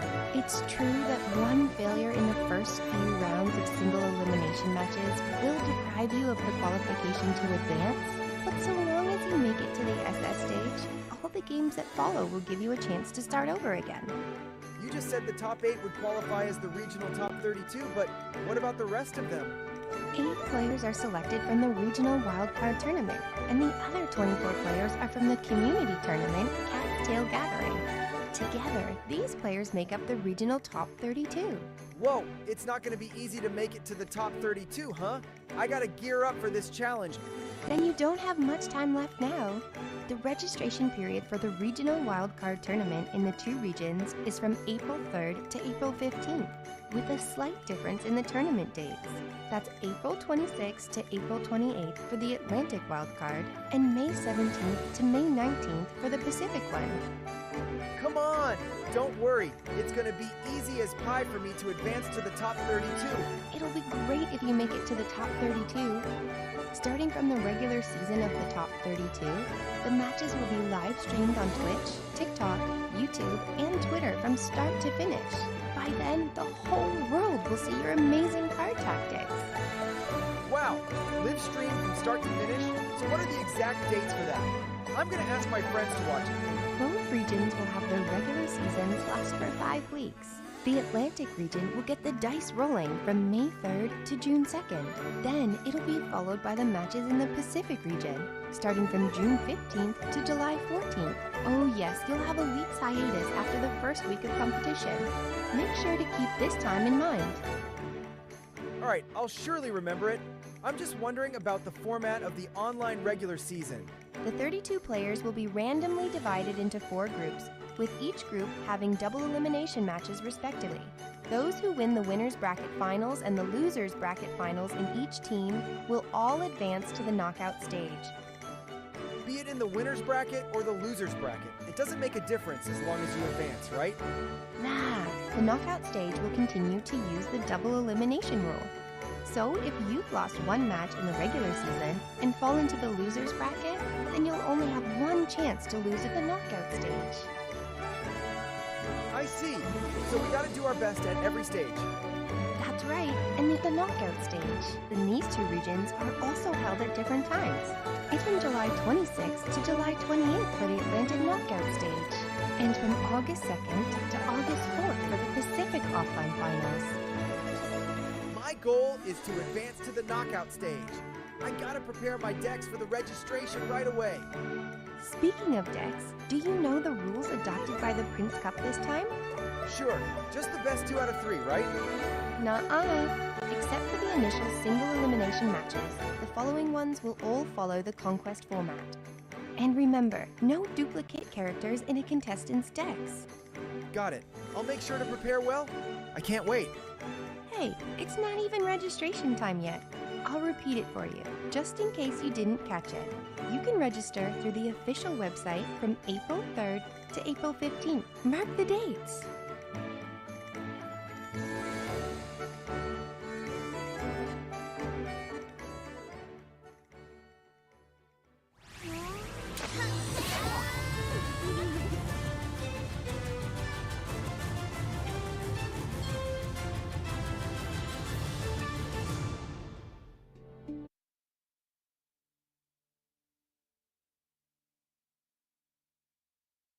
Impact Genius Invocation TCG Prince Cup Tournament for 2024. We're currently in the regular season for the Pacific region.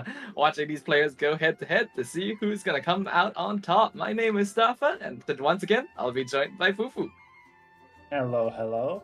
I hope everyone is having a good day, because today we're going to be watching some of the best that Asia has to offer. Hopefully we're going to see some amazing plays some close games and some crazy luck all hit us at the same time. And that would be a lot to hit you at the same time. But hey, I'm waiting for it, I'm hoping for it, and I'm sure a lot of our viewers are hoping for it as well. So I'm hoping that the players are ready to hit and get hit here, because with a brand new patch, with new cards coming in, let's have a look at who's going to be competing. Yeah, I mean, of course, you can see many of the pretty famous players in the community who are kind of expected to get to this point. But you can also see some newcomers, people that even if you are pretty active in the community, you don't know too much about. So it's going to be really interesting to see how it works out. For example, you can see in the first game, Glass versus Flash, and Flash managed to walk away with it, which is a very interesting game to see. And see kind of how the players who are pretty known in the community clash with these new players coming in. Yeah, I always do love it when a community is able to cycle out both old and new talent, because it shows that the esports scene, the TCG scene, is continuing to grow. And if the old guard, the veterans, don't watch themselves, who knows what new blood may come to snatch their place right from under them, especially considering how the card game, how the meta changes almost every single patch. But without further ado, let's have a look at the most played character cards during the wildcards. Yeah, as you can see, Mona still the queen of utility for any deck, for any purpose, for any setup you want to do.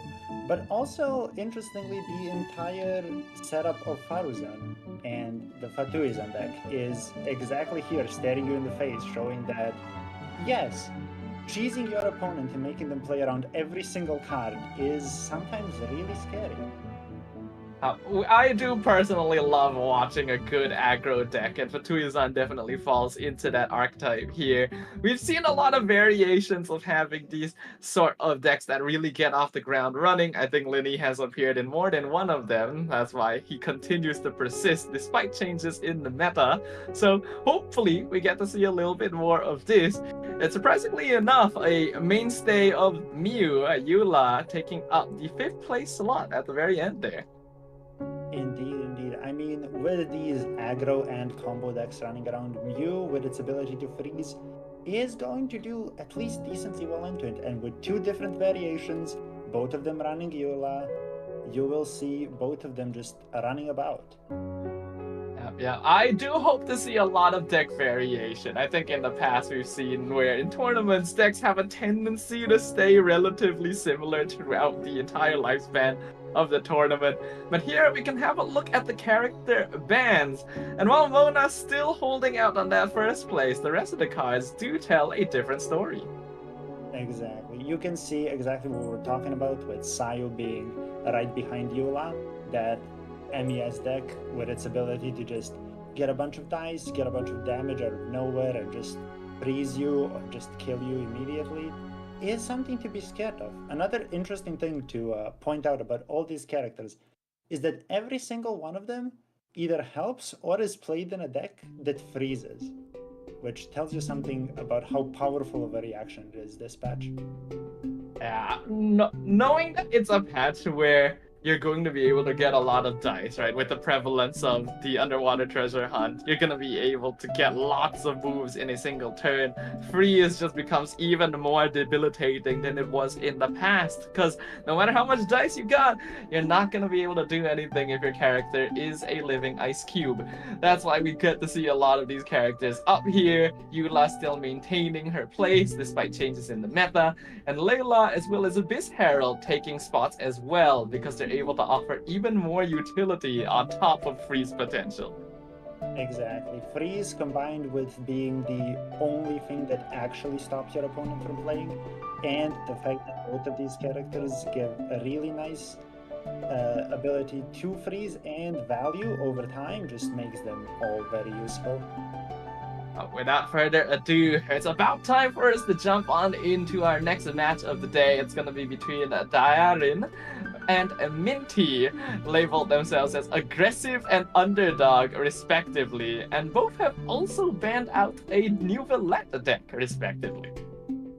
Yeah, and as you can see, both of those decks are very capable and have it as a part of their game plan to freeze your opponent. With how powerful freeze is, you kind of have to stuck into that, but it means that there is a lot more of a flashy and open game for the rest of these decks, and as you can see, we will be seeing Crab fight Fatuizan next. That's gonna be exciting. The first match is, of course, gonna be between Kuki, Yao Yao, and Linny. And then on the other side, we have the MES deck, both leaning a little bit more towards aggro. Just on paper, Fufu, which of these decks do you think is more favored? It is interesting. They both gain a good amount of value over time, but this game is actually really going to come down to how aggressive Sayu can be and how much it can take out your opponent's ability to gain value. Because as you can see right here, the Rightful Reward, the Underwaters, all of this will let them combo and stay in the game for a long time. But if you can cut off those abilities by taking out characters or just completely freezing and threatening to kill characters, you can actually stop them from gaining value. So it is going to be up to Minty to see whether or not they're going to be able to do so here. The Yaren does have some utility to potentially offset freeze aggro, because Kuki, with that talent, is going to be able to revive every turn unless he's taken out twice. And then you have Yao Yao to potentially keep the team topped up if necessary, as well as the Tevat Fried Egg. So there's going to be a lot of layers to get through if you want to take out this deck. Exactly. The fast swaps giving you the ability to disrupt your opponent, especially with the Kuki ring being on field. The Kuki talent would be better against, for example, Wanderer, but you would probably be too slow to burst anyway. And the main problem with it and Egg is that both of them revive your character to 1 HP, which Swirls are able to take out pretty consistently. Yeah, so that can be a potential weakness here, but I think this deck definitely plays a little bit faster as compared to Minty. They got MES, very classic deck switching out Wanderer for Sayu to allow for you to basically have two different characters that can get that Wolf's Gravestone set up, so you don't have to rely on the Wagner banner and hope that you pull it out.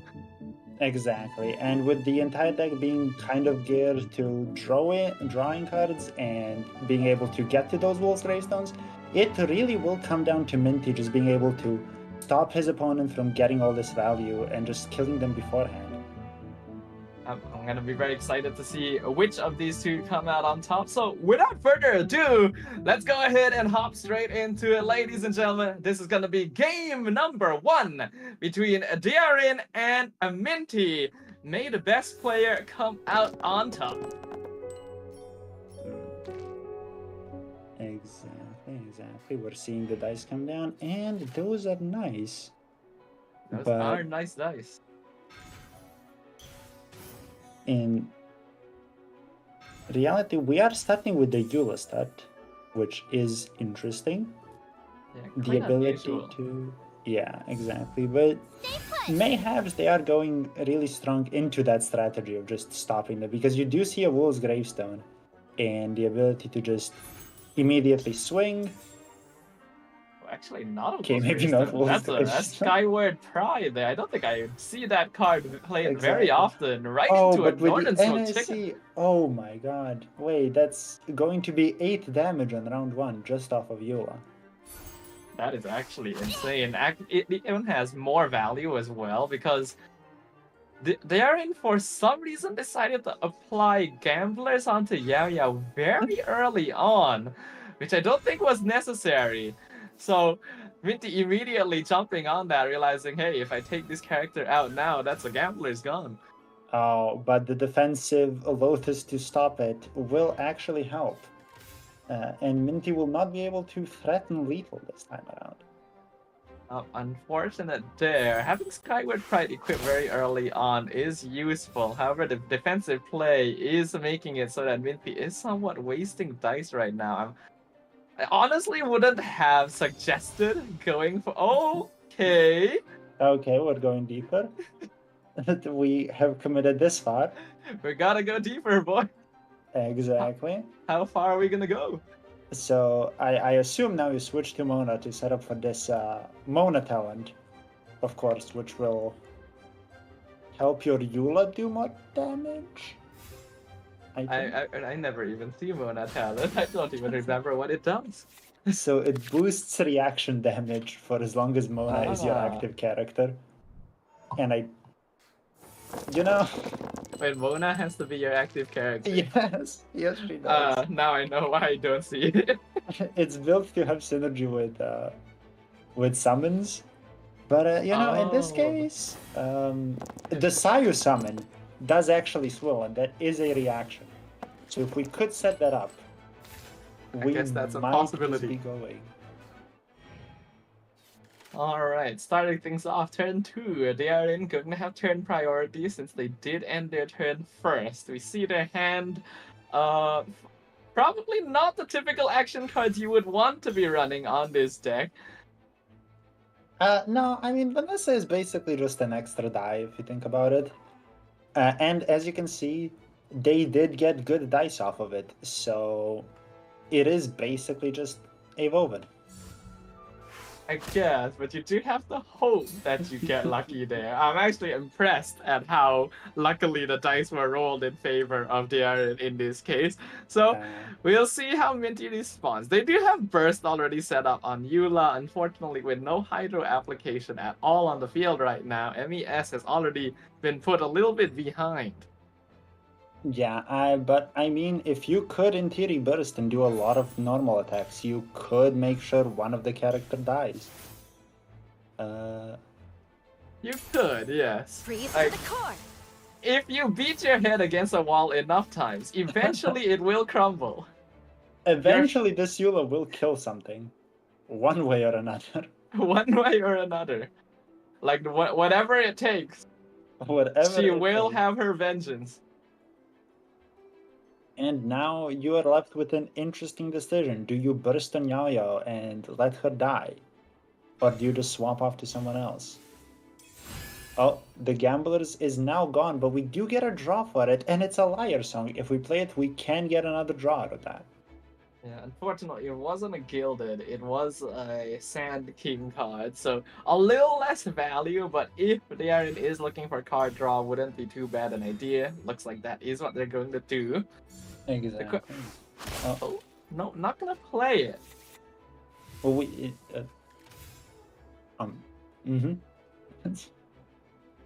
So my first question is, does this deck actually run weapons to run 2 copies of Unseen Razor?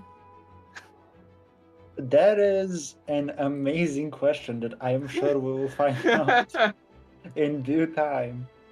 I would say yes, but I've also seen Mona talent with no way to proc it, so I have no idea what is in store for us. Depending on whether there's weapons in the deck, this is before or after the end of the Unseen Razor quest line was added to the game. Very This possible. is destiny. Very possible. Oh, but we will be switching to Mona. This means that in the end phase, we will do 4 damage based off of our summons. I don't really think the Mona switch was the right call, though. I feel like if you went to Sayu instead, you could have swirled the cryo. Because now if Mona attacks, you just get rid of all the aura on the enemy side. Well, be that as it may, it would require them to lose their Yao Yao before she bursts, which might be quite unfortunate. And now with a skill, I mean a normal attack, you will be able to go on Sayu with 2 of their characters having auras on them, and they do have to dodge your swirls. Now the question does come down to, will they just go kooky and skill? That is a very reasonable play to make here, and if they do that, how do you respond to it? We just noticed as well that Minty did use the Mona regular attack instead of the summon, so not gonna have an extra piece of damage there. Eula's Burst also gonna go away, not doing a whole lot of DPS overall. Darren having turn priority means, like Fufu said, they can definitely just switch over to Cookie, currently the only character that doesn't have elemental application, and avoid the potential swirl from the Sayu quick swap. Exactly, but you can see Minty's dice are at least somewhat nice to attack on Mona again and then head off to Sayu to get those swirls. So we might see exactly that happen. Or we might see another move over to our Eula so we can get more value out of our weapon. And this unseen razor that will let us switch things around. Oh? Ooh. Oh, that's actually pretty cool right there. Okay, we got an animated attack from Eula onto Linny. Unfortunately, the damage that was done was not very reflective. I mean, it was... Wait, no, it was only 3 damage. Never mind. Yeah. I was going to say it's 4, but there was no prop arrow. Oh, and Unseen Razor is gone. But that tune tells us that we might just be looking at a setup for this Mona Burst to come down. Unfortunately, we do not have the dice to do it right now, but next round it might just happen. I feel like staying on Mona to try and get burst out is basically a death sentence for her, though. Like, only on 5 health. Lenny, we know how much damage he's able to output. Doesn't look like Minty minds all too much, so we'll see if this ends up costing them. We will see. Now, I did notice something interesting. There is a weapon. Oh, yeah! In the Aren's hand, and we might see it. No, we will Lotus Linny and then swap off. Now, that means that if your opponent swirls, this Lotus will keep Linny at 5 HP.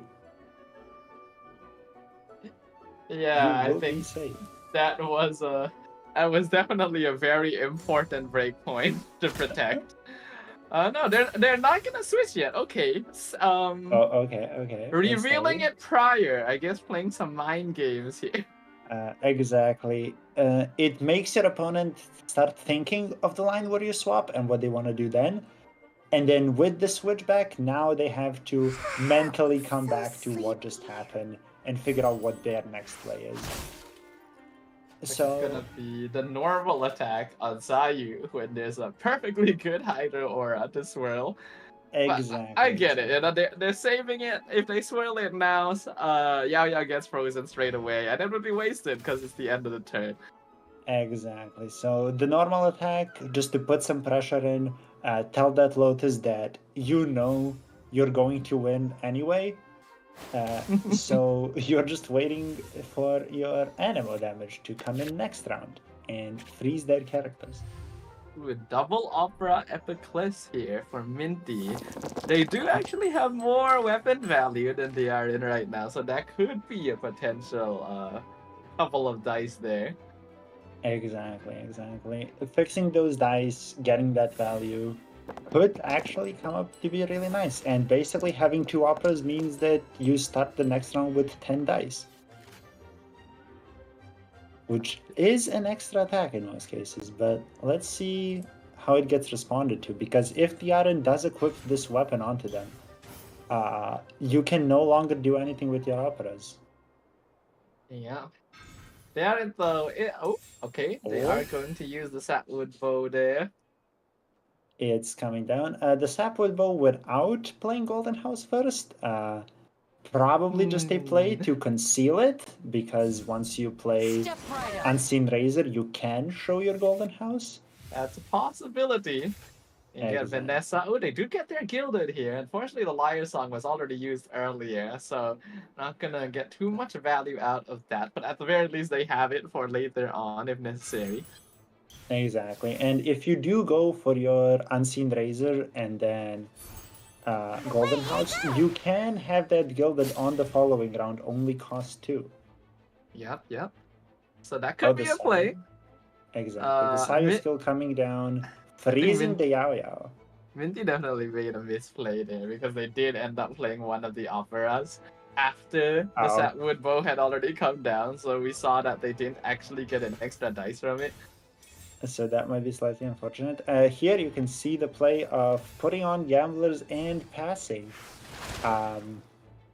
This play... it's this play... He really wants to hide that Golden House. Exactly. And yeah, I mean, playing the Gamblers makes you realize that you don't actually have lethal on the Sayu. because Yeah. you never prop arrowed. So this is a gentleman's move of I made a mistake, so there, have a free kill. Yeah, you can have Linny. Exactly, yeah. Which it's someone's very got to take the blame for this mistake. It's not gonna be me. exactly. It's very nice to see such a sportsmanship in top level games. You did see the bell. I saw the bell on the MES deck. Exactly. I don't think we've seen that card in a while. I think the last time was back when Bin was still a thing. Exactly, when Ito would take advantage of that. It was talked about in Beidou and other decks, but you could maybe get some value off of it, but it never came to fruition. But now we're seeing it get us out of absolutely no breakpoints against this Linny. But to be fair, he somehow needs to survive on 2. Which... Especially now that Minty did draw a World's Gravestone as well. Exactly. Now, funnily enough, without a weapon, Sayu cannot one-hit this Linny. But we do have 4 of them. So if we do want to cycle the weapons, we are able to do that. You know, thinking about it, Minty actually had an Unseen Razor in hand like a turn ago. They tuned it for a dice. Yep. It would be very useful here to get that World's Gravestone out. You know... Here comes the finale. You know... Not quite enough there, the Looney Burst to take out Sayu. So now, Minty, what are you going to do with the Burst? I think that is the right play here. Get some healing out, though it is also risky because it basically means they're sacrificing Sayu for some potential heals. I mean, they are, but you can see this Eula is ready with a weapon and a Gambler's to her name. So we might see her go off pretty strongly. Ooh, Temeya's the draw. You could have played to lower your... That's fine. That's fine. That's fine. Okay. Oh, the Gambler's procs.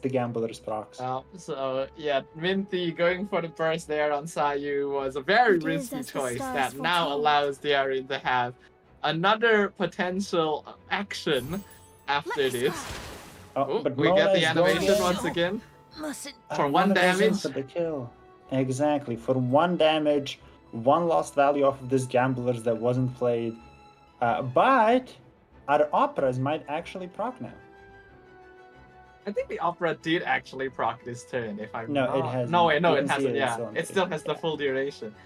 But now with Linny dead, the weapon is gone and you're both on 3, which means you can actually get your operas, get your Hydro Dice, and do this Mona Burst to have everyone see the true potential of the talent coming down. Yeah, that could actually be really good as well. If the Aryan ends up switching the cookie here, that would actually be a very dangerous move, because it would set her up in range of being one-shot by Eula once the Mona Burst comes out. Exactly, and you do see that the Mona Burst being there actually matters, because we do have an Animo summon that will do +1 damage because of the talent. Oh yeah! Exactly. No way. Mona talent getting usage. Exactly. Getting full value in a deck that you might not believe it will do so. Oh, and the Opera procs. Now, if we did put Gamblers on in time and we don't want to talent. Well, that is quite a shame. That is literally the best opportunity to see a rarely played card. Oh, man. Well, that is unfortunate, and because we didn't use these Gamblers, now we cannot do another attack. So we will have to wait for next round to try to close out this game. But how will that go? The reapplication of cookie skill on a full duration cookie skill. Truly, the thoughts of these players knows no bounds. I mean, there is a reason why we are here and there. Yeah. You know? I know I'm supposed to be the analyst, but sometimes I just cannot explain why the Gamblers comes down after 2 characters will die. It's okay, I understand. It is just beyond my capabilities. Sometimes it's just gacha, you know? Something, yeah, it's just life. It's gamblers. They're gambling. Exactly. They're gambling that their opponent has healing. Sorry. Oh, but we will see this overload come down onto Mona. Switch them over to Eula. Who has turn priority here? I believe Minty actually does. Wait, how many weapons does Minty Yeah. actually have in their deck? They have been drawing weapons non-stop since the start of the game. Wait, I just realized there's a King Squire and no bow character.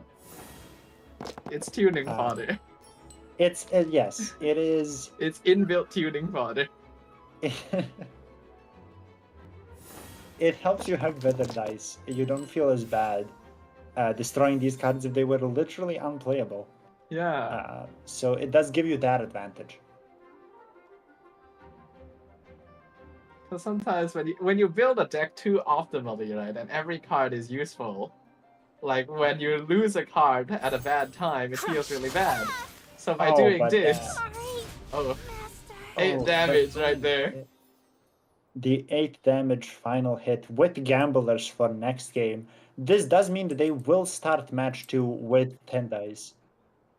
Yes, because that's exactly how it works. But well played! A GG game over to Minty with their MES every weapon in the world deck. Truly, their knowledge is on another level entirely. Exactly, and the plays of playing gamblers at the end, so you start the next game with 10 dice and extra setup, does actually come up a lot. Not a tech many people know. Yeah.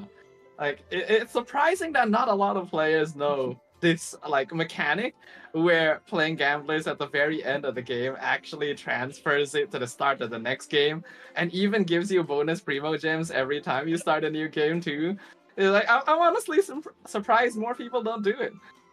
Yeah, exactly, but you know the TCG players hyper-focused on TCG, so the Primo Gems, you know, they will just win tournaments and then spend money on the game. They don't need Primo Gems.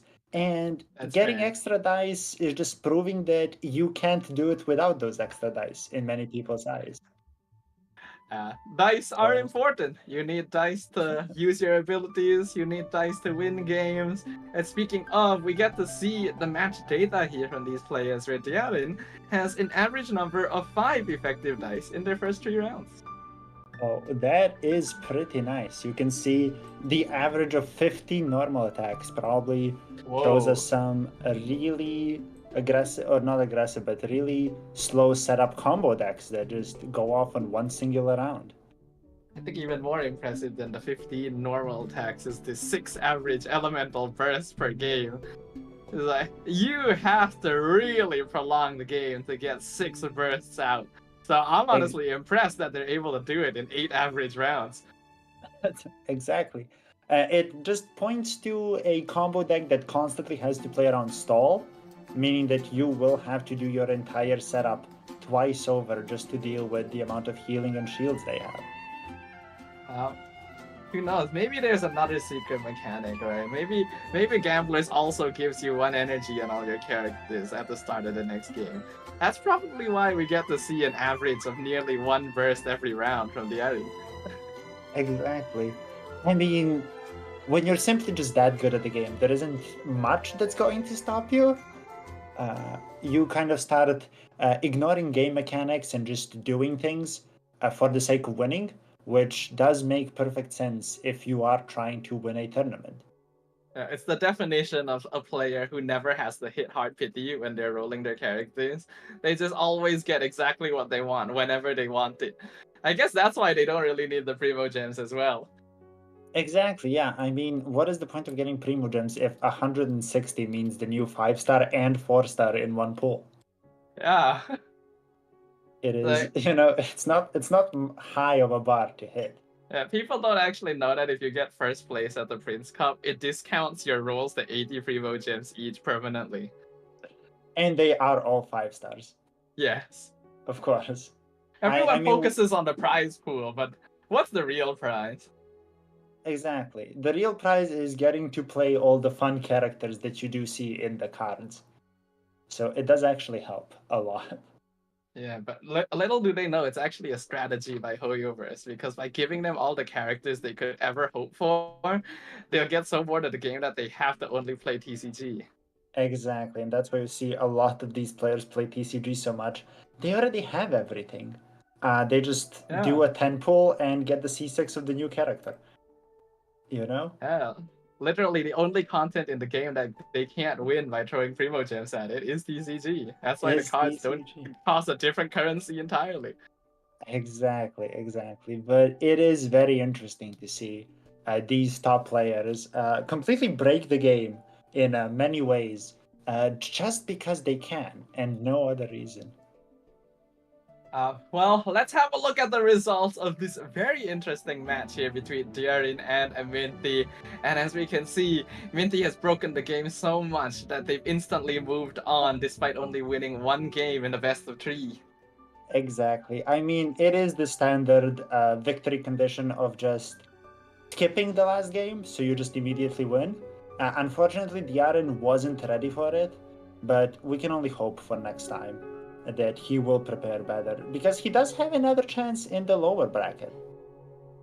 As he will be going up against Glass after this, which I imagine is also going to be a very interesting matchup. Same goes for Flash versus Minty, but that's of course going to be coming on later. The match after this is going to be between Amaru and Spin.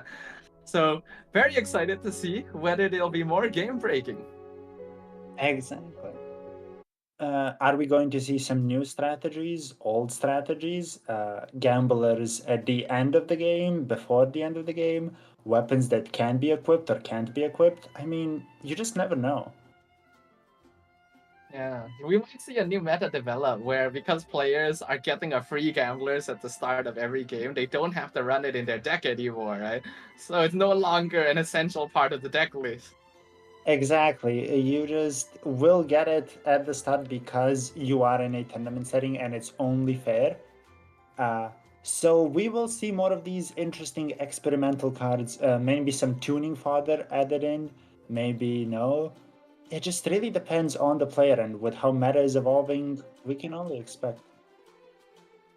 It's so fun to see what is happening here, but we're of course gonna take a short break to make sure the players are ready and up and going for their next match. So we'll be back in a few minutes. Make sure you guys don't go anywhere when we come back with some Genshin TCG action.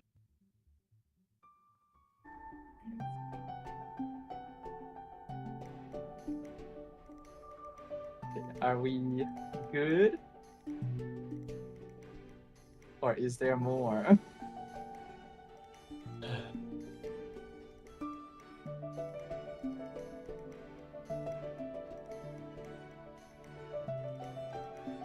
gonna assume since they're not telling us anything, there is more. Yeah, I think we're just sit here.